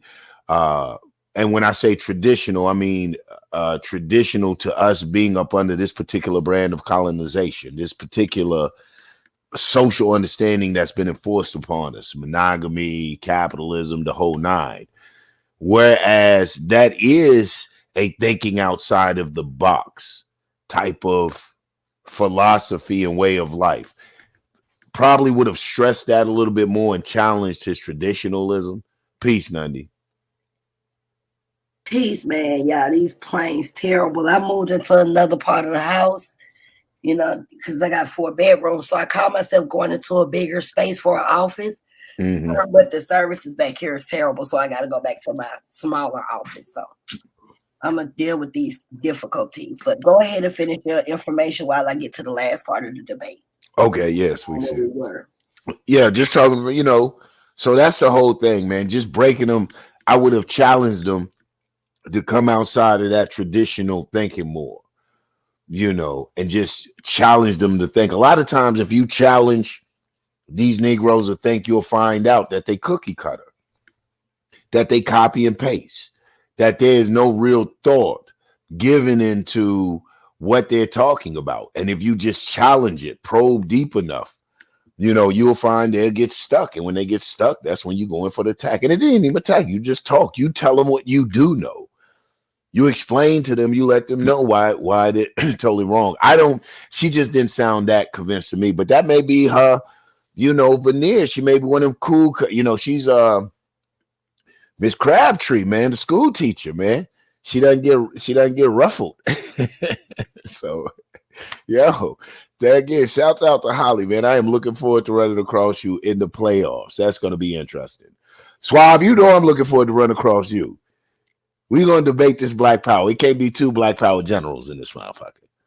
Especially if both of us not holding, because I'm setting the standard for this black power. I love the way Suave starts his thing off. I think that's good, giving homage to that goon. You should give homage to your ancestors, and that's good and all of that good stuff. However, why I go hard at shit like that is because I'm going to there's a difference from it just being chic, it just being something you do, it being the culture, to living that lifestyle, man. Some of us love it, and just some of the shit that you support and some of your antics speak contrary to really getting on there, starting out screaming black power. You know what I'm saying? But you don't live a black power kind of existence. Shit, ain't no other way to put it. Some of the shit you do is just be sideways. Okay. Was you ready, Nundy? And why? And listen, let me explain that thing on the board real quick too about Queen Emily. Why I say from my day one, man, during my interview, Emily jumped on and was like, that's my guy. So I appreciate that. All my day ones. I hadn't even debated. So yeah, Emily, that first one, man, that's for all my day ones, yourself, the queen, everybody that rode, that believed and shit like that, man, that's dedicated to them. And I appreciate it. And there's nothing but the top. Fuck with us, then you're going to be fucking with winners. That's the only thing I can say. You know what I'm saying? Stick with us and you're going to be sticking with winners, man. The only place to go now is up.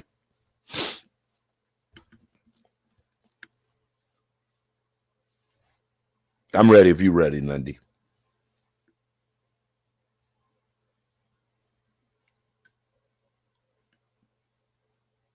Okay. Said them planes killing them.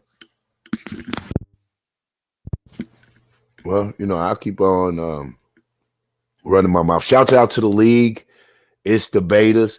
Like I said, and brother, yeah, we can hear you now. Okay, I want to say this. Shouts out to Sister Nisa. She's in the chat. Thank you. I want to tell everybody this is one of the sisters that's helping me coordinate the program for the kids and the families and stuff.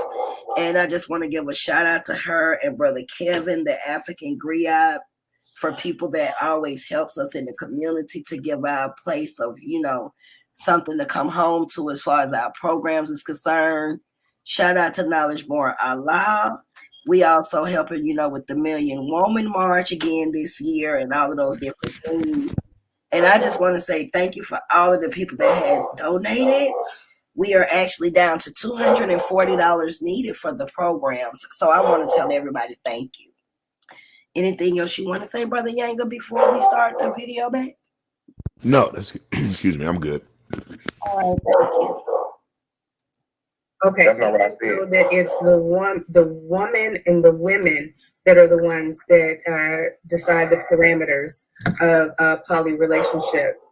No, they don't. They're in agreement with their husband. Sex That's not true. is the biggest factor. Is not That's the not biggest true. factor in a poly relationship, That's and not true. that's absolutely true.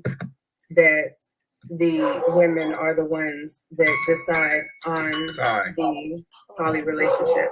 All right, Suave, it is on you. You have 10 minutes. Okay, then. What is the unique benefit of a poly relationship?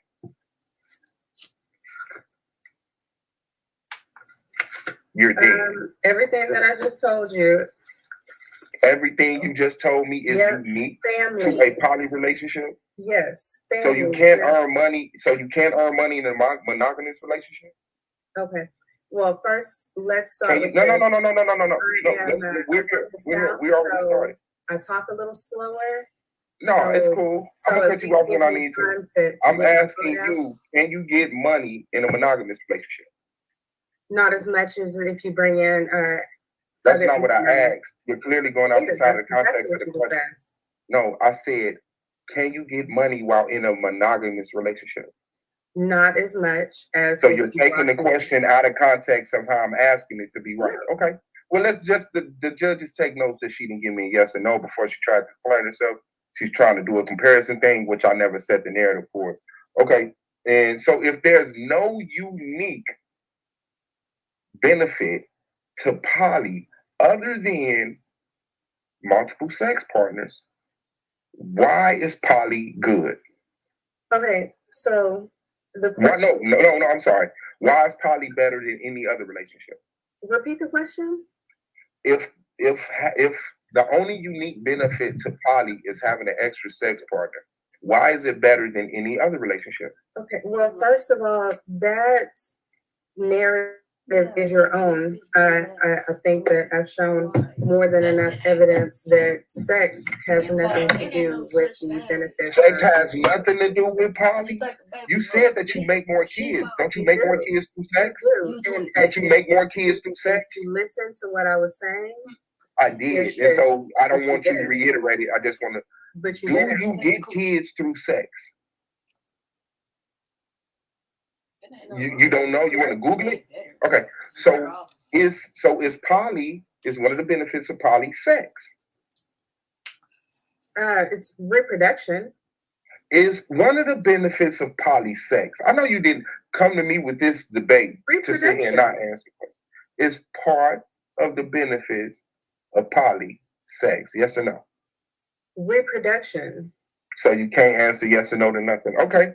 Judges take notes of that. What you're trying to do is minimize. I'm trying to get a straight answer. It's okay. It's all right. It's okay. More It's kids. all right. That's Do reproduction. people? I got you. Do people argue in relationships? You Sure. thinking of a way not to answer yes or no? Okay, sure.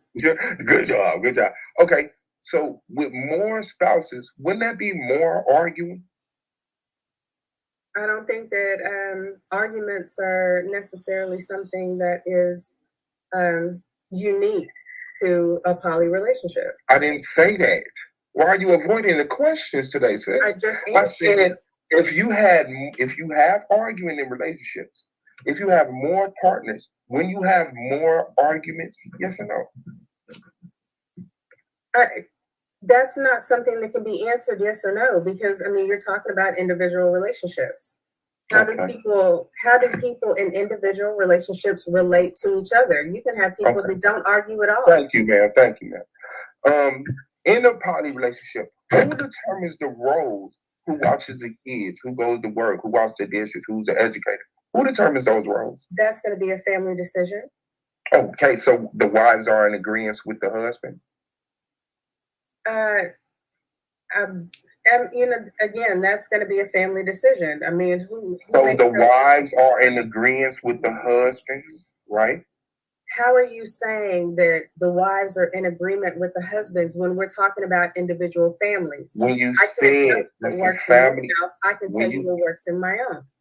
So in a poly relationship, would the wives have to be in agreement with the husband? The wives would have to be in agreement with everybody. It's a family decision. Okay. Everybody. Okay, including the husband. So how do the women rule? Yes, I understand. But so how does the women rule the poly relationship as you spoke of, if they have to be in agreement with the husband? How do they rule the relationship? Well, you just took that and made it a completely different narrative. What I said was that it's a family decision. No, you didn't. I could totally flip that and tell you that the husband would have to be in agreement with his wives.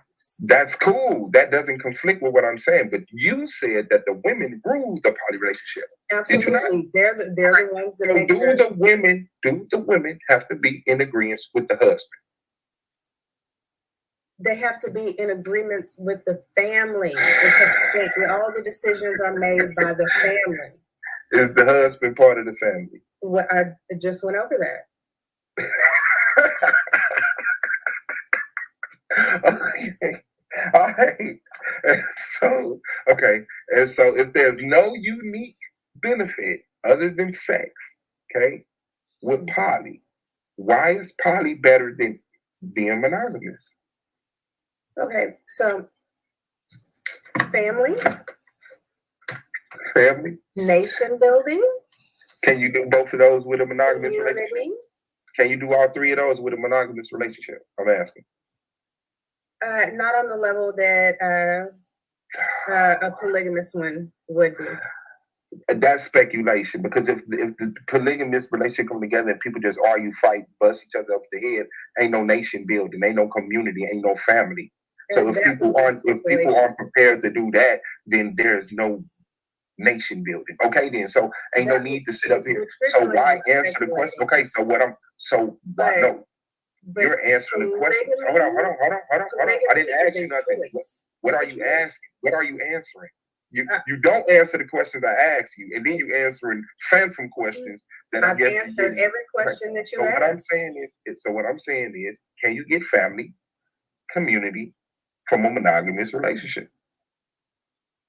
I just told you, sure, but not on the level that you. So what? Okay, so I'm asking you, if multiple sex partners is the only unique benefit to a poly relationship, you can get the economics, you can get the spiritual support, the social support, the friends, the celebration of birthdays, kids, whatever you want, in a group of people who decide to come together and not have sex, versus a group of people that come together and say, well, we don't mind having sex.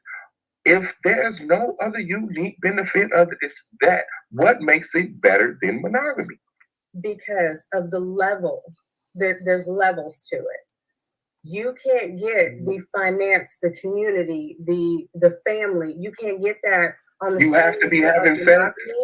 monogamy that you can for polygamy. If 14 monogamous, if 14 monogamous, you clarified. I got you 20 seconds. If you bring Thank you. in, If 14 monogamous, you haven't even let me finish the last question, and you want to ask me another one? Yes. If I told 14 you, I'm Southern, I monogamous, speak low. I know you ain't on solar. I know you begging for solar to say time. Oh no. If 14 monogamous relationships come together, form a community, and say we're brothers, sisters, and we're staying faithful to our spouses, isn't that the same thing as a poly minus only the sex? No, because going back to what I was saying, now if we're building families, community, and nation building these things, now you have these 14 poly relationships. They're producing children. Now, if we're building a nation from these families, now they've had multiple children from these multiple wives. Now I can take these 14 couples and start intermarrying these children amongst each other. That family is turning into a nation with the same. Okay, thank you. Okay, how do you file at tax time?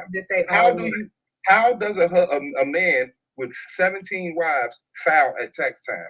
Does he file jointly or individually? You would file jointly. With who? The first wife. Because you got legally married? I believe that legal marriage would definitely be the way to go. Would you legally marry every wife? In places where it's legal at, yes. Okay, can you name one place in America where it's legal? Utah. Where black people can go and have poly relationships? Now we're talking about black people. So black people can't go to Utah? Do black people want to go to Utah? The Utah Jazz, like they're there. So I mean, black people are definitely in Utah. You black people want to go to Utah? Do you want to move to Utah? How do I know the mindset of all? I'm asking you. Do you want to move to Utah? Hold on. Let me see if I can read your thoughts. No. Do you want to move to Utah? Do you want to move to Utah? Me personally? Yes. I don't know. I've never You're lived dead. in Utah. You're dead. You're dead. I finna move to no corner of Utah to sit up there and act like they finna get married around a bunch of white people. A bunch of black people moving to Utah and just having orgies. All right. So we're gonna go ahead and close this thing out. We will be right back right after this brief intermission, family. This is the Solar Vision Debate League. What's good? This is your boy Solar Mind, and I'm here to give you the top 5 rookies of Solar Vision Debate League Season 4. Let's get it. Number 5, Sister Nandy, giving you that real talk, uncompromising talk. And she got the information to back it up. Sister Nandy, you're ranked number 5 in the Solar Vision Debate League. Number 4, we got the young man. He came into the league plotting and scheming. Brother scheming, attacking them biblical scriptures. You're ranked number 4 in the Solar Vision Debate League rookie class. Ranked number 3, we got Black Sun in the building. And you know when you get Black Sun, you get that dietary science. Black Sun, you're ranked number 3 in the Solar Vision Debate League rookie class. Ranked number 2, we got Brother Moses in the building, giving you that political science, and you know he gets you with the charisma and all the extra goodies. You're ranked number 2 in the Solar Vision Debate League. But the top rookie thus far in the Solar Vision Debate League is Sister Holliegh. This is the year of the woman. She is the top rookie in the Solar Vision Debate League. But we got a whole month left. There's a lot of more debating to do. Who will come out on top to get the coveted Rookie of the Year? There's only one place you're going to find that out, and that's the Solar Vision Debate League, the best debate league on social media. All right. So we're closing this thing out. We're going to start out with Suave BZ. We're going to set the time for 5 minutes. It's on you, Suave. You got the floor. Shout out to the sister Holliegh, man. Shout out to Solar for another good one, man. Yeah, it's not going to happen, man. Black people, poly, why?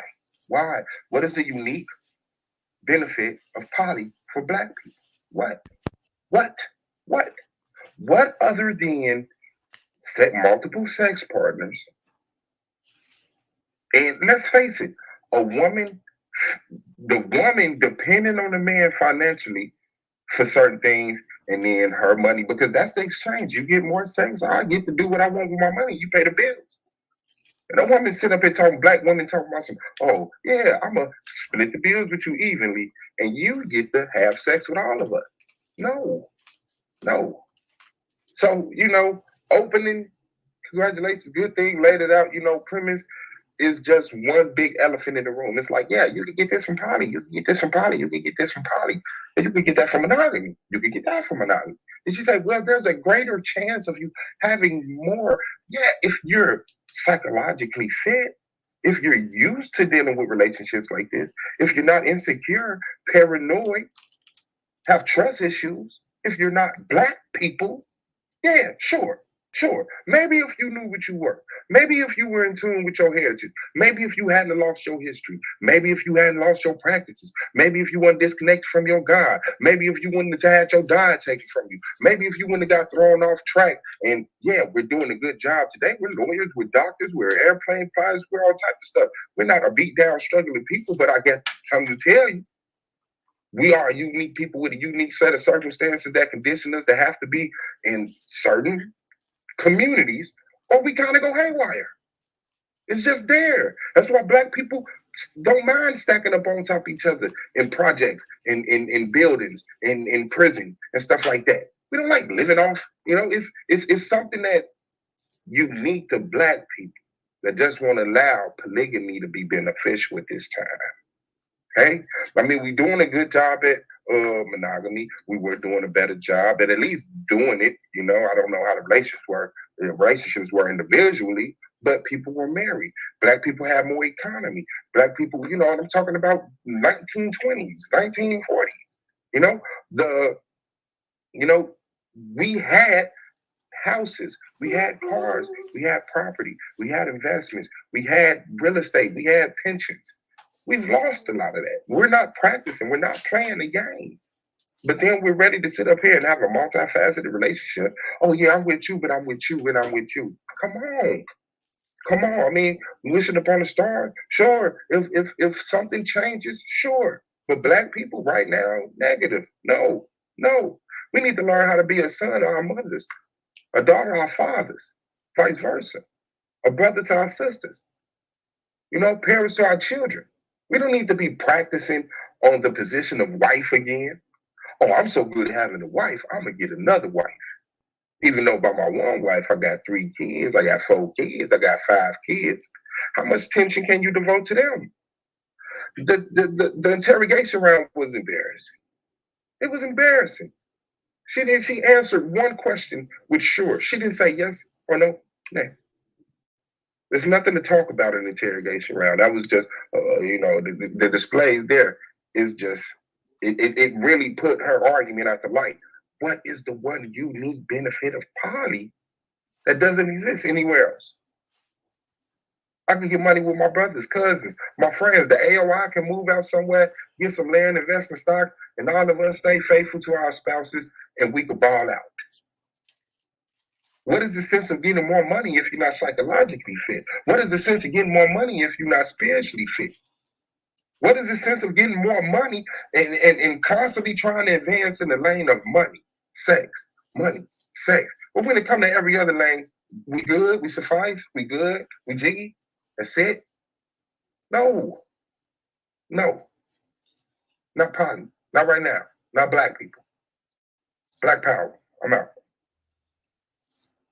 All right. We're gonna pass this now over to Sister Holliegh. Let's go ahead and bring her on. Sister Holliegh, you have the last word. Whenever you're ready, Sister Holliegh, you can begin. Cameras on. All right, family. Suave, he's focusing on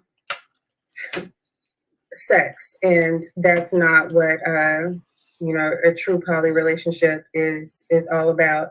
So I said multiple times during my presentation, if poly is done right, the benefits of it are, and he seems to be focusing in on, what can you get from a poly relationship that you can't get from a monogamous one?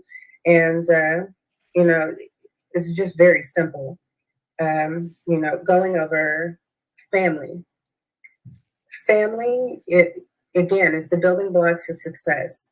I mean, you can't create things such as generational wealth without, you know, a family. You have got to have generations to pass that wealth down to.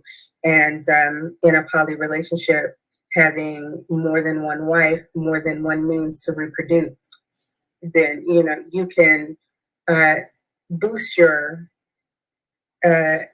ability to create generational wealth just by having a greater amount of children. And also, the, you know, families, the larger families, like I showed you in my presentation, it's a lot. There are a lot of benefits to it that you can't get out of not having a family of that size. You know, I showed you evidence where people that come from larger families, it makes couples less likely to divorce. He showed you in his chart that he presented that Black men and women, primarily women, are not getting married at the same rate as they used to.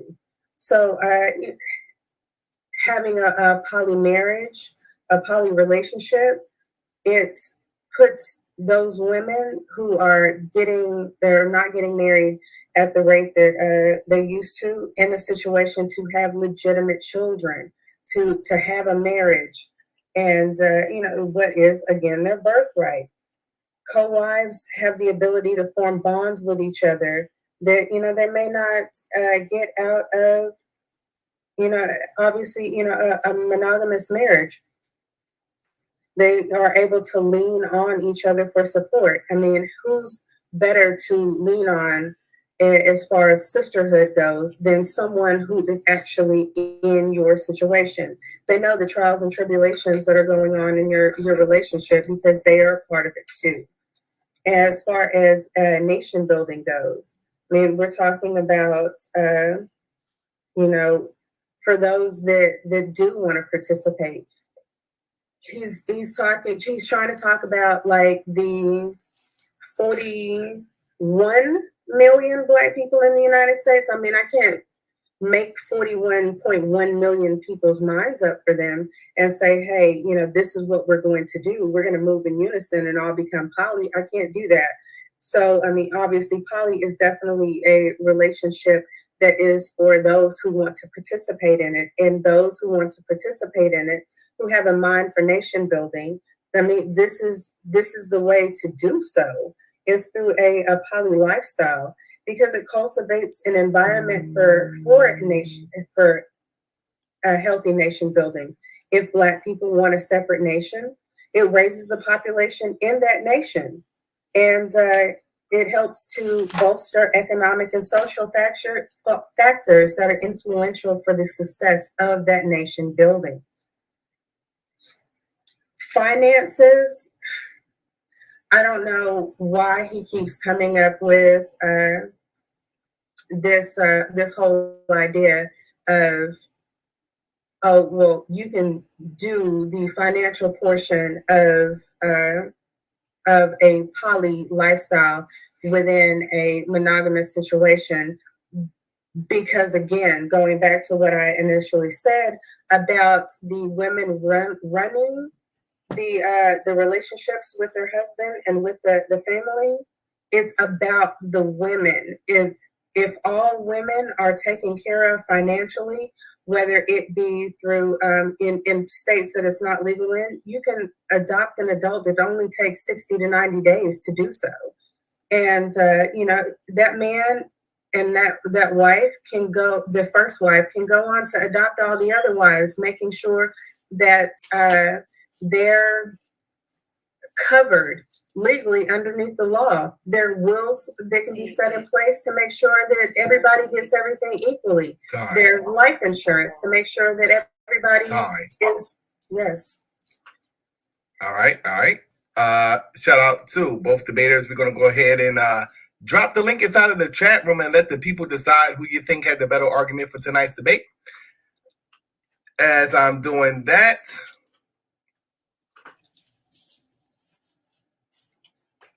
we can let you in on some of the upcoming debates that we have lined up for the Solar Vision Debate League this weekend. Saturday, we do have a very interesting debate going on. It will be between blue and black sun. Should melanated people form a theocracy? That'll be 9 p.m. Eastern Standard Time on the 13th. We have Domo. He will be squaring off against pro-black politics. Can crypto replace fiat currency? All right. So Rio will be going up against Just Me on the 14th. Martial arts, which martial arts is better? Capoeira, or black jiu-jitsu? On the 18th, we got Brother Yanga squaring off against KOT, black nationalism or black repatriation. On the 19th, we have a double header. The first half of our double header will be between Sister Nandy and Holliegh.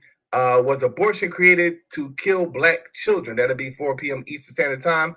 The second half of that double header will be between Madame Kemet and Scheme. Are majority black people Aboriginal to the Americas or from West Africa? All right.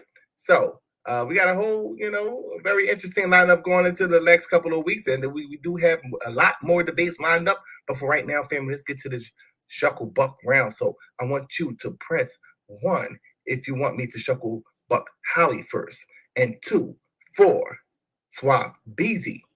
This is Solar Vision Debate League, and this is the Shuckle Buck round, family.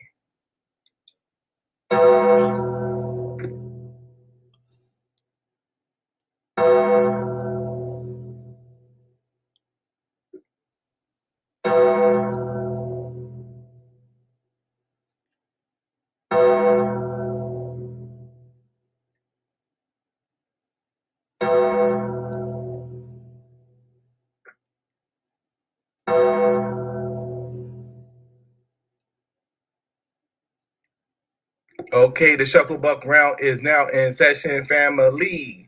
All right, so let's take a look at the chat to see what it do and who is going to be first up the bat when it comes to the Shuckle Buck. All right. So let me take a look at the chat.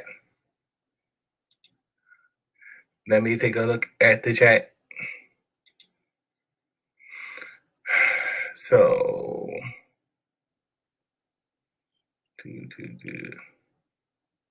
all right. So, it looks like Suave Beezy is first up to bat. So let's bring the brother on. Suave Beezy, what's good? Black Power, you already know what's good. What's poppin'? All right. So, which is better for black people? Polygamy?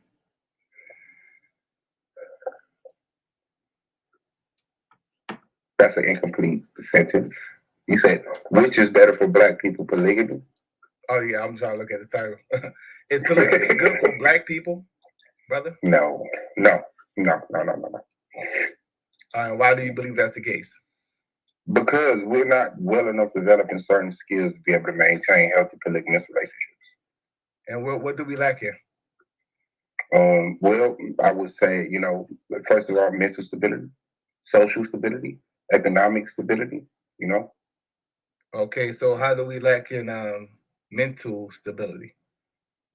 Because it's just certain things that black people uniquely have been left behind on, and certain things that we give me examples of what you're talking about when you say mental stability. Well, the fact that we had a large amount of family members on drugs, abused relationships, things like that. That does something traumatic to you. And children raising that to become adults, that lose a little trust in relationships. So you're saying drugs and what else? Abusive relationships. Abusive relationships. Yeah. And what did these abusive relationships come as a product? Come from a product of?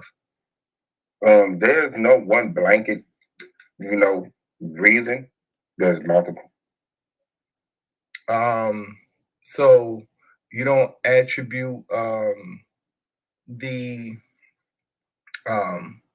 lack of conformity or organization within relationship structure as one of the main reasons why you have bad relationships?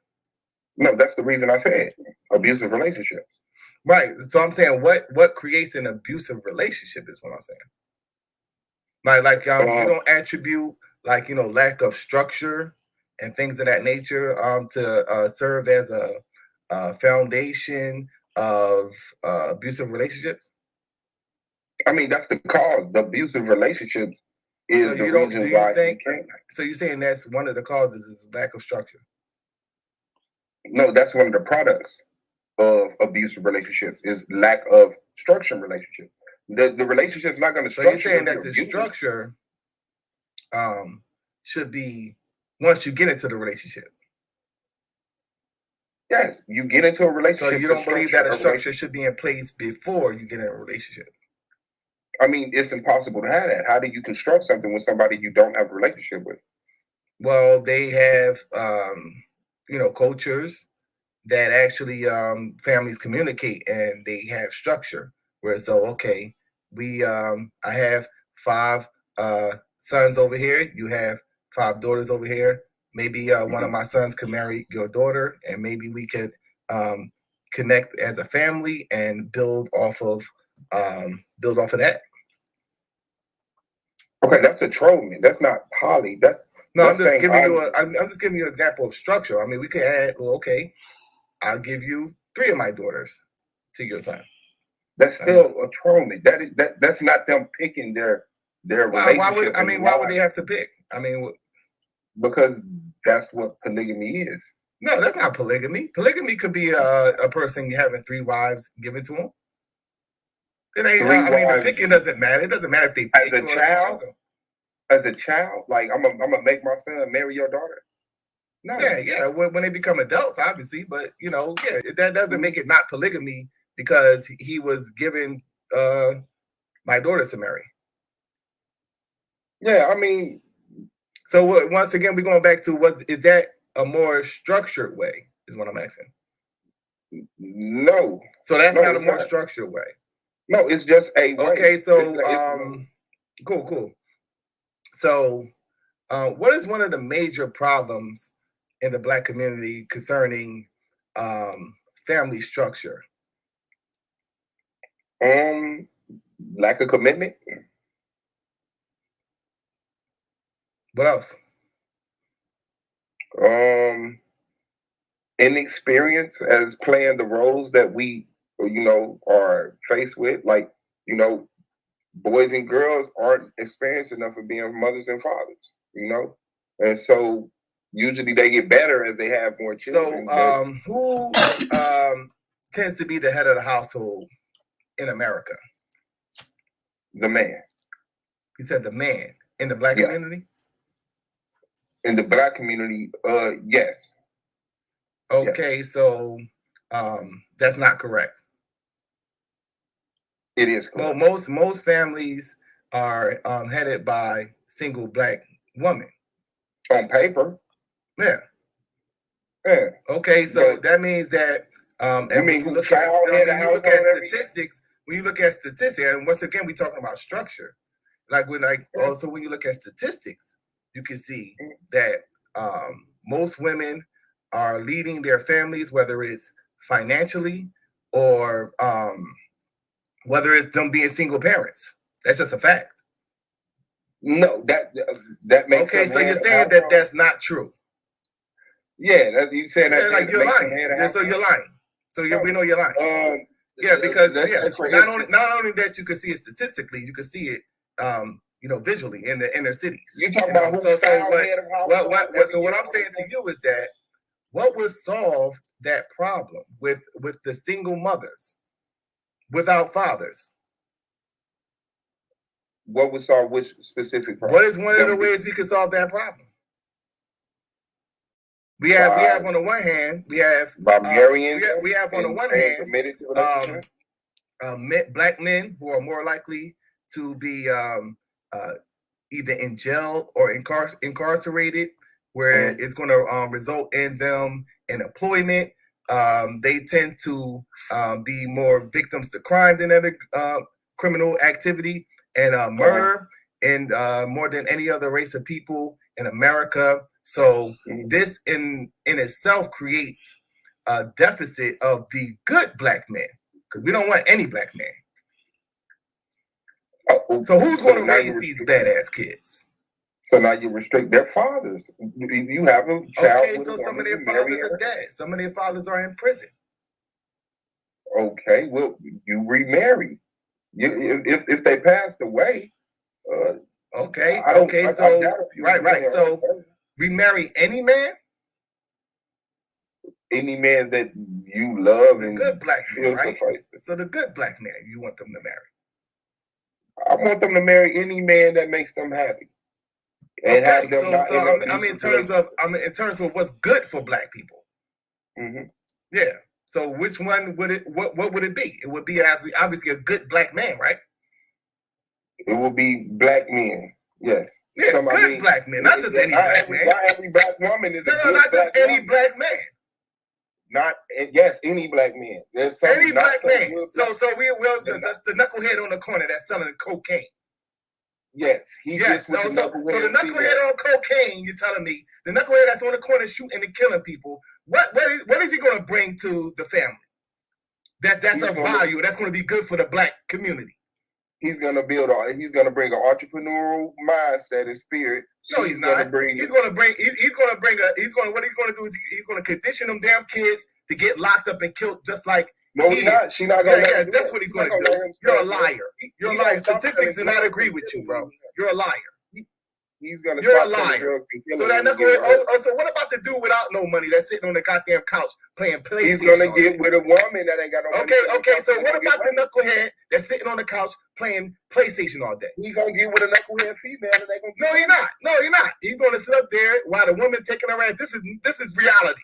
This is not the bullshit you're talking about. That's not reality. Yeah, while she's going to work, making ends meet, he's sitting his ass on the goddamn couch playing PlayStation all day. What do he have to offer? You didn't say nothing. I mean, just based off answer the question. What do he have to offer?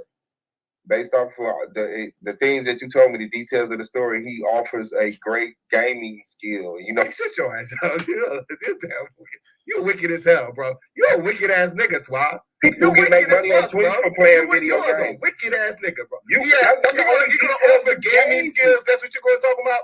He got gaming skills to offer. That's what he's gonna offer. How to play John Madden. The only detail. Get your ass out of here, bro. You're a liar, bro. You're a liar, bro. And you're a wicked ass nigga going to talk some gaming skills. You gonna have some gaming skills. Don't nobody need no damn. They can learn how to play Madden on their own, bro. Talk some gaming skills.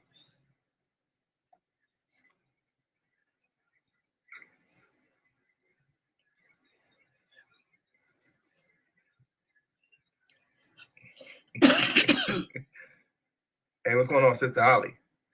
What's up, Solar?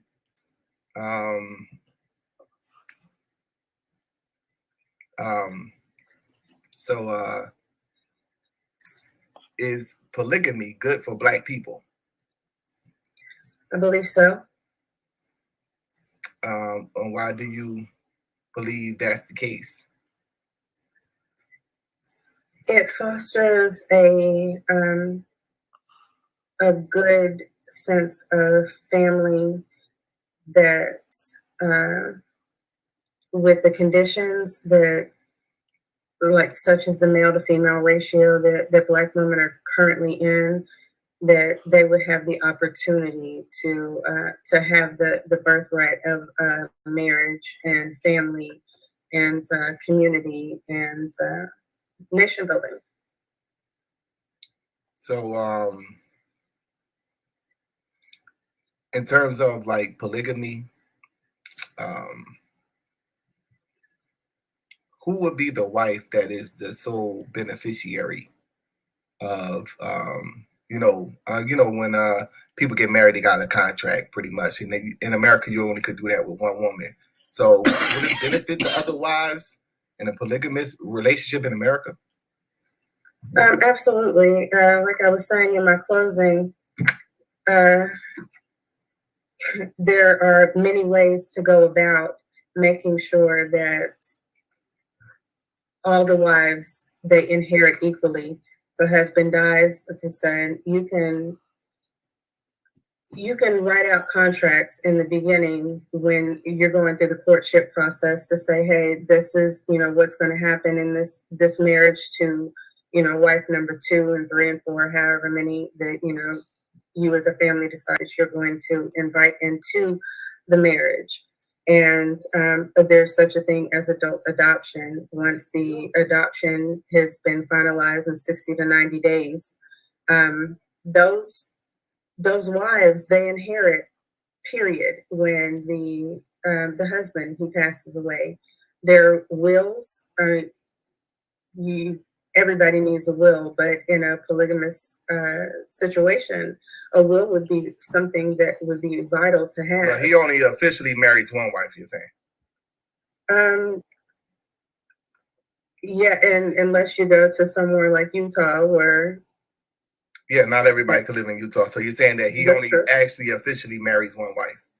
Well, that's a whole nother separate question. You were asking about...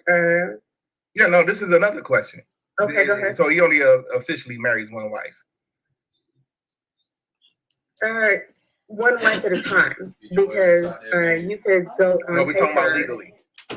Right, you can go on paper and get married to first wife, and then you all decide as a family that you're going to bring in a second wife, and then he can turn around and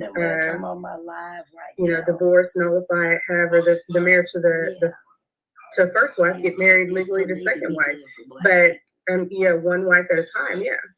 But okay, so you're saying that I know that, so that's what I'm saying. You only could legally marry one wife in America at a time, yes. Okay, so right. Marry So all of them. okay, so the fifth wife or whatever, somebody had 5 wives. The fifth wife would be the one he's legally married to, using your logic, right? If that's the course that they took, so that at one point in time he was legally married to all of them, yes. Okay, so how would that benefit the first wife?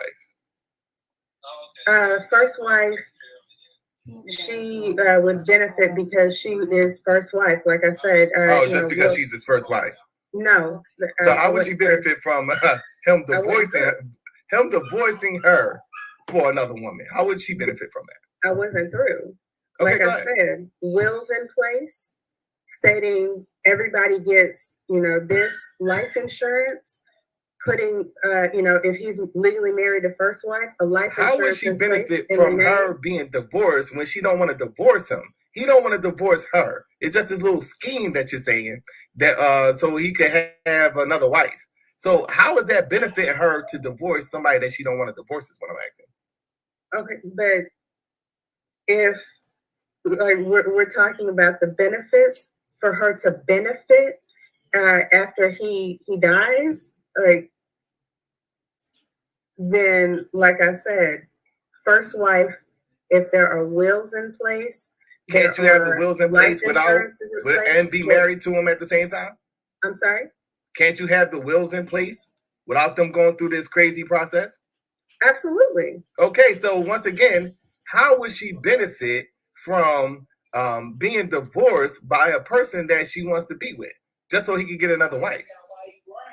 No. Okay, so reset. That first wife does not have to divorce her husband for other wives to come. That's what you said, though. That's what you said. No, you came up with that silly scheme. There's such a thing as a spiritual. You're the one. Oh, spiritual what? What you say? Spiritual what? I mean, you act. Right, you heard that shit. Yeah, that's some clown shit right there. Airplanes, Such a y'all. thing as a spiritual She said a so spiritual spiritual can legally be married Okay, to first wife and spiritual have marriage. spiritually Okay. married to fifth wife. Okay, Yes. so That's why I said we're these talking people about crazy. a man that makes Your damn ass probably, talking I about mean, well, motherfuckers obviously, spiritual on average, less than any other group of men in America. Now you're Okay. talking about, women that is on the rise in fields of education. You ain't got no They're tone getting their anymore? degrees Yes, more. so, They're graduating even out of high school more. They're doing all these things. You mean to tell me that they now have to acquiesce to a man that is not a sufficient provider, and then turn around and then do this Ponzi scheme of, okay, I'm you, right?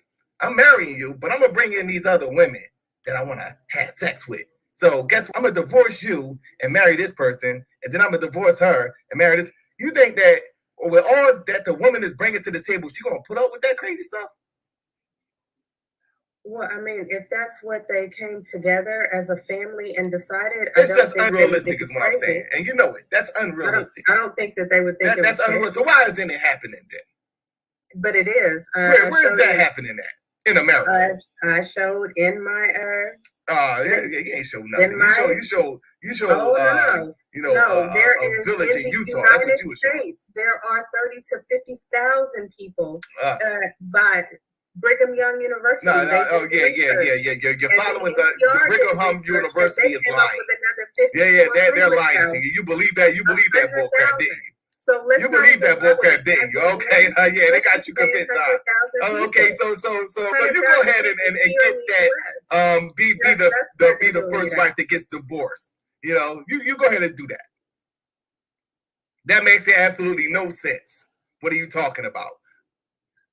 As long as my name is on the insurance policies, and God okay, damn, so bitch. you don't want to be committed. benefiting. You want to be committed to What the the money. fuck? You want to be committed to As the long money. as That's my all. name That is is about the in children. will, Which children though?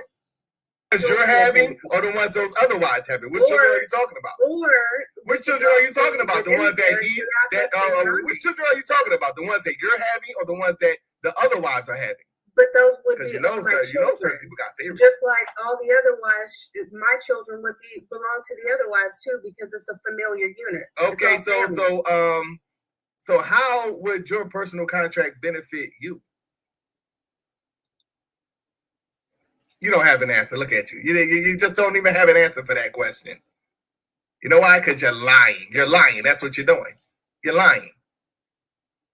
So you don't get out of here.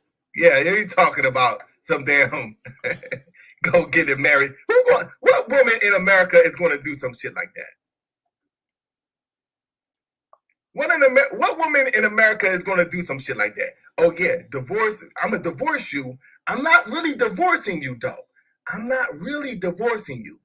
I'm just divorcing you so I can marry this other woman. But we still cool though.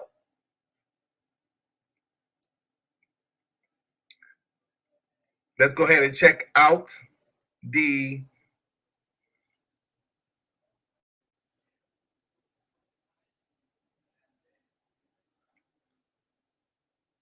Let's check out the numbers right now. We're going to count up these scores. And we're going to get back with you in a second, family. This is the Solar Vision Debate League.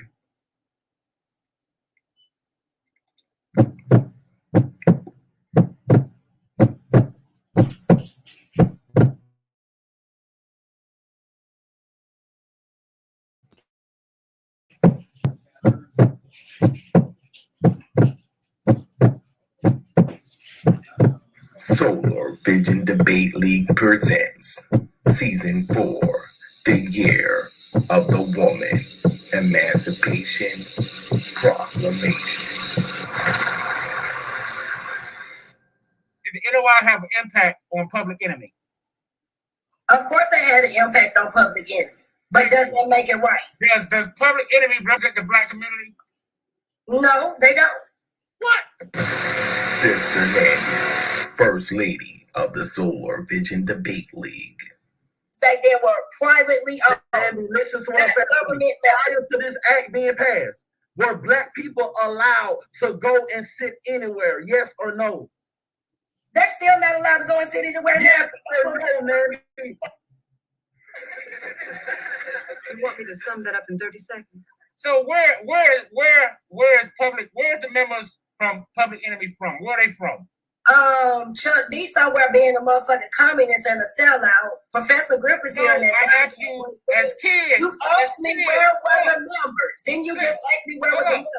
I said, You not just ask me where were the members. So you gonna let me answer the question or you gonna answer the question? Where they from? And Flavor Flav somewhere on a damn show calling it the Flavor of Love, trying to get some wisdom from white people. Listen. Mandy with the smooth jab and dip.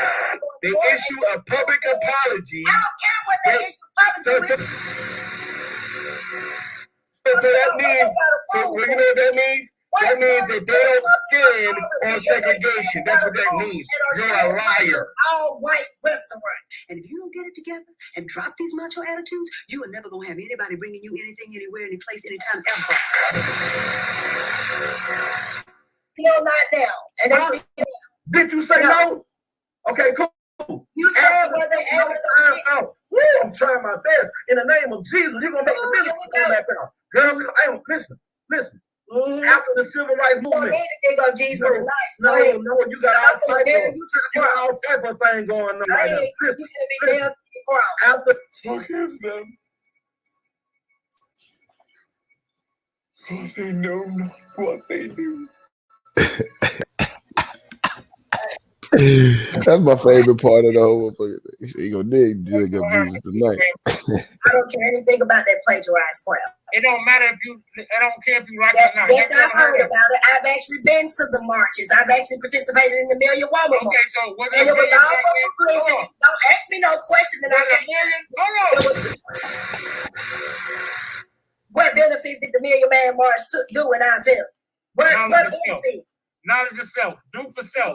Knowledge of self. Walking down the street, getting dogs and billy clubs and water hoses partial you. That's knowledge of self. Sister Nandy is coming with a boatload of haymakers. Oh, caught my dime connect with the main left hook. It's going to be hard for the dime to recover from that punch. You are a liar. I apologize a lot, but what has changed? Yes, you can go to the armies, that's what changed. You can go to the armies, that's what changed. Judicial system still segregated. Convict leasing still going on. What do we care about their apology? Vicious two-piece by Sister Nandy. You have to answer the question with private owners were not included in that. So if I'm a white person and I have a restaurant and I want to not let somebody you have to answer the context of the debate. Operation Emancipation Proclamation, Season 4, the Year of the Woman.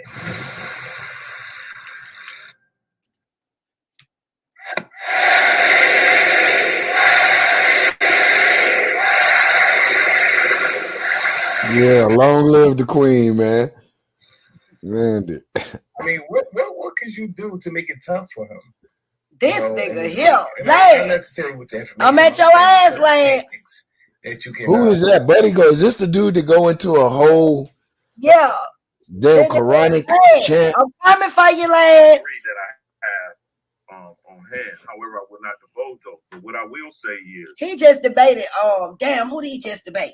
I'm going to listen very well to what Domo Fuck, is he saying just did a debate, Yangle. when it comes down.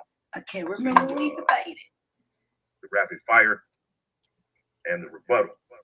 You think that you're a better debater as far as in the rapid fire round than he? Yeah, I do. And I hope he lets me go first. So I believe the rebuttal and the rapid fire will belong to me. The rapid fire, that ass is mine. And that's where we're going to separate. And that's when I win. The rapid fire, that ass is mine. And that's where we're going to separate. And that's when I win. The rapid fire, that ass is mine. And that's where we're going to separate. And that's when I win. That's all I needed. That's all I needed for him to do that. And right, Jordan. Right. We are finally here. Highly anticipated first round matchup between Domo and Lance. And there's a lot at stake for both debaters, but especially for Domo, because a win not only takes him to the divisional round of the Solar Vision Debate League playoffs, but it also gives him the coveted Solar Vision Debate League MVP award. The rapid fire round is now in effect, and the debate is still up for grabs. Let's see who can pull this one out. Like you asked me, but I think she was like, I'm asking you, would she have called herself black? What has been refer to and acknowledge that she's Ethiopian. Okay, Which she we would have know- called her. Hold on. She we would have know called black herself. men. Hold on. She would have called herself Ethiopian, or somebody else would have called her She Ethiopian. would have called herself a Ethiopian. Who was that? Who was that woman?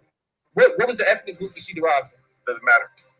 It doesn't matter. Doesn't We're looking at a melanated woman. We're talking about who she is, and you don't know who. You don't know her ethnic background. The handles through the leg, and then goodbye. You. So there were racial categories like black and white at that time? No, there were not racial categories like black and white. Okay. But do you have any evidence that shows that race existed prior to 1758? That the racial categories of black, white, red, and yellow existed before 1758? Black, white, red, and yellow. As racial categories were introduced into Western academia in 1758, you have any evidence to show that those people before 1758 referred to themselves as the color black? So the woman that you're showing, would she have called herself black? That's actually. Are you saying her color black? One-on-one. Oh, what a fake over Osman looking. If I'm asking you, what is the name or what is the ancestry, what is the ethnic group of this woman that you are asking me to call black, and you're telling me that doesn't matter? How are you not reducing her ethnic cultural significance? Irving from three. Even if you use that argument, according to today's construct, black would still be appropriate in ancient times when referring to. Would she have called herself black? I don't know. No, would she have said, I am a black woman? Would she have said that? I am of the black race? Are you No. saying that? Would she have said, I am black? Yes or no? Yes. You add up. So there were racial categories like black and white at that time? No, there were not racial categories like black and white at that time. Okay. Would she have said, I am black? Yes or no, bro? Yes. You add up. So there were racial categories like black and white at that time? No, there were not racial categories like black and white at that time. Okay. What you can do against that? Spin, step back. Oh, that's Kyrie Irving. Ridiculous talent. Even if you use that argument, according to today's constructs, black would still be appropriate in ancient times when referring to. Would she have called herself black? I don't know. Did race exist at that time? Yes, race existed at that time. Because race, today, as we know it, did not exist in those days. Irving upset, didn't get the call. Shout out to the league. We're going to go ahead and count these scores up. Very powerful debate. We do got more lined up for the next couple of days here on Solar Vision Debate League. So we're going to go ahead and check out these scores before we sign out. So let me go ahead and share screen so we can get started. Okay, so we're starting with Holly.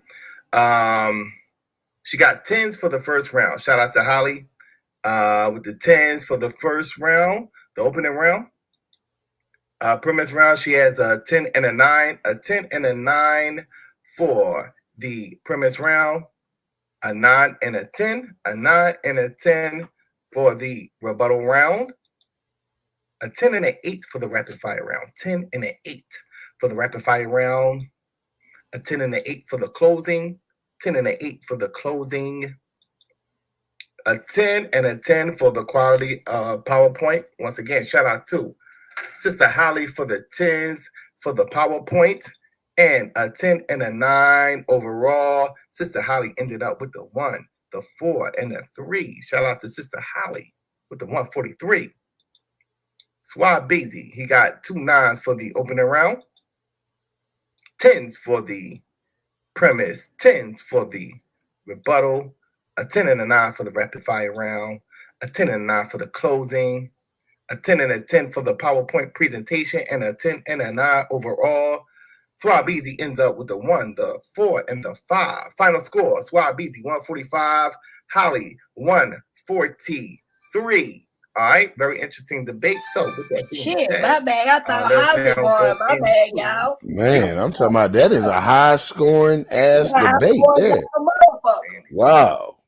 I ain't That never was a high scoring debate. goddamn 140. The fuck? Okay. Wow. Yeah, that was a shout out to the judges, but damn, I need them judges. Yeah, I'm finna see who If I get them judges, I need to see who those judges were. They were nice. I get them judges, I might get a perfect. Hold on a second. Yeah, that's. We finna see what these stats at now. We finna see what Suave Fleazy at. Let's see what Suave Fleazy at. All right, so we're gonna go to Sister Holly because Suave has done all his debates. So count these scores. She got the 1, the 4, and the 3. And we're now adding that to already rank number 5, 408.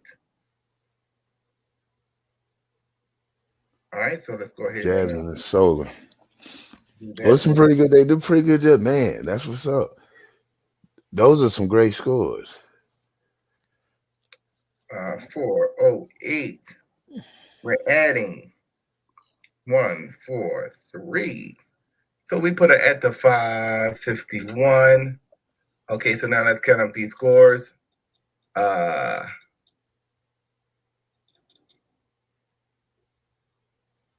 For the opening round, she got the dub, so that'll put her at a 174. For the premise, she got a 19, so that'll put her at a 75, not a 175, but a 75. 51 for the rebuttal. She got a 19 for that round, so that'll put her at a 70. All right. Rapid fire round, she got the dubs for that one. Oh no, rapid fire round, she got the 18. So that put her at a 73. For the closing, she got a 54, and that's another 18. So that'll put her at a 72. PowerPoint and presentation, she got the dubs for that. So that'll be a 75.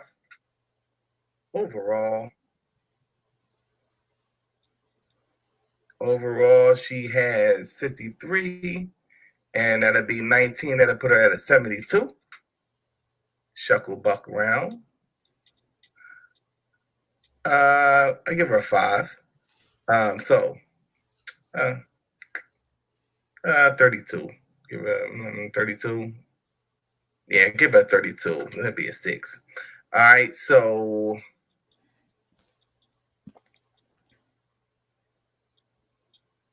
she now has 4 debates under her belt.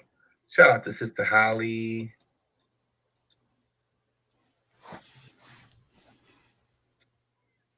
Move this thing over a little bit.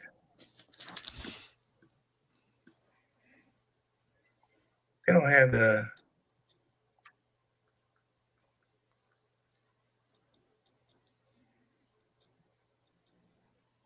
All right, so we'll make it smaller. Because I can't maximize it though, so we'll make it a little smaller. And we'll pull them over just a little bit. Pull it over just a little bit. There you go.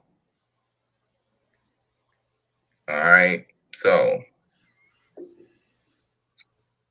make this thing a little bit smaller here.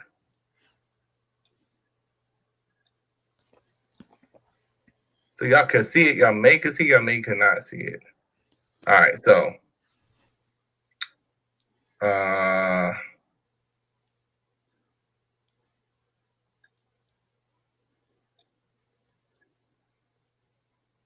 let me see. Let me see what we can do here.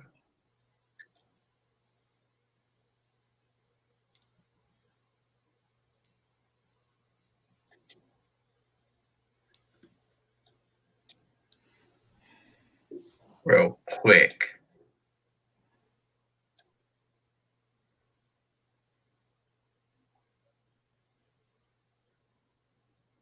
All right. So All right, so Sister Holly, she has the 151. So we're gonna divide the 551. The 550. Yanga, can y'all hear me? Yeah. It's the plane. Just give it a second. 4.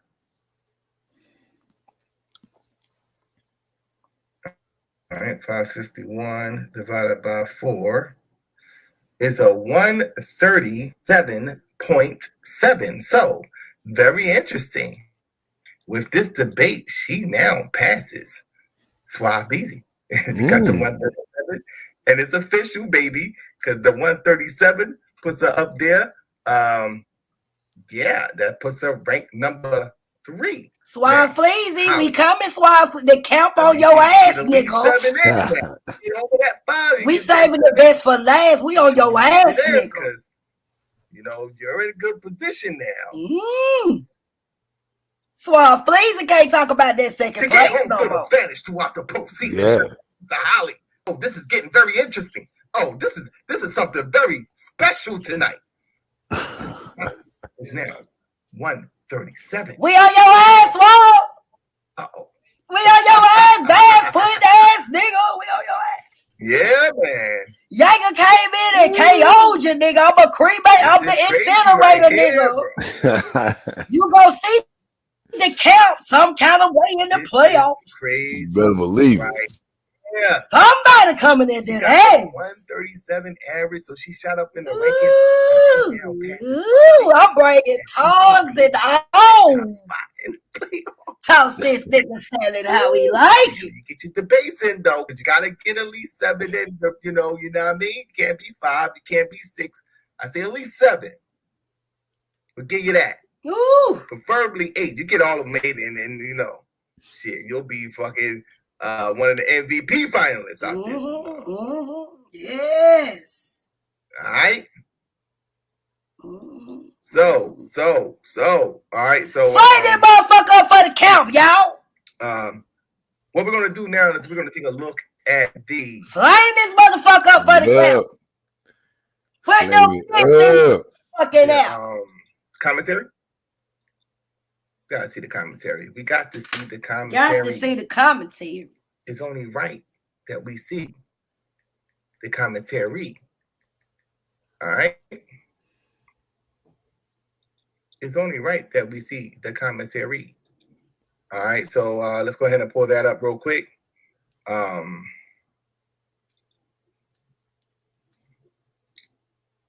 up this commentary. Okay, so this will be, let's go inside the commentary.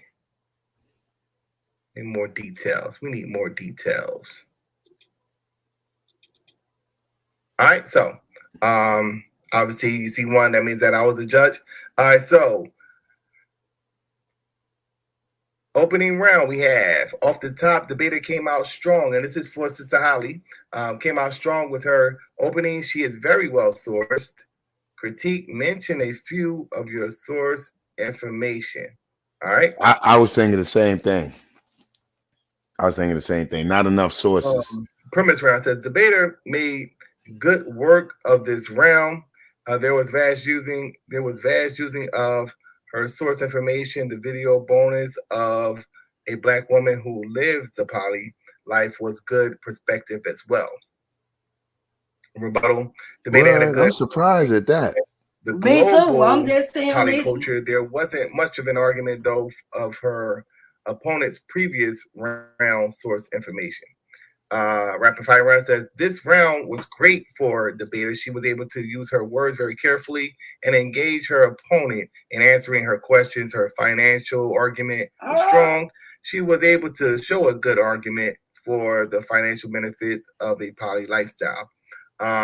Closing round, debater gets the resource revisit and of course represent with the information. All right. Awesome, well-sourced PowerPoint presentation. Overall final synopsis. Lady Holly has real eloquence and grace. She is like Princess Whoa, what judge was that? She helped me out. of the Northern Water Tribe.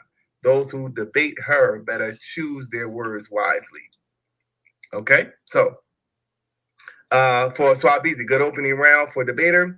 This was a bit of rambling, however. Critique have a variety of sources relevant and make mention of them as you change slides. All right, premise round. Per this debate, in this round, debater has a good argument in poly marriages not being legal in this country, as well as his Black demographic source in showing the state of Black marriages and relationships. All right, so debater unpacked a lot this round. He was able to argue his opponent rebuttal round information and made some strong points, such as the mental health aspect of poly lifestyle. His opponent said polygamy is legal in Utah. While it is not severely punished, it is not legal. Polygamy is illegal in all 50 states. The debater made more of an argument in this round. All right, rebuttal, rapid fire round. Debater has a really strong point with the what makes poly lifestyle and relationships unique. He also engaged his opponent in his questioning. Closing round. Closing round was good. Wonderful PowerPoint show. Overall final synopsis this evening. Suave has shown us to be like Uncle Ira of the Fire Nation. Okay. And She on her avatar. Styles. All right. So Yasmin, shout out to Sister Yasmin for representing as the judge for this debate, along with myself. Shout out to both debaters. It was a very powerful debate. So with that being said, let's look at the rankings one more time and let you know who's doing what, where, what. All right, so rank number one still is Domo with the 145.5. Yanga has a 145, but he ain't got that one. Rank number 3 now is Sister Holliegh representing with the 137.7. Will she get home field advantage throughout the postseason? Oh, we'll see. Suave sitting there, ranked number 4. Number 4. 136.7, and Yame sitting there with the 136.6. Yame. Suave. Number 7 will be Pro Black Politics with the 133. He will be debating Domo this Sunday. Should be a very interesting debate topic. Yes, Domo, he has submitted his premise, and we are waiting on yours, brother. All right. Out the blue, sitting there, ranked number 8 with the 129.8. Brother Moses has a 129.7. He's ranked number 9th, and the top 10 will be Black Sun with the 129.1. All right, so that'll be the top 10 debaters of the Solar Vision Debate League. Now, these are the playoff bound debaters. Scheme with the 128.2. He's currently ranked number 11. Ranked number 12 will be KOT, 125.1. Just Me has the 124. But she only has one debate as well, so she got to get it in. Yeah, Hookah Man is missing in action. We're about to take you off, bro. But he is, at this point, ranked number 14th with the 122.8. Lance has the 122.6. He is currently ranked number 15th. And to cap off the top 16 debaters in the Solar Vision Debate League will be True Justice with the 122.2. Sister Andy. We gotta take that hooking that out. About to take Don't worry about it. I'm coming. She'll be in the mix, right for that playoff spot. Followed by Yashar. Just talk to Yashar. Prince Yahweh. That's brother KOT. Nah, man, you're not a low-level debater. You and I the 18th, brother. I appreciate you giving me debate, black man. That's what's good. I gotta get a mouse pad. All right, so he's in the mix as well. Ranked number 20 with the 117.5. T Dizzle and Afro-Asiatic is also long shot, but still in the mix. We got a lot of more debating to do, and it's only here on Sleep. So with that being said, we're gonna sign out for now, family. Very powerful debate. Okay. We got more to come this Yanga, y'all can hear me? Make sure you get your yes. Okay. My computer. When you tell work, I said, "What's up?" Debate. He can hear you. Man, let's play that. What's up, work? We do. You might have to chilling, take man. over my computer acting crazy. The plane. Peace to KOT. Peace to the Prince, man. No doubt, man. I appreciate the debate, brother.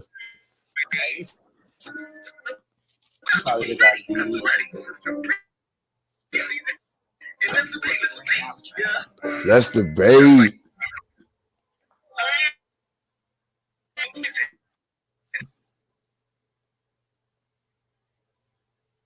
Yeah, they got that bad traffic. Man, there were some high scoring debates. I probably would agree with that. Pretty good. I thought it was a little at some points it got a little slow. You know, I will say I thought Suave would be a lot. I'm even gonna say a lot softer. I thought he was gonna pad it for the sister. He had some good points in there. He was bringing some fire. You're gonna have to bring a lot more though. If you're gonna hang in them playoffs, if you're gonna want to stick around in them playoffs, you're gonna have to bring a lot more heat than what you just displayed there. Maybe you was holding back because that was your teammate. But hell yeah, if you're gonna survive in playoffs, you gotta bring harder than that. Shouts out to Holliegh. Good run, good try. But also you're gonna have to come a lot harder than that if you're gonna make them playoffs, man. I've been just watching debates. And like I said, the rookie class is at it, but there is nobody safe. Not even myself. Look at them scores. You know what I'm saying? So nobody's safe. It's just everybody has to bring their A game. That's what this is boiling to. Everyone is going to have to bring their A game. Y'all know my thing, man. If it ain't actual, factual, scientific, I'm not going to beat around the bush. I'm not going to play with you. I'm not going to bullshit with you. I'm not going to go back and forth, and we're not going to play pity pat verbally. If you're not coming precise, if you're not coming hard, if you're not solid, if you're not thorough and certain on what you come with, I'm a bash that shit. I'm going to bash it. It's that simple. I'm coming after like people like that, especially in the playoffs. Right now, it's the point thing. I would love, let me see, when is it over with? April 15th? I may be able to squeeze 8 debates in there. It'd be a push. I'd love to get in there. I'd love to have those 8 debates. If not this season, I'm not already rushing next season. Season number 5, but man, listen, I'm looking forward to the next season, starting it off from the beginning. I want one of those fly commercials. I'm waiting to see how the commission puts some shit together with me in it. You know what I'm saying? I want a Gatorade commercial. I want to just do it commercial, like the commission putting out there for people. No, man, shouts out again to SVDL, the debaters in the league and everyone making this shit happen, the family of supporters and viewers who encourage us and motivate us to go hard that we're going, because that's how I'm coming out. Long live the Queen. The Queen's camp coming out, and man, that's it, man. We taking on all and any comers. We ain't scared. We taking on all and any comers and just bringing it like that. My man KOT, he's in the building. Definitely, I appreciate him. The brother had given me a debate the 18th. He and I, Black nationalism or repatriation, Black repatriation. That's promising to be a good one. I'm looking forward to going back and forth with the brothers. I have a couple other ones coming up. That's gonna be hot. Sister Nundy and Holliegh has one that's coming up. That's gonna be interesting, and there again to give my little critique on that. If that sister doesn't bite hold of the cable and put some more oomph into her shit, then she might as well kiss that one goodbye. So that's going to be good. And like I said, just to see the rising through the stats, who's going through the stats. I know one of the ones that I'm looking forward to, I know other people are looking forward to, Domo and I know eventually he and I are going to see one another. I hope he and I see one another in the playoffs. Like I said, I'm not sleeping on anyone. Everyone stepping their game up. My man, say what you want to say, Madon Kemet gave me a run for like the money. He was on his shit. I wish I could step away. I appreciate the scores, man. Wonderful scores. Beautiful debut coming in. Debate on my part. I'm not gonna lie. Let me pop. That's the brush the dust off my shoulders, man. Pop my collar a little something, a little taste. You understand what I'm trying to told you? However, man, the brother was bringing the funk, kept me on my toes. Shouts out to Madon Kemet for doing this thing. Wait a minute, though. KOT, if I'm not mistaken, aren't y'all the same? Isn't that the tank camp? Oh man, I think y'all same camp if I'm not mistaken. I think y'all them tanks. Don't let me mess around and get another tank under my belt. Don't let me get a notch. Don't let me get another notch, KOT. I'm fucking with you. I want one of those AOI notches. I got to get an AOI badge. It can be Holliegh or Suave. They seem to be the top two debaters in AOI. Have to get an AOI notch. You're right, Emily. Domo and Black Sun have a good one coming up. Is Russia justified in the invasion of the Ukraine? That's going to be a good one. You know, both of these cats seem to be politically aware. You know what I'm saying? I know from the debates I've seen of Domo, he's no joke. From just knowing Black Sun for years, I'm saying the man kind of knows his shit. But watching Domo, you know, he seems to be politically astute. He seems to be very politically astute. So that's why I said it's going to be probably whatever debate he and I can come up with. That'll probably be a good one.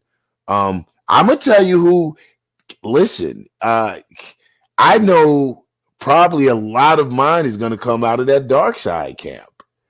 Got to send shouts out to the dark side, holding it down. They have some of my favorite debaters in the dark side. I'm not gonna lie. I got my little piece. You know, I believe it or not, I'm a fan of certain debaters. Okay, I said it. Fuck it. It's out there. I am a fan of certain debaters. Yeah, Black Sun has done some research on it. I'm gonna tell you, Emily, yeah, he knows the shit a little bit like that about this shit. And some of my favorite debaters actually come out of the dark side. So I'll go and give them that prop. That's why it's going to be interesting to go against. You know, it's always good when you can go against people you have an admiration for, that you respect their abilities, you respect their skills, and you look for it to hone yours and to bring out the best in you, man. So shouts out to that. I know I'm looking forward to dealing with some dark side debaters. Man, who else, Queen? When she come back on here, she'll say, you know, the camp got a list. I already know that Angel, you power to the dark side too. We long live the queen over on these parts. So can I get some long live the queens in the chat? Long live the queen in the queen's camp. So, but yeah, man, power to the dark side, man. I'm looking forward, like I said, you know, to the challenge coming out of that camp. Who else? I heard, and you know, man, who else? Just some all around good debaters, man. All around good debaters. I think Scheme, hey, Commissioner, if you're listening, Scheme and I know you're just paying high. I know you're just paying homage, Sister Angel. But hey, let us get our homage. Let's get some long live the queens in there. If the commissioner is out there, I think Scheme we put on here, we have to give you a call. I think Scheme and I can set something up and get a debate going. Big respect for this young man coming in. Saw his debate skills, a lot of potential. And I don't want to talk like I'm the debater, the debate coach like that, but just a lot of potential by looking at his format, coming with his facts, coming with his resources. You know, yeah, I think that we're going to see, I think keeping an eye on that brother, man, I think we're going to see some good shit really coming out of him solid, man. I hope, like I said, Scheme, man, the invitation is over, man. You know what I'm saying? Get down with the camp. And that's some energy that we could really work with, some energy we could really build with and start getting out and start kicking some ass, man. What's up, Nundy? You back with us? Let them know, Brother Yanga, that work standing right here. I've already let my son know. Scheme want to work with him, and he wants to work with Scheme. So make sure you email me or get in contact with Brother Yanga, one of us, some kind of way, so that we can get you plugged in. Put your email up. You got your email up here, or do I need to put mine in the chat? Put yours in there. Put all your information in there as well, and let me drop my email, and let me drop the link for anybody who wants to come up and have any, you know, opinions about the debate. This show went on a little longer than I expected, but y'all know I'm not gonna cut off in the middle of work. And I still got to come back in here. I'm going to take 1 hour because I got to get my shows out the way. With the rain and trying to put our programs together, I just been busy, but I got to come back and do this shit on Sinetta them. I got to. And these motherfucking women talking this shit about killing these black babies and shit, and the disrespected Taz brought in Q butter and all the fuckery that we've been seeing that's on the title that I was trying to do the other day. You know what? We got a debate tonight, but it's Saturday. Y'all know how we get out on the late night tip. So after we see this debate, right, we gonna come back. I'm gonna come back and give my information. Let me see what time it is, just because it's 6 o'clock. So by the time I try to come back in and do that show, it'll be time for us to go watch the debate. So y'all know we gotta go over there and support SVDL. Solar Vision Debate League. I just want to get that out right quick. Make sure if you're new to this channel or any other channels, please go like, share, subscribe, and hit the notification buttons for Yanga and Chroma, Solar Vision Debate League, High Elevation Network, Vortex Battle Rap, Uncle Suge. Y'all know all the people. In the end of the show, I'll come over this list again. But definitely go hit that notification so you will not miss the debates that's coming up tonight and the forthcoming debates with Brother Yanga, myself, and all of the other great people. Go ahead, Brother Yanga, take over. Let me get my coffee. Yeah. Yo, hit, like she said, hit the subscribe, like the bell, the camp. Check me out, Yanga and Kruma. Hit my page. Subscribe and like. You know, we kick that over there too. Same thing, political education. Man, shouts out to SVDL, Solar Vision Debate League. Shouts out to our commissioner for putting this thing together. Shouts out to the debaters in the league, man. Shouts out to the debaters in the league. We have our shit and we go back and forth and this shit gets all kind of crazy. But shouts out for those of us that are sticking with the league. I see a lot of you suckers running. A lot of you suckers then ran. And I ain't get a chance to debate, but I'm going to talk to the commissioner. Maybe we can have y'all come back, holler at the commissioner. I get a shot at y'all. Don't be trying to ease up out of this motherfucker. Yeah, man. Shouts out for us that stuck around and willing to do the damn thing. Let me think. Yeah, just everybody. Just everybody. Okay, yeah. I'm back. I want to... I'm going to give my commentary on the information. I'm going to, let you get a chance to, if you want to give any more of your feedback. And then I'm going to run down a few things really quickly on what I saw with the information that was given. Okay, I'm just listening. Okay, cool. Okay, the first thing I wanted to talk about is, like you said, the conversations that they were having. Neither side to me proved their points. They made some, assumptions about how they think that would go, but they didn't make their points. I'm looking at the fact that we talked about incest. One of the things that Sister Holly said would be beneficial is for you to be able to marry half brothers and sisters. I thought that was kind of crazy to utilize that as a reference.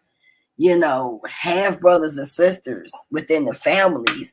If the children got the same father and a different mother, personally, to me, that's more deadly, because that father and it's like the mother coming from different backgrounds and things of that nature. So I just don't see how marrying the half brothers and sisters with the same bloodline of the father would be beneficial. Okay, I wanted to talk about, so I made a point, and that was Holly's point that I was making, because I'm back and forth. On one of Suave points, he made, a comment about it's not for blacks now. It's not for blacks ever, and it never has been. What we have to look at, when we look at the history of the Greekology and where this comes from, we were being forced to be concubines at that time. This was during the sale and trading of our people. So this was not something that our women chose to do. And even when you go as far back as looking at when it actually invaded Africa, the same thing was going on. You have to look at the different people, tribes, or the backgrounds of those individuals that practices these type of relationships, and it comes from their religious backgrounds. And we all know the majority of our people, because a lot of people choose to now, but back then a lot of our people were being more converted to the religious backgrounds than following them. And of course, polygamy comes from religion. When we speak about Lamanic and Genesis 4, and this is the first time ever that people nationwide or globally were speaking about polygamy. But then if we want to go back to the Church of Jesus Christ of Latter-day Saints and the Mormons from the 1830s is when this was introduced. So before the 1830s, and they have a founder actually listed on the documentation, not something that was naturally for our rights, as Sister Holliegh would say, but founder. Something that was created by someone just as sick and sadistic as the people who get into these cult-like followings and continue on this type of information. Hold on, we have a guest that's on the panel.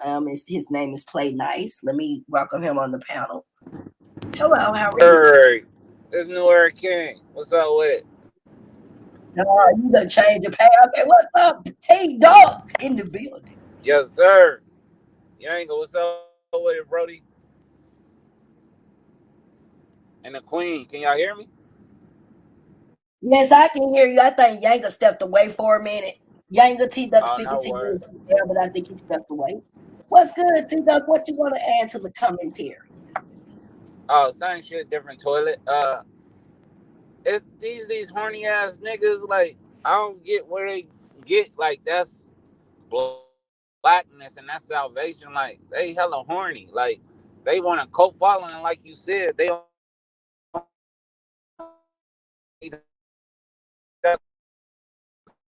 Wait a minute, you having some difficulty, T-Duck. We can't hear you. You're going in and out.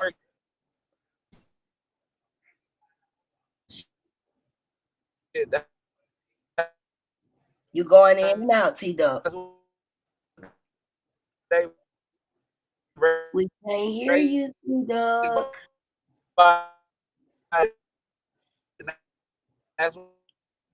Something wrong, T-Duck. I hope you can hear me. I don't think you can hear me.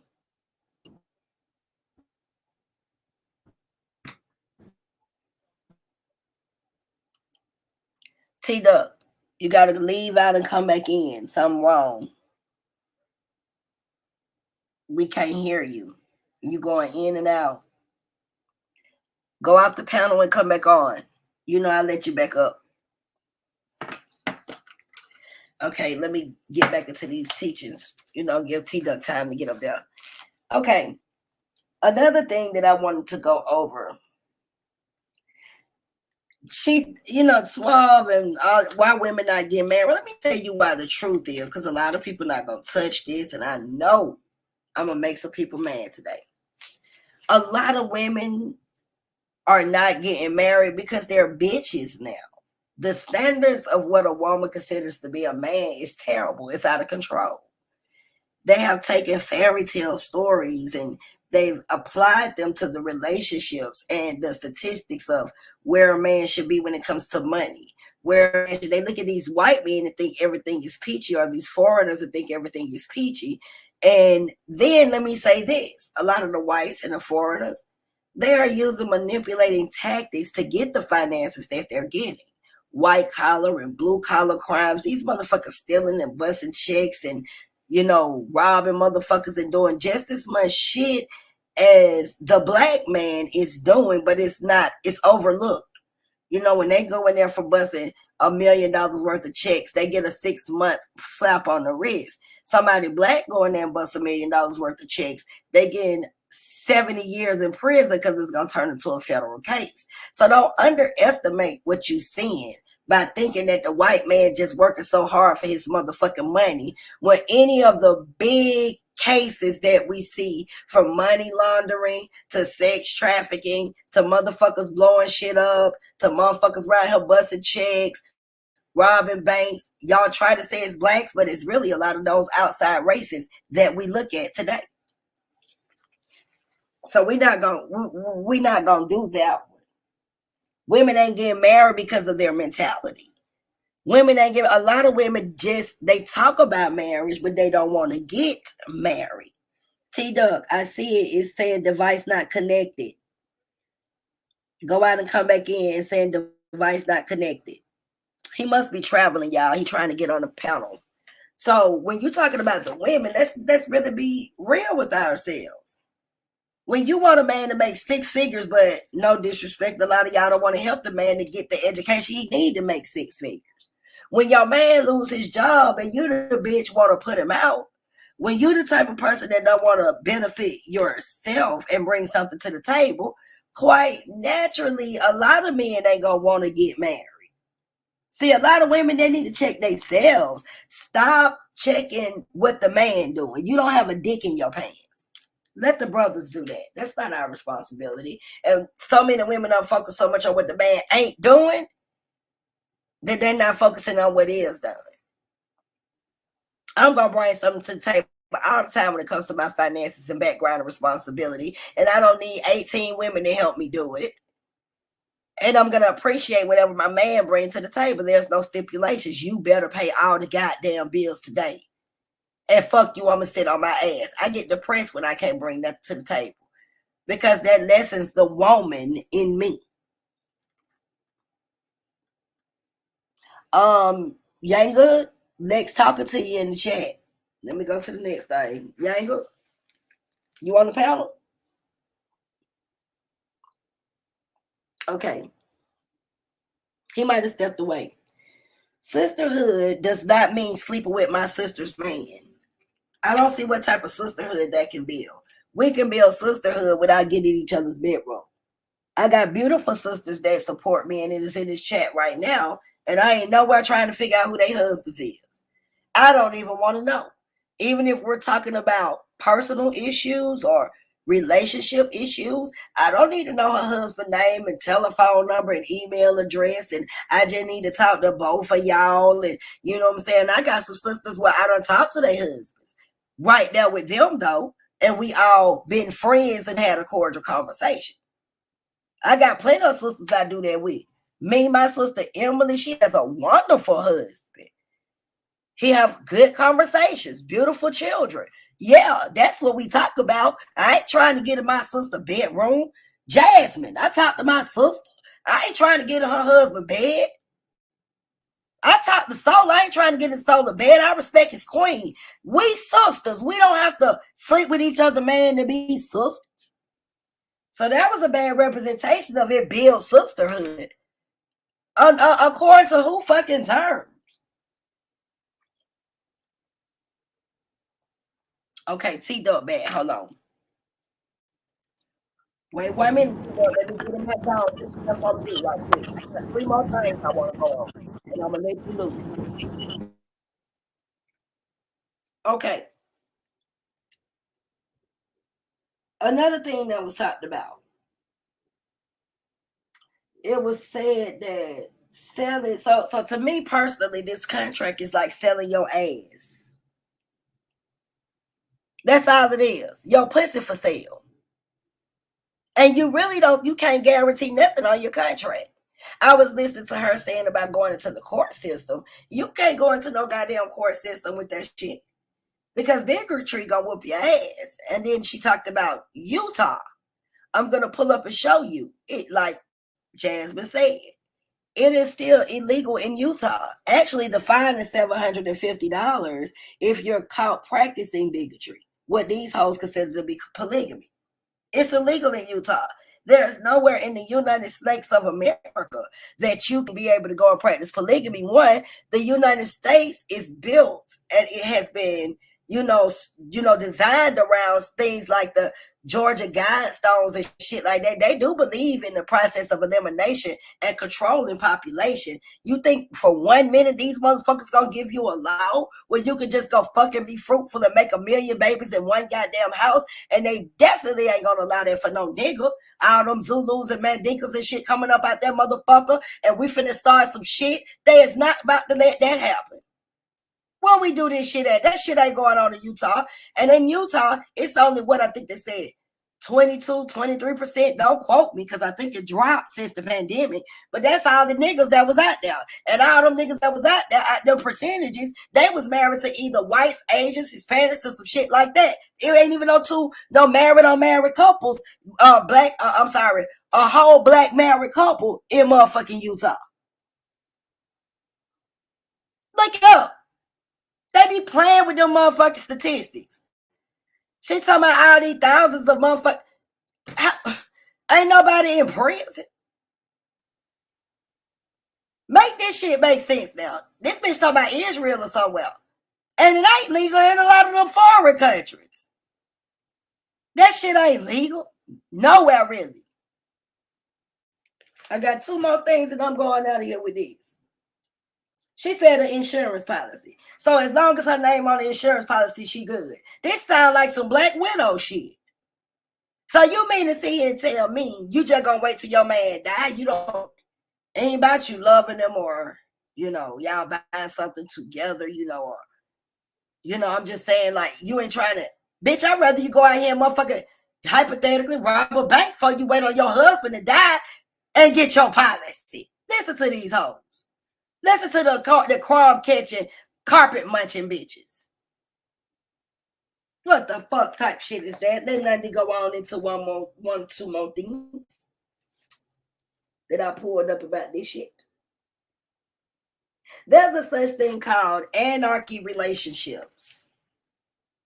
We all know what anarchy is. Do you know anarchy relationship is actually defined up under polygamy? That's what they consider that to be, anarchy relationships. I went through the polygamy. Polygamy, polyandry is all religious related. It all comes from religious backgrounds. Even when you was dealing with the ancient Greeks, it was religious backgrounds that created this shit. Because they were stealing women and wanted more than one wife. But this is also where certain things come from. And I'm going to deal with that later because I don't want to go into too much of my information. But I'm going to just close out with that. I'm going to close right now. I would have destroyed both sides. And the shit Suave was pushing was ridiculous. Even if you're talking about black marriage, it's talking about black women not getting married. Well, now, Suave, what polygamy would cause is a higher rate of black women not getting married and only not being married, but stuck in that position because they think spiritually or because they got a piece of paper where they really selling pussy that they actually married to one man, that they are married already. So is that more critical to be able to use in your argument that now that's more of a situation that we would have to deal with? Because now you got 10 women who in a fucking illusion who think they married, and now they finna go through all type of mental issues. The children gonna have breakdowns, all type of neglect. Motherfucking gonna have goddamn dick withdrawal because they ain't get fucked but once a month because it's too many bitches. I'm just saying that nigga can't fuck that much if he got goddamn Viagra's. Let's pay attention to the scene of what would happen. Children ain't seeing daddy every day. He can't be a part of everything. I gotta wait till he get paid next week because this bitch got the check this week. Then when he die, my contract means nothing. The only person gets something is the bitch he chose to give the certificate to. The main woman. I don't understand this shit. But you got women fucked up in the head that believes that this is what they were supposed to practice. And let's hypothetically say that it was good for people. Let's just go to the flip side. Let me play devil's advocate like Brother Young always tell me. If it was good for our people, when they was practicing polygamy back then, they had something to offer. Motherfuckers had diamonds and gold and silver and camels and shit and motherfucking all kind of shit. They had to protect that shit. So if they was doing it back then, which I still don't agree because it said sex is terrible to me. But I'm just saying, when you look at the relationships then and why they were doing certain things, where you got one woman and 50 men in a village because we've been invaded. And it ain't nobody to make no children with it. They trying to keep the land and reproduce in a tribe, bitch. Not multiple backgrounds. Not him having a white wife and a blue wife and a purple wife and a green wife. You got a goddamn multicultural dysfunctional situation. You don't have a nation. Because children, they finna be arguing. One now holler Assalamu alaikum. One holler Shalom. One might say Yahweh Shah. One want to talk to Allah. It finna be gang banging in the goddamn house. And one of the women gonna get mad. Somebody gonna get fucked real good one night. And she gonna be upset in the other room. So I just had to get that out there. Okay, T-Dog or Brother Yanga, whoever want to speak, y'all got the flow.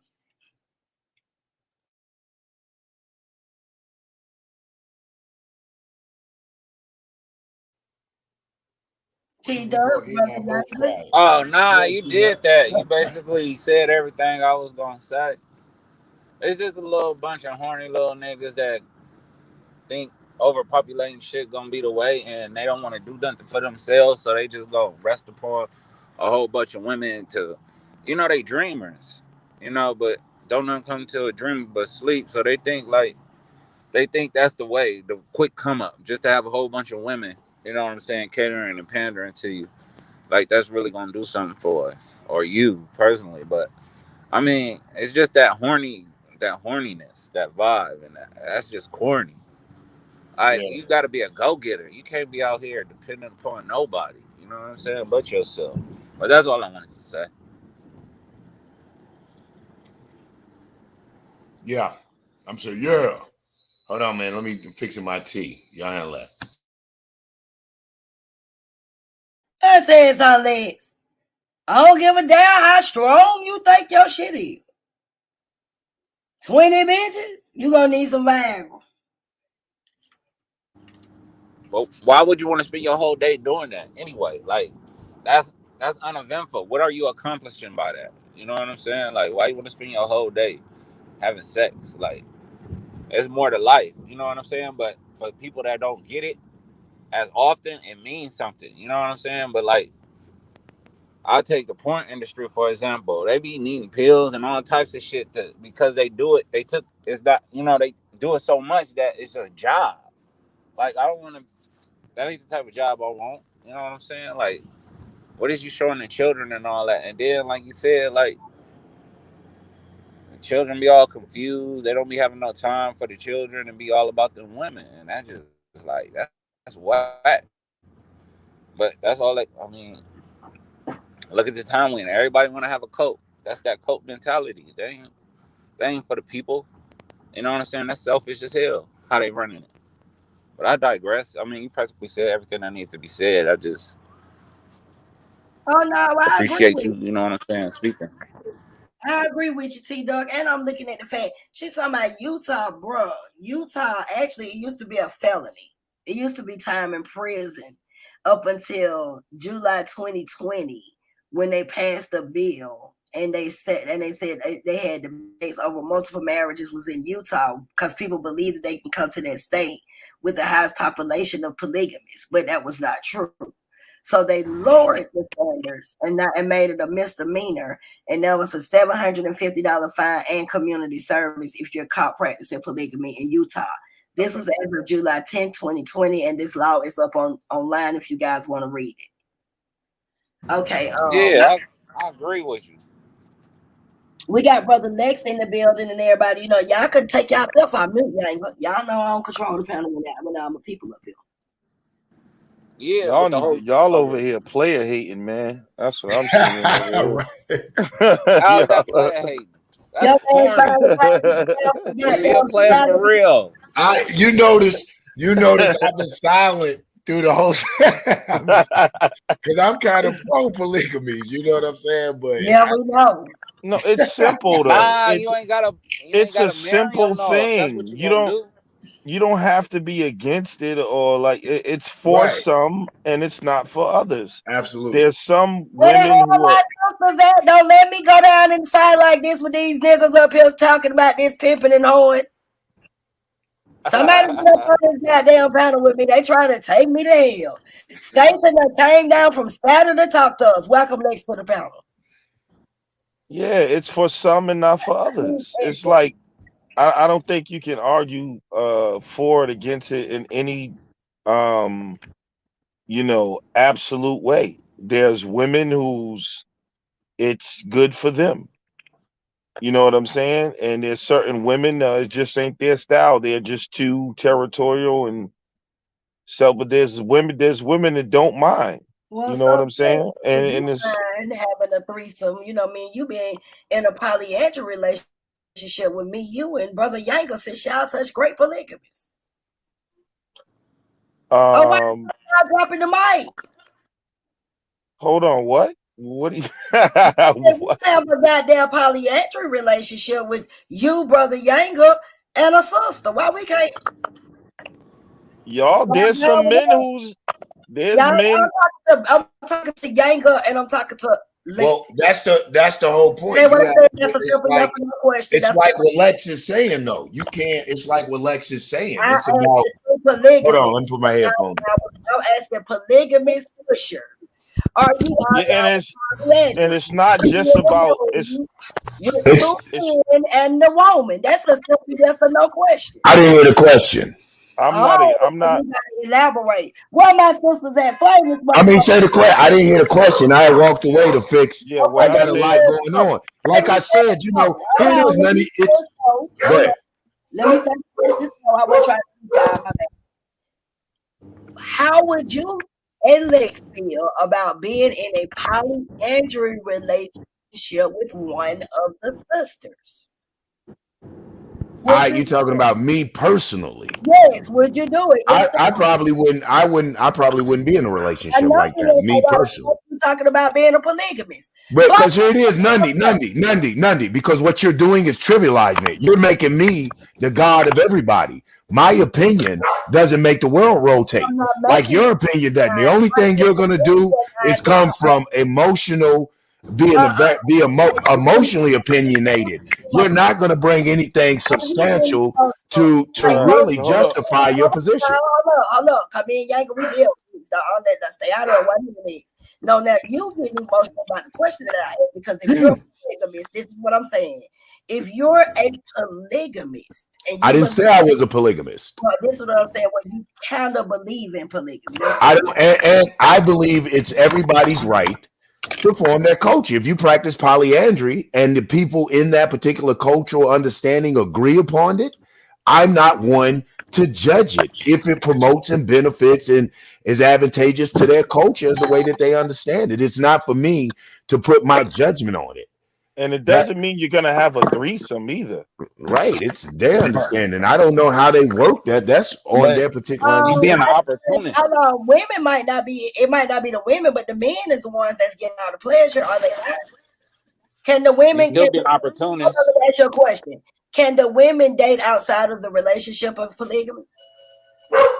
The men can't date outside the relationship of polygamy. What are you talking about? They're married. Let me rephrase the question since you want to play these words. See, this is a little bit of Can penis. the women Penis that is envy. a polygamous marriage date anyone else besides the husband? No. Well, why? Not. Hold on. Not traditionally. No, because that would because a polygamous relationship is still an agreement between those people. So if two women decide that they're going to be in a relationship with one man, that's still an agreement. It's not about whether they can do the same thing or not. And those women agree to that, and they're cool with being in a relationship like that. So Y'all it's not niggas about Mormons. So it's not. Nah, Well, nigga, you hip pick, nigga. Hold on, Hip pick ass. this was going on way before the Mormons even existed. Exactly. I mean, what are you talking It's about? it's culture. What that is what you two suffer from is neocolonialism. You suffer from white male supremacy to a degree that you feel like their culture is right. Nobody is saying that you have to advocate it or anything like that. What we're saying is people have a right to choose what is advantageous for the advancement of their culture. Yeah, That should be in we shouldn't be against it because it's like, okay, if that works for y'all and that's cool, you know what Right. I'm saying? Like, it doesn't mean every But some woman of us got hold daughters. on, bro. It don't mean that every woman has to be subjected to it. Like, you know what I'm saying? Like, the people are different. There's some women that's just they not having that. They very territorial and selfish or whatever you want to call it. They can't deal with it. There's some women I'm gonna let you that there's some territorial and selfish because we don't want Look, yeah, she the no, I problem. mean those are not those sound like trigger words. I know, but I'm It's selfish and fucking territorial. When he got 10 women that can't fuck nobody but him. yeah, It be I these mean broke niggas. I'm telling you, there that's the are broke nigga dream. I mean, nah, when you, bro, no, bro. Like when you hold, see what they can't do, Lex, they can't grow outside their neighborhood. My nigga, who is this we out here with T Duck? You gotta be like Mr. Rogers and get out your neighborhood, black man. You keep holding it in context of your American experience, of your limited little experience in in the YouTube conversation. yeah, in these YouTube conversations, only thing you guys are Yeah. attaching it to is dick and pussy, emotional feelings. What allegedly is fair. You're not tying it to social, economic, political, in other people's understanding and the way they want to advance. One of the things that hold us as black people, I dare say, is not so much what we do, but we don't even think outside the motherfucking box. You know what I'm Yeah. saying? Right, Hey, let check me it like say And this this that's real though. all I it quick. can is. help It's a her without thinking laying outside of with the her. box. I'm gonna let T Dog Yo, 1 minute. I can't let y'all get away with that because you know what? In these polygamous relationship, the man ain't doing shit but sitting on his damn ass picking which way. What that's not polygamous true. relationship you know? That's hold You guys on. don't know. We ain't talking about a brother with a girlfriend. 9 times out of 10, some Just like Negroes I done trick these said, sisters. majority of the women are the ones that are taking care of the What fucking. polygamous situation you know you done seen that? No, I hold mean, on, we have a lot of y'all polygamous tripping. Hold relationships, on, bro. and it's all Nandy, about getting pussy. And then they I've never seen one like that. this is what I've Nandy, never that's seen, but hold on, I only know. one I've minute. never seen a polygamous Wait a minute. relationship like You know that. what I'm saying? Even with a motherfucker who cheating and doing all this extra shit, they That's always not polygamy. polygamy is the same thing as fucking cheating. I'm trying to It figure is not. out. Polygamy is not the same thing as cheating. Let me yeah, ask you a that's question. When you fucking with women, do you not tell them you love them? Do you not do shit for them? Do you not vow to Listen, you're coming from a very question? I'm asking a question. you're coming from a And let very me finish my you statement, and then you can take the floor back. okay, let me answer your questions. If What's your you just question? gonna marry one fucking wife anyway, give her Who the. says that? This Where do is you get that from? this is What Bible you got that from? Can I finish? Okay. Who says you're only supposed to marry one wife though? Can I finish? Okay. If you in a polygamous relationship, according to anybody who talks about polygamy, they marry one wife and then the other women get a contract. No. If they marry one wife, and how can you marry multiple wives and they all can't get certificates and everything is different? They all get. That's what I said. What so could you? now I'm sorry. Go ahead, Lex. yeah, because now we're mixing state marriage and Exactly. what we consider marriage. You know what I'm saying? If you talking and as you as a person who is against corporations and all of that, you can't use that argument about a marriage I don't certificate. believe in a spiritual marriage. So I don't believe. so what I'm saying is if two people decide that they're married, then they're married. That they made a commitment to each other. That's marriage. Commitment Whether and they marriage is two so different. whether they have a paperwork from the state or not, you know, that now we're Commitment and talking. marriage is two different things. See, this is what I'm saying, and I'm gonna break this down, and then I'm gonna get on the floor. I Commitment. didn't say commitment was marriage is a commitment though. You're committing to someone. Like Not necessarily true. See, that's why I'm big on words. Marriage means what? That's why I'm big on words. So Okay. Well, I mean, you know what it means, though. okay, but we all know it means financial statuses and contracts. That's what that means for financial statuses. To be able to divvy up the assets and the resources and shit. That shit ain't got a damn thing to do with what commitment means. So commitment and marriage. Yes, it does. You're Here, and then I have to shoot and grab something. So I'm still going to be on the panel, but I'm probably not going to be on. Let me say this real quick. I think the general question or the debate should have been polygamy in America, because what ends up happening is when we're talking about America, we're still a lot of times. I mean, when we talk about polygamy, oftentimes and not, especially when you're talking about sisters, they're using the social cultural American understanding of marriage, of interactions, but we're not talking about, like Lex said, state rules, this understanding or that understanding. Is polygamy good for people generally?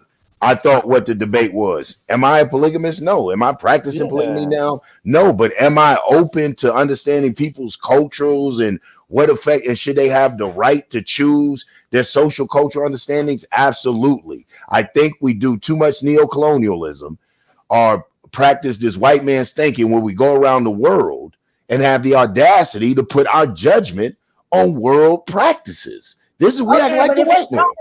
Yeah, it started from religion. Hold on, but if polygamy started from religion, how the fuck can you white? How can you? I think they had polygamy before religion. Yeah, if there was polygamy before religion, there's still polygamy. No, there was concubines before religion. There was forced concubines before religion. Was it not? Yeah, but you can't. You can't make. You can't. Hold on. You can't say that they. You're there making. You make. Concubines before religion. There were concubines. That's why there were titles. All right, there were concubines, but you can't. Bought and sold, majority of them. You can't make that an absolute statement to say that everybody. Yes, that's an absolute. That because I actually took that when it went from concubines to polygamy. I could actually show you. No, it didn't. It didn't have to go from concubines to polygamy. There were concubines, and there were always multiple wives. Maybe we need to debate that next. I'm gonna stay right there. No, that's not even a debate. Yes, it is, because concubines wasn't acknowledged as wives. They was workers, the domestic workers. No, I'm saying there were concubines. Concubines was not acknowledged as wives. I didn't say that. I didn't say that. They weren't acknowledged as wives, and polygamy means you have more than one wife. How can you sit here and tell me it didn't go from concubines to polygamy? Now I'm gonna go on mute. Because it didn't.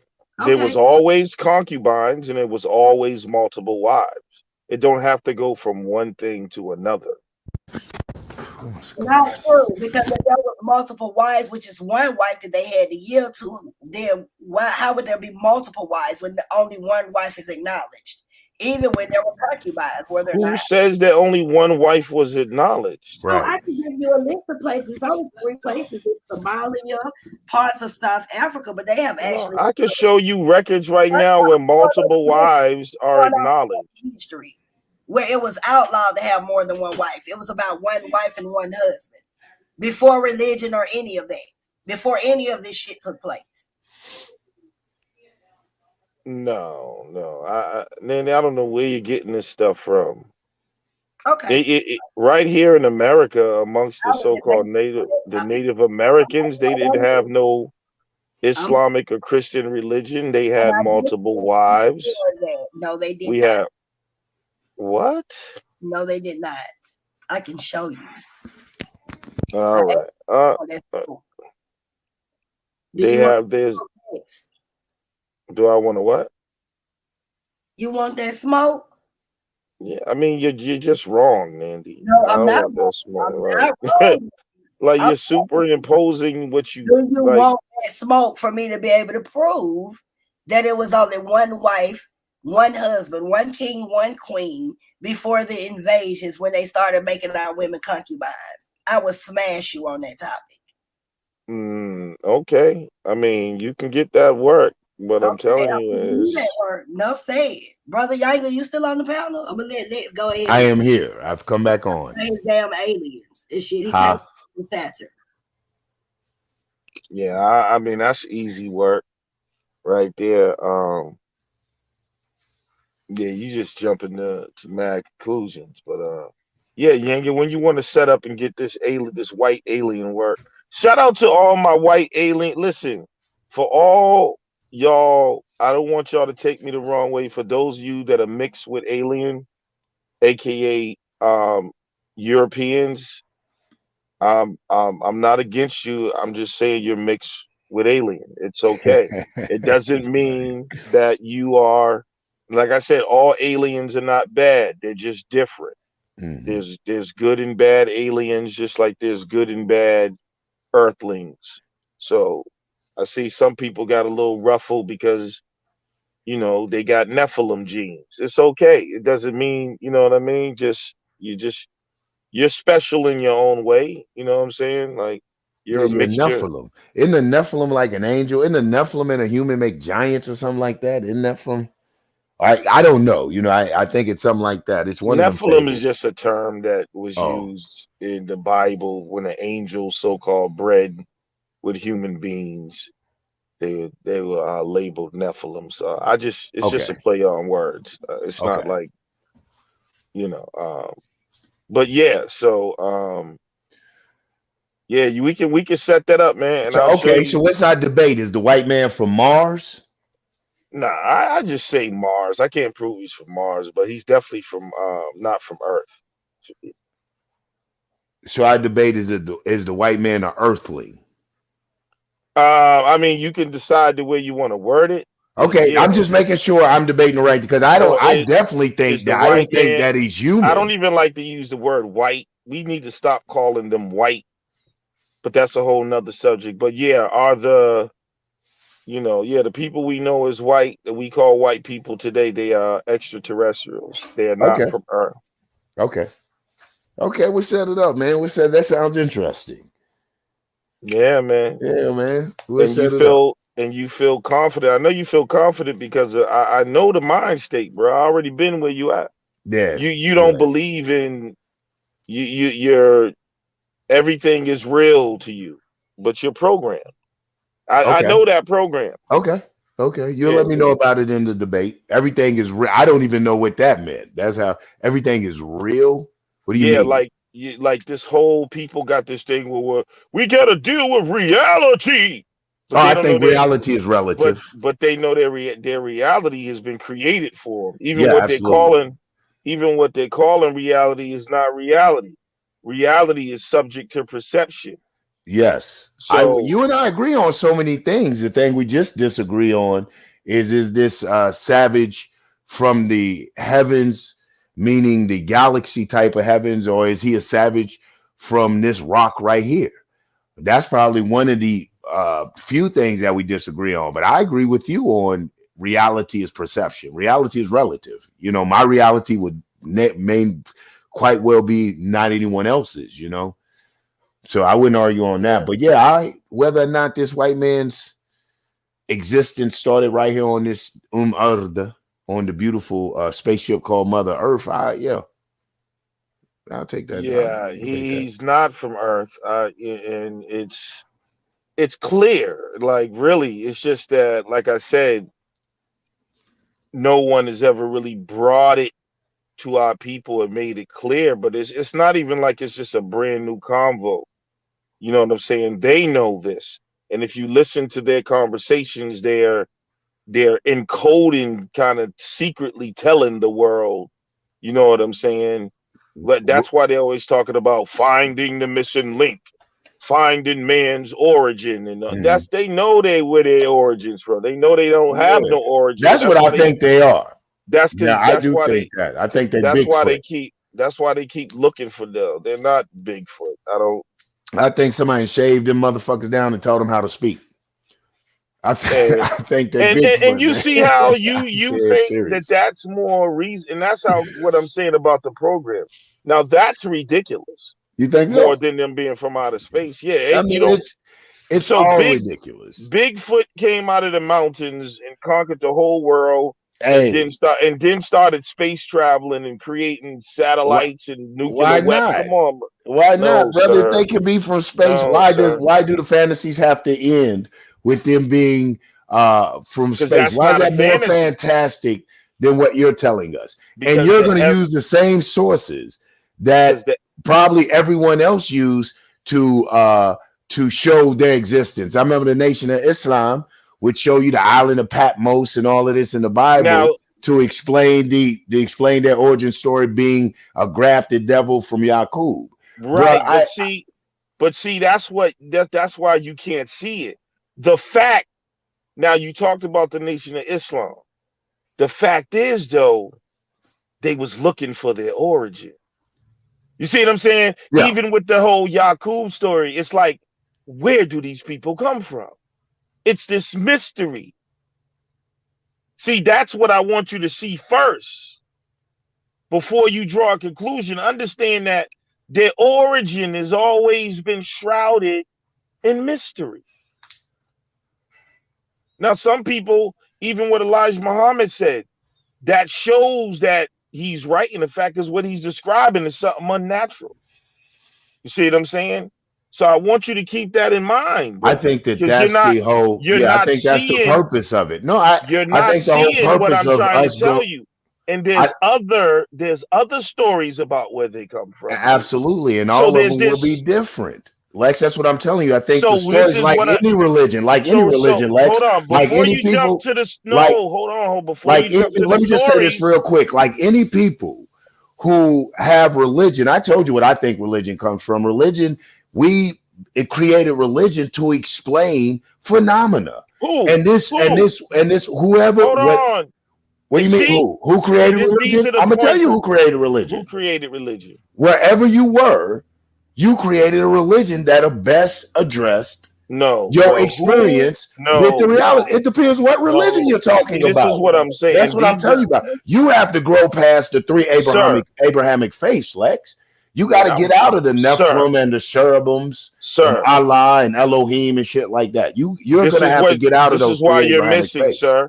No, you're telling me to get out of hindering Abraham. you, brother, is that you've been so indoctrinated with this particular belief that even though you may let the formal names go like Jesus and Muhammad, you still keep a religious construct. You're still referring back to people to go to objective forces. Shit is more mystic. The white man is from somewhere than he really is, and this and that. And that is religious construct, man. Everything is subjective, brother. We can change.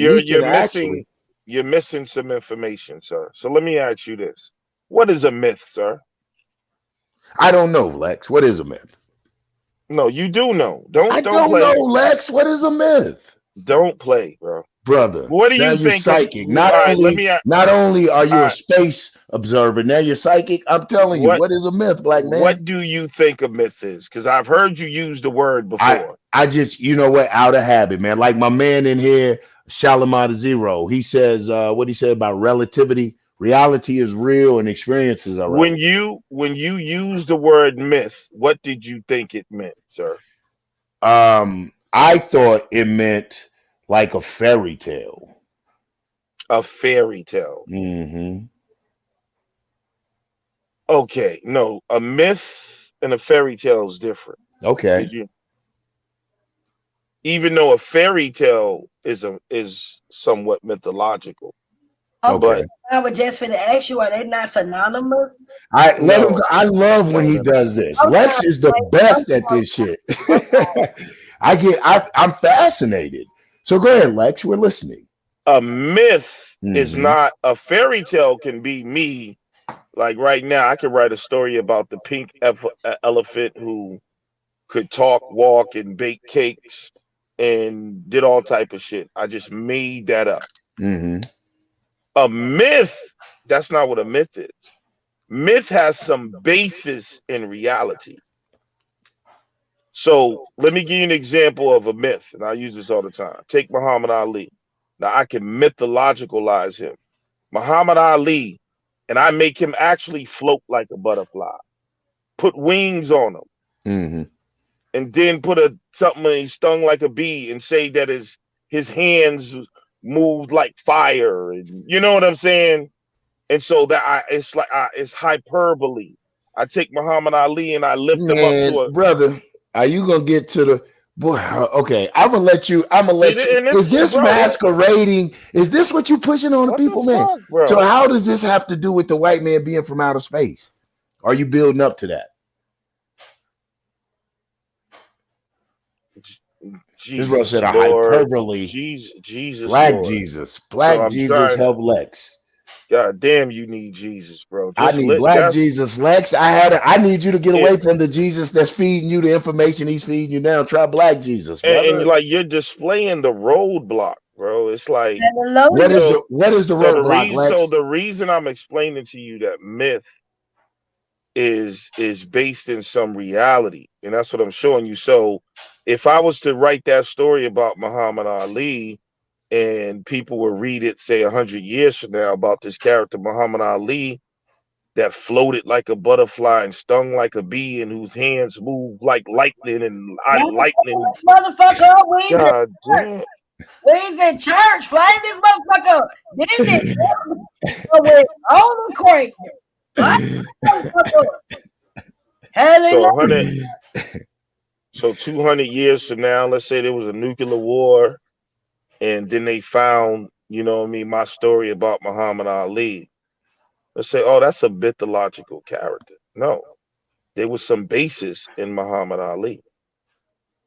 So that's what ancient myths was. And then I write the story, and this goes into priesthoods and all other type of shit that I would have to initiate you into to understand how mythological stories are Oh, I have to also get into. an I have to initiation. get it So hold initiated on. to it like a So secret. bro, Hold on, hold wait a minute. But on. can I Hold ask a on, question? bro. Because you Hold made a on. reference. You made a Hold reference. I on, would have because to I'm be. right Wait a now. minute. Wait a minute, bro. This Can I is just for the ask a people. question? See, that's the slickness. No, That's hold the on, bro. slickness. This People is just can't for ask the. a question. This No, is church. I this didn't is know just we was for. having church, man. But Can right, I yeah, ask a because question? You there are don't want the people who questions asked. So I have to there are be people initiated listening who want into. to get I know, an but you have understanding. people listening. I don't I want you to listen. harp on the initiation part right now. I And got the so, myth. I got the myth. What I all don't right, want hold you to do, on, but because what's been happening, Lex, is you've been fooling these people and vaselining these people for a long time. bro, I Power to don't. the Hey, dark side. these So I people. have to be. Wait, I'm just saying, hold on, because I may want the hold secret on, bro, mysteries, Lex. hold I on, may want to know the secret mysteries. hold on, So I sir. have to be. You have to initiate me Hold into a on. special priesthood to be able to understand that. Hey, do I get a pair of those little special sunglasses that I can see them too? Come on, Lex. Do you understand what you're doing when you do that? That is so cultish. When you're That is done, so religious science. When you have to practice elitism and exclusivism, when you have to start to separate the people, and you have a class that gets a special type of knowledge that the other people don't get, and you got a priestly class, brother, that is religious science. The only thing that you have left off, black man, is Jesus, Muhammad, Allah, Elohim, or whatever. What I'm saying is, if you're going to use religious science, at the very least, you should use it from a black perspective. Create a black God that is beneficial for us. Stop giving them Nephilims and Seraphims and all of this other bullshit. The white man is not going to tell you his origin, his true origin in his story. He is always going to deify himself. He is if any people that are smart makes God relative to them, they make God relatable. We're the only idiots that worship other gods. And instead of us even being original in thought and breaking off and creating new gods, we try to black foreign gods. We try to blacken Jesus or blacken Muhammad. Yes, you talking some elementary 1960s that's what black we need to studies go shit. back to, brother, Hold because on. you're trying to be so elevated that you're giving the people something that ain't but even, you can't even substantiate. Nowhere within our African spiritual system, you're always going to But refer y'all, back to the you're three acting like an Abrahamic agent faith. right now, blocking information. No, brother, I'm not acting like an agent, brother. You're acting like an agent by deterring people from things. Brother, you're not going to use anything but the very scriptures you're telling the people to get away from. Nimrod. Come All on, right, man. sir. First And of I can't all, believe people are actually going for that. I tell you what, let's debate hold on, it, sir. Lex. Hold on, sir. First of all, I support. Let me correct you on something, bro. You talking about I'm doing so? I support myself. I know you support yourself, and you want everyone else to support the high priest Nimrod. You got to initiate people. You got to. They have to get into your inner circle, bro. That's all cultism. There's been no cult that hasn't practiced exclusivity or inner circles. Every cult has the inner circle. I'm starting brother. to sense that y'all got some deeper shit going on with me, bro. No, First of man, all, you my partner, Lex. hold on, sir. Now you I have a don't- hold problem. on. You can Bro, sit here and call people hold on. agents. How you call a revolutionary agent and then Hold say on. I have something Hold deeper on. with you? That's the Bro. lowest you can call a revolutionary. Hold on, sir. Nobody supports me, sir. I don't have no cult. I There's support nobody. you. Hold on, bro. Why every time I begin to speak, you do that, bro? Okay. I share quiet. share what I know with people if they feel it or not. You keep talking about a cult. If I'm a cult leader, I'm one of the worst cult leaders to ever live. Because cult leaders don't work, sir. Yeah. I didn't say you were a great cult leader. I said the things that you're putting out there are All right, that's so why now- you're not a good cult all leader. right, You have so to step now- your game up. Now listen, sir. If You I cut me were off. you next, I You're would telling- say yes. You're talking about shit you don't know, and you didn't even know. I'm giving the people something, but you don't even know what a myth is. No. But you want to debate me and act like I'm teaching the people something wrong, but Yes. you didn't even know what a myth was. Right. And then when I was explaining to the people what the myth was, you couldn't even take it and have the patience for the full information to come out. So hold on, bro, you're doing it again. I thought I did. So we though. already know. I listened to you talk about Muhammad Ali float like a butterfly and sting like a bee. What we are discussing, we already know you're not even qualified to have a Let's debate take with me it to about a debate and do it. Lex, it sounds like you're running so from let me, me brother. finish, but let me Does finish anyone what I flame was- it up? bro, Does hold it on, sound hold like on. Lex is running So from hold it? on, Dark sir. side, that's how y'all doing it. He's running. Got a runner. Hey, see what I'm Got a now, runner. see- now this is what I'm talking about, bro. See, when you talk like that, you see this person no holds barred disrespecting me. Lex is harmless. No one takes his embellishments for him, doc. Nigga, I will blow that motherfucker's head off. You don't fucking know me, bro.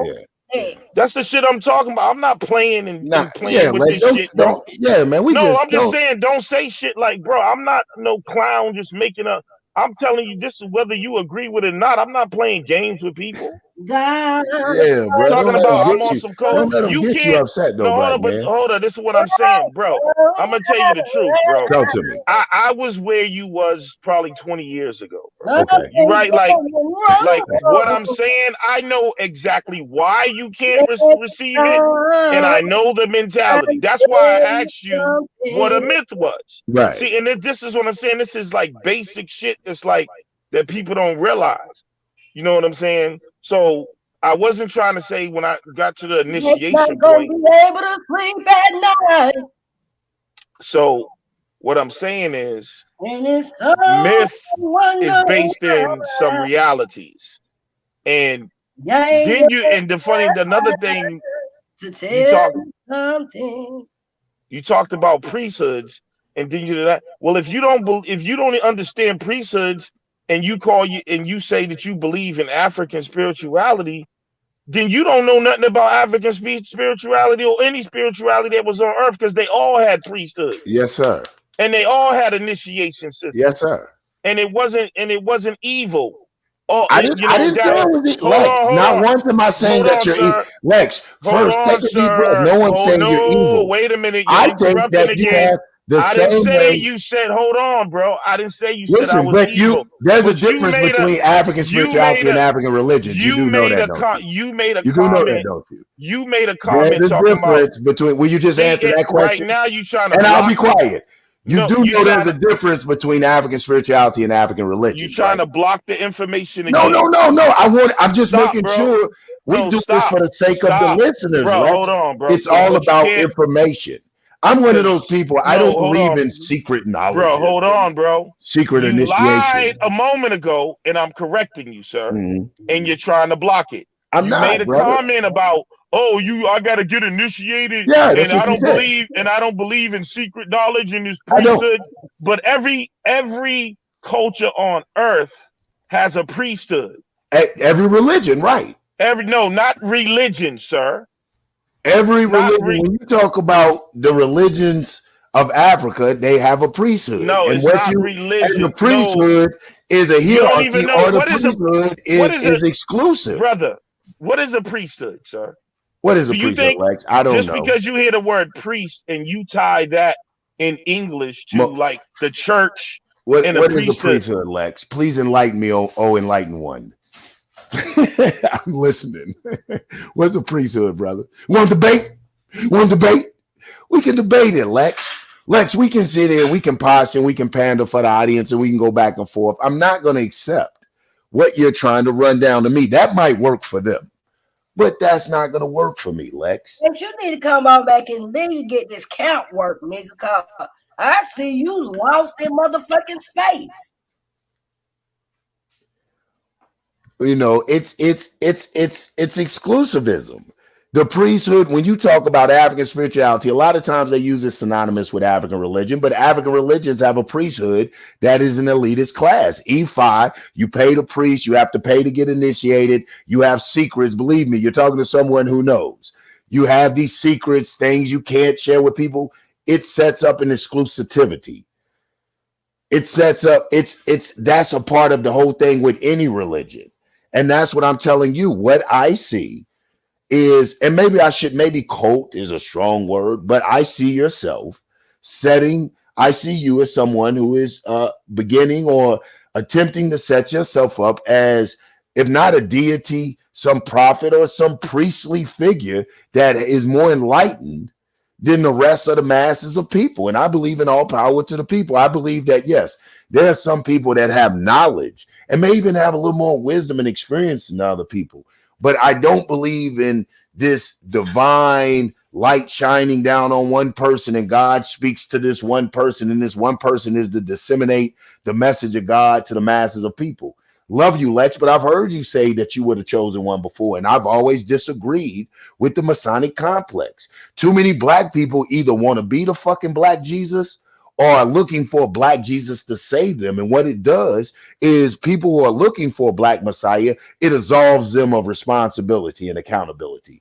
People who want to be the Messiah, I don't know what that's about.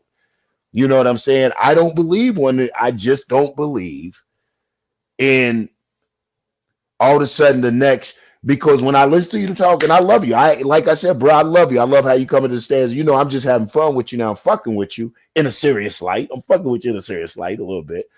However, when I hear you talk, it seems as if you're attempting to put yourself on a pedestal and to be some type of prophet, enlightened one, or priest. That's just how it comes off. And then you're going to come with, now white people are from outer space. And first, listen, Robert Greene's 48 Laws of Power. There's a chapter in there called How to Make a Cult. And in one of the things it says is create a fantastic origin story. That is textbook 101. Promise the people something that you could never deliver, to have them waiting forever, something that they themselves couldn't accomplish, so that they will always rely on you. That's in the fucking book. And when I listen, this is what I hear. You have the secret. You've decoded the Da Vinci mystery. And everything you're decoding, look what you're decoding. You're decoding their writings. You're decoding their books. You're decoding their shit. Do you think somebody really is going to put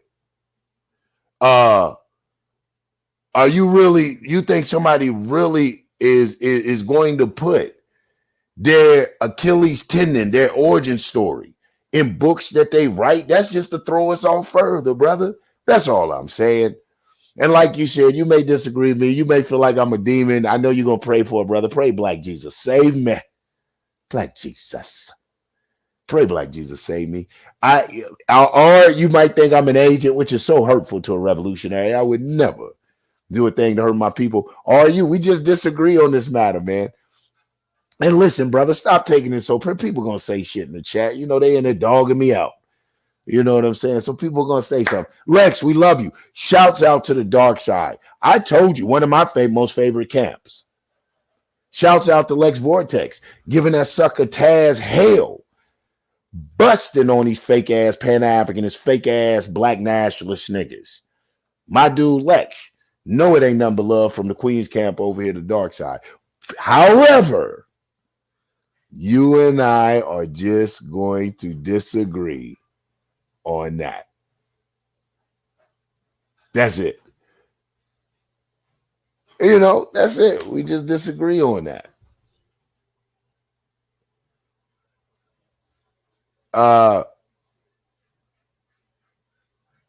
They live in the same house. Okay. What's going on, Nandi? Y'all just let me run my mouth. Where's everybody at? Oh, I'm here. Madon just came on the panel. What up, Madon? What up, Madon? Oh, I'm glad you came on. Unmute yourself.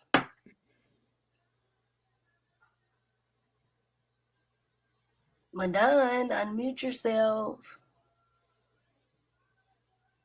After we do this, Brother Yeager, we gonna close out because the debate started in a minute. I gotta Yeah, man, and I'm getting. I appreciate this going. You know, going over the debate. That was real fun. Just checking some things out. The rap session. Madon, Always. you still on mute. Oh no, he off mute, but we can't hear you. Yo, and tell my man. Shouts out to Darcy. I get tell like we gonna get that debate. Like, come on, holla at the commissioner. Queen Emily said just a one nighter, man. You and I are gonna do an expo. No, listen, win, lose, or draw. I'm not saying I'm the best thing in the way. I just talk a lot. You know, I'm not the camp, man. You know how we do at the camp. You know, we gonna get it in. We talk. That's what we do over here. But we gonna try to break it on fact. But yeah, I get with that debate, man. I'm hard pressed to believe that to me is just attributing too much to other people. You know, now you start attributing superhuman powers to people. It's like when I heard them say, and I disagree this, and I'm sure I may have some comedics want to get at me on this. When I heard them say that we were aliens or aliens helped us to invent the pyramids or build the pyramids. I didn't know. I felt some kind of way, you know, because it's like, damn, we couldn't have the intellect or we don't have the strength or the know-how or the cunning to make these, to achieve these type of feats. Now it has to be some extraterrestrial help. Are we saying that us as a people are incapable of this shit? I disagree.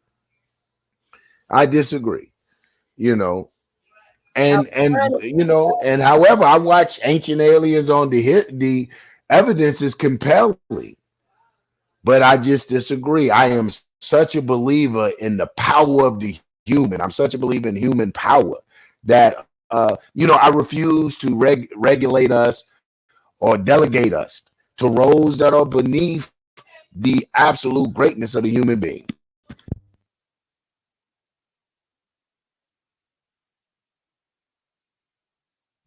Yeah. But Don, you still on mute?